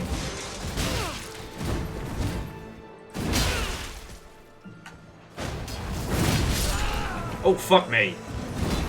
Alright. I nearly had him.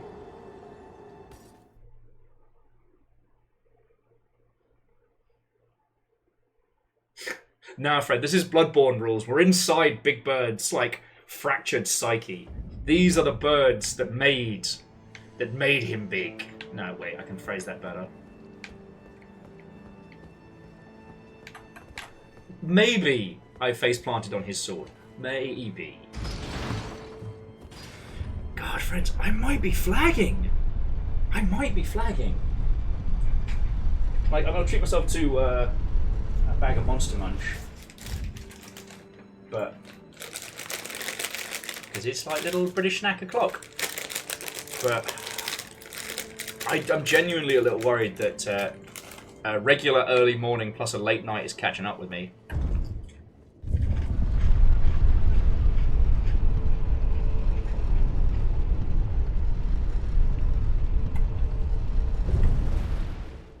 So Holy Boss, I mean, I can tell you the shit you already know.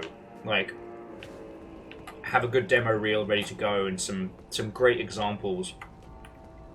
But aside from that, you'd be better talking to, like, Edwin Tiong, who's around here pretty frequently. And at some point, we are going to get Alex on to chat about this kind of stuff.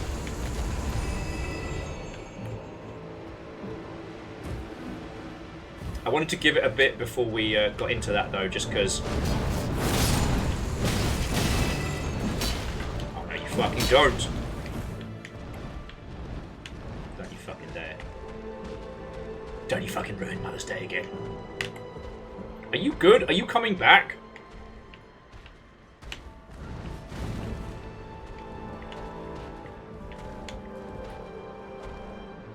I think he got stuck.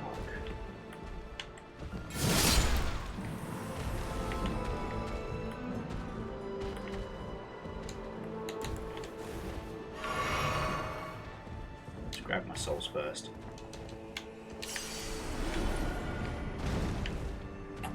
I just don't want to deal with that guy if he comes in and gets me with a, like, last second Harpachar when I'm trying to fight Big Sword Pretendo.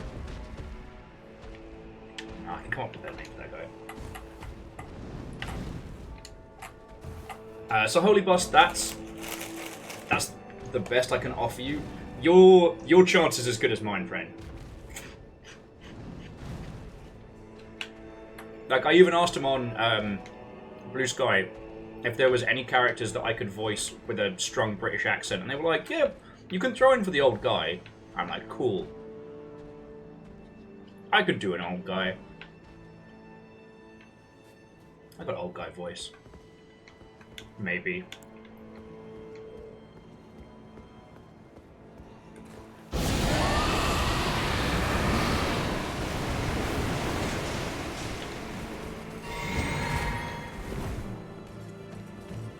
What you got? Ooh. Oh, fancy kick. Fork. Fork sticks. Ooh! Man, he nearly got me 3 for 3 there. He swung right above my ear. That was nearly my head going...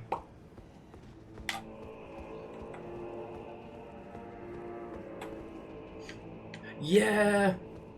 Lance, I tried to get on that as quick as I could, but... That's the flip side of... Oh, and Sexy. Welcome back.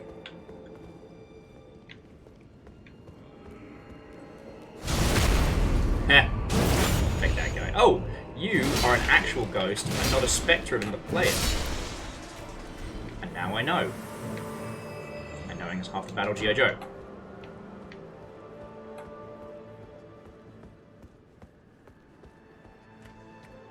I'm getting the weirdest sense of deja vu right now.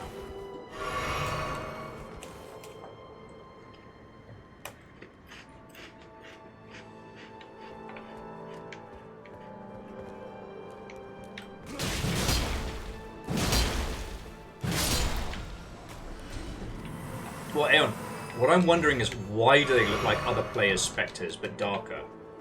I'm sure there's some absolutely heart-wrenching reason for it.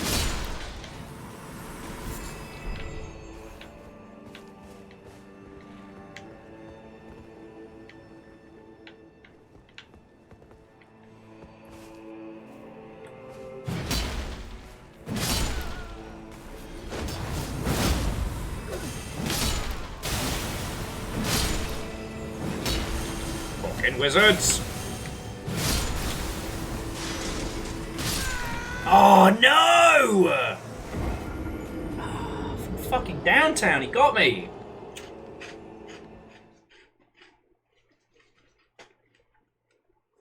I mean, dice, maybe. We're about to find out. Because I gotta get my shit back.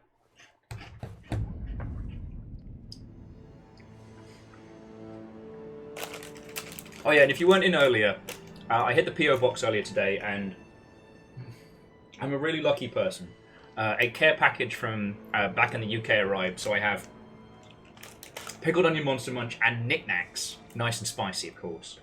And my friendo over at Bandai Namco sent me 2 of the Gundams that I desperately wanted to get from the Gundam base tour, because they had them over at New York Comic Con, and they arrived as well. So after stream, I have a lot of thank yous to say.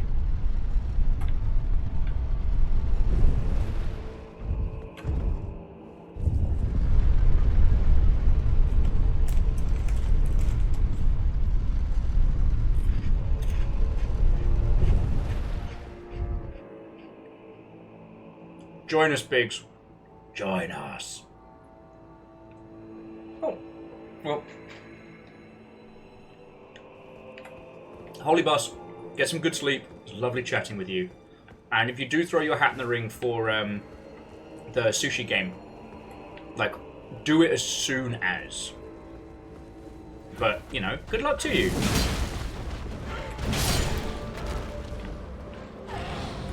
And Biggs, that is very understandable. I've seen some of the minifigs in, like, Target and things here, and they are already quite sold out.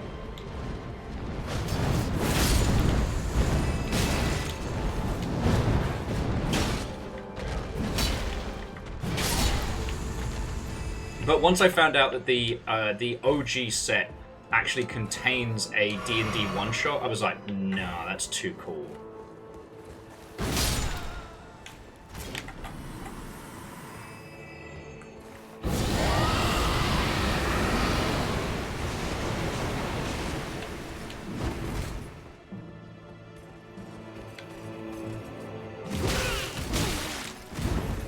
No!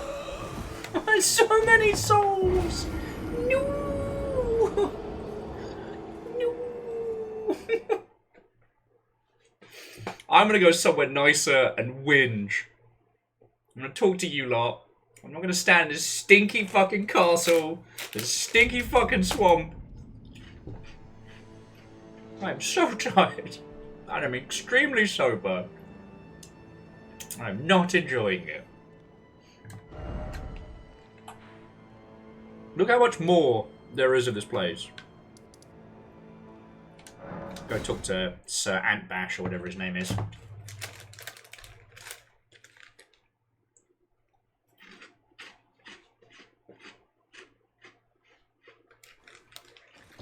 It happens. We are incredibly powerful in this place.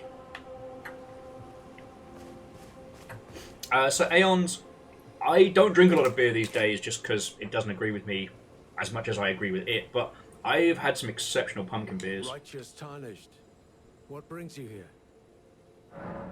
Ask about the person in Vigardi's armor. Oh, you must mean Samor. Samor is a kind and stalwart ally. Okay. The provisions are a little outfit. Samor traffics with the Forager brood, his brethren, who collect supplies from all corners of the land. No doubt they find inspiration in his many virtues. These are not your foes, Tarnished. Should you spot any Forager brood, be sure to mind your manners. God, I hope I haven't murdered anyone. Tarnished. What brings you here?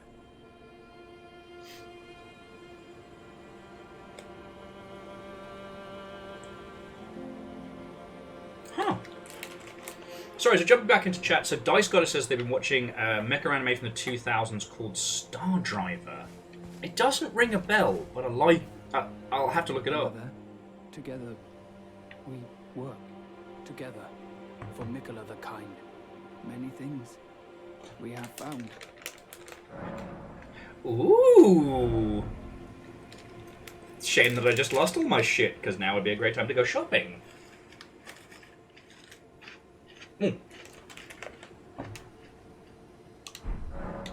I know.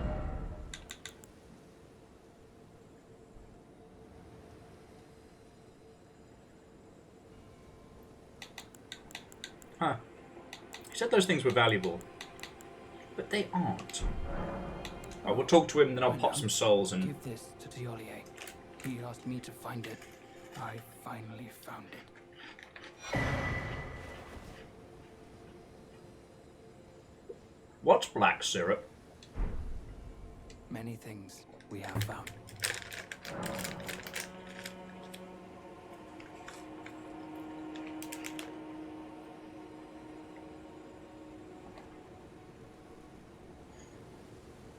Goodbye. Okay, so firstly, inventory, black syrup. An empty black syrup held in an unglazed jar. Moore asked it to be delivered to Tholier, an unknown liquid apparently gathered and aged by the Fourier brood. Alright.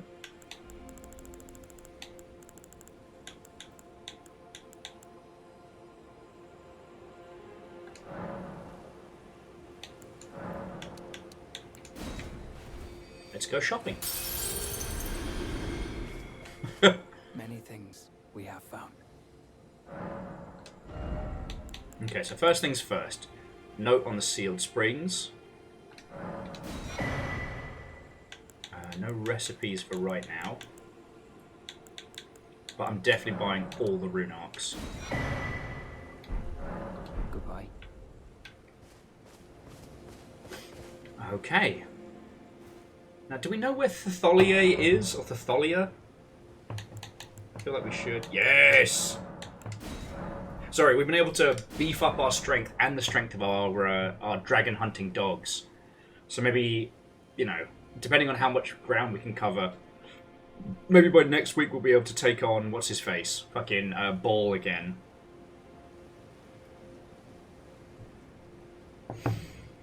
Oh. Friends, honestly, I think I'm hitting the wall. Like, I'm sorry to say, I know we've only done like 4.5 hours, which is baby numbers for me, but I think I'm toast. I think I'm kaput. Like, I want to be the guy. I can't be the guy today.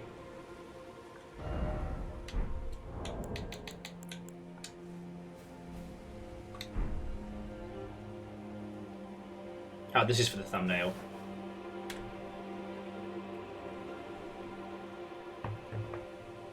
Indeed, sleep is a harsh mistress. And honestly, I'm hoping, no matter what it costs me, I'm hoping for some of her time. Did I just summon rain? That's kind of metal. So, like, I'm not going to dash off this very second, but I think this is where I'll definitely bring my the gameplay proportion of tonight's adventures to a close. Biggs, I'm real happy you're going to get one of the D&D sets, because again, finding out that it contains a one-shot that's designed to be played with LEGO minifigs is awesome. And I often find myself talking about the old days of D&D. I'm talking like, you know, just after the 2000s and whatnot, when loads of people worked out that having, like, painting little Lego minifigs was a much faster way of making minis than painting and buying the usual ones. Because in the UK, at least, the third-party miniature realm was pretty much dead. So technically, Aeon, my first system was... what did we say? It was like second... It was the Green Book, Red Rose of World of Darkness was where I started. There was a tabletop club that I was a member of, and I was part of the World of Darkness lot, and we thought we were so cool and smug. We thought we were so much better than the Dungeons and Dragons crew. And yes, we were little gobshites, and obviously that's wrong, but, you know, teenagers, am I right? Like I said, I'd time travel and punch Will several times. But for that, the D&D we played there was AD&D. And yeah. And we didn't play much of it, to be honest. Played lots of World of Darkness, lots of Vampire, lots of Hunt of the Reckoning, and a fair wedge of Mage the Ascension. That was fun. And Buddy Ed used to run our little group specifically. And let me tell you, it's known knowledge now, but at the time, drama kids playing D&D was a bizarre quirk of like nerdery intersecting with college. It was good times. I was part of a 4th edition campaign for a long time. It was still one of the best campaigns I've played. A great reminder that it is not the system, but the people around the table who either make or break your campaign. And yeah, that was my little intro. I did play some BattleTech, but we played BattleTech like a little war game, and I didn't have a lot of people to play like with or against. Like, you have to understand, like, I had to sit my ass on a bus for quite some time just to be able to play, like, tabletop stuff, like, once every other week. It was not a small undertaking, and of that squad, there were 2 groups. There was the D&D group, and there was the World of Darkness group, and that was it. So there wasn't a lot of experimentation back then. That's how you know, Fred. No enhanced imaging. God. You know we might be able to do BattleTechmas again this year.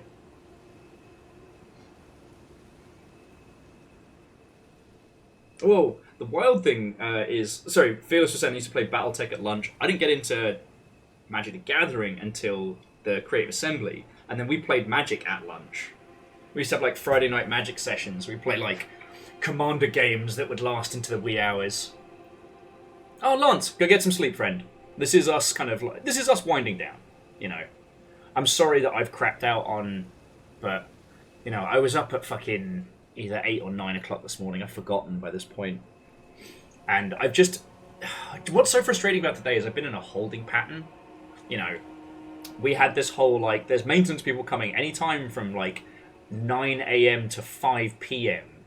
So we've just been kind of waiting. We didn't need to be in the flat, but... You know, the animals have to be secure, and, you know, if the person coming in here isn't comfortable with dogs, Amos would probably freak him the fuck out. So I've just been in a fucking holding pattern all day. And I guess I shouldn't whinge. We've had like 4.5 good hours. But still, I'm grumpy. Or grumpy Crumpus. That's me. I'm the Grumpus. But we did cover some new ground. We did explore some stuff. So it's not like we've had a bad time tonight.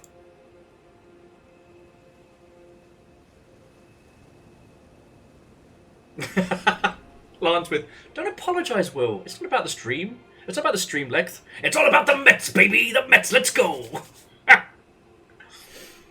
Oh yeah. Speaking of which, Dan Jones and Dragons is it's probably coming to a close at this hour, right? Oh, who fucking knows? But that'll be one to be hitting the VODs for me. I don't think I've seen Dan Jones and Dragons live in like 1,000 years.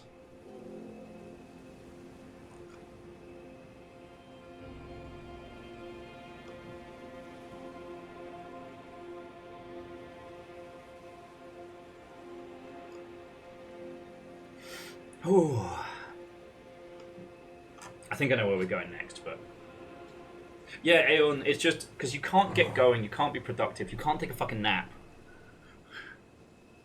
Because, you know, once those peeps come in the flat, I've got to secure the dogs, make sure they're fine, and then I would have been good to go. But they never came. And then once Fiona got back, I was like, look, there's stuff at the PO box I want to go grab. Apparently they're very heavy, so I can't, like, have them shipped over without breaking the bank.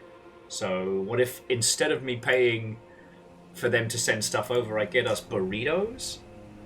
And I will be honest with you, those burritos were god tier.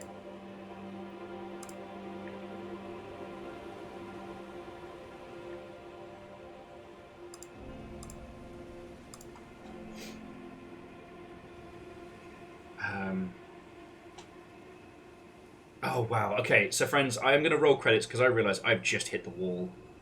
For you, that may have only felt like I was looking away for a split second, but for me, I was gone for several months. And Orzine, I'm sorry to inset burritos into your mind at midnight. But, yeah, as I said, I hope it was obvious from all of the nonsense I was talking about earlier, but I really, really fucking love doing this. Alright? So, you know, I guess just to cap the earlier conversation, I don't know how the Longship succeeds. It's entirely because you lot keep it going. And you're going to have to put up with me saying a lot of continued thank yous for as long as I'm in this chair. Alright? But, you know, I'm going to keep doing everything I can. I'm going to keep doing everything I can. Because this shit makes me fucking happy to do. When people are like, oh, Will, like, I'm so glad you're streaming, so I've got some company. I'm like, no, I'm happy you're here. It's supposed to be me thanking you. It's not supposed to be the other way around. You know? Oh, you glorious mother hubbards.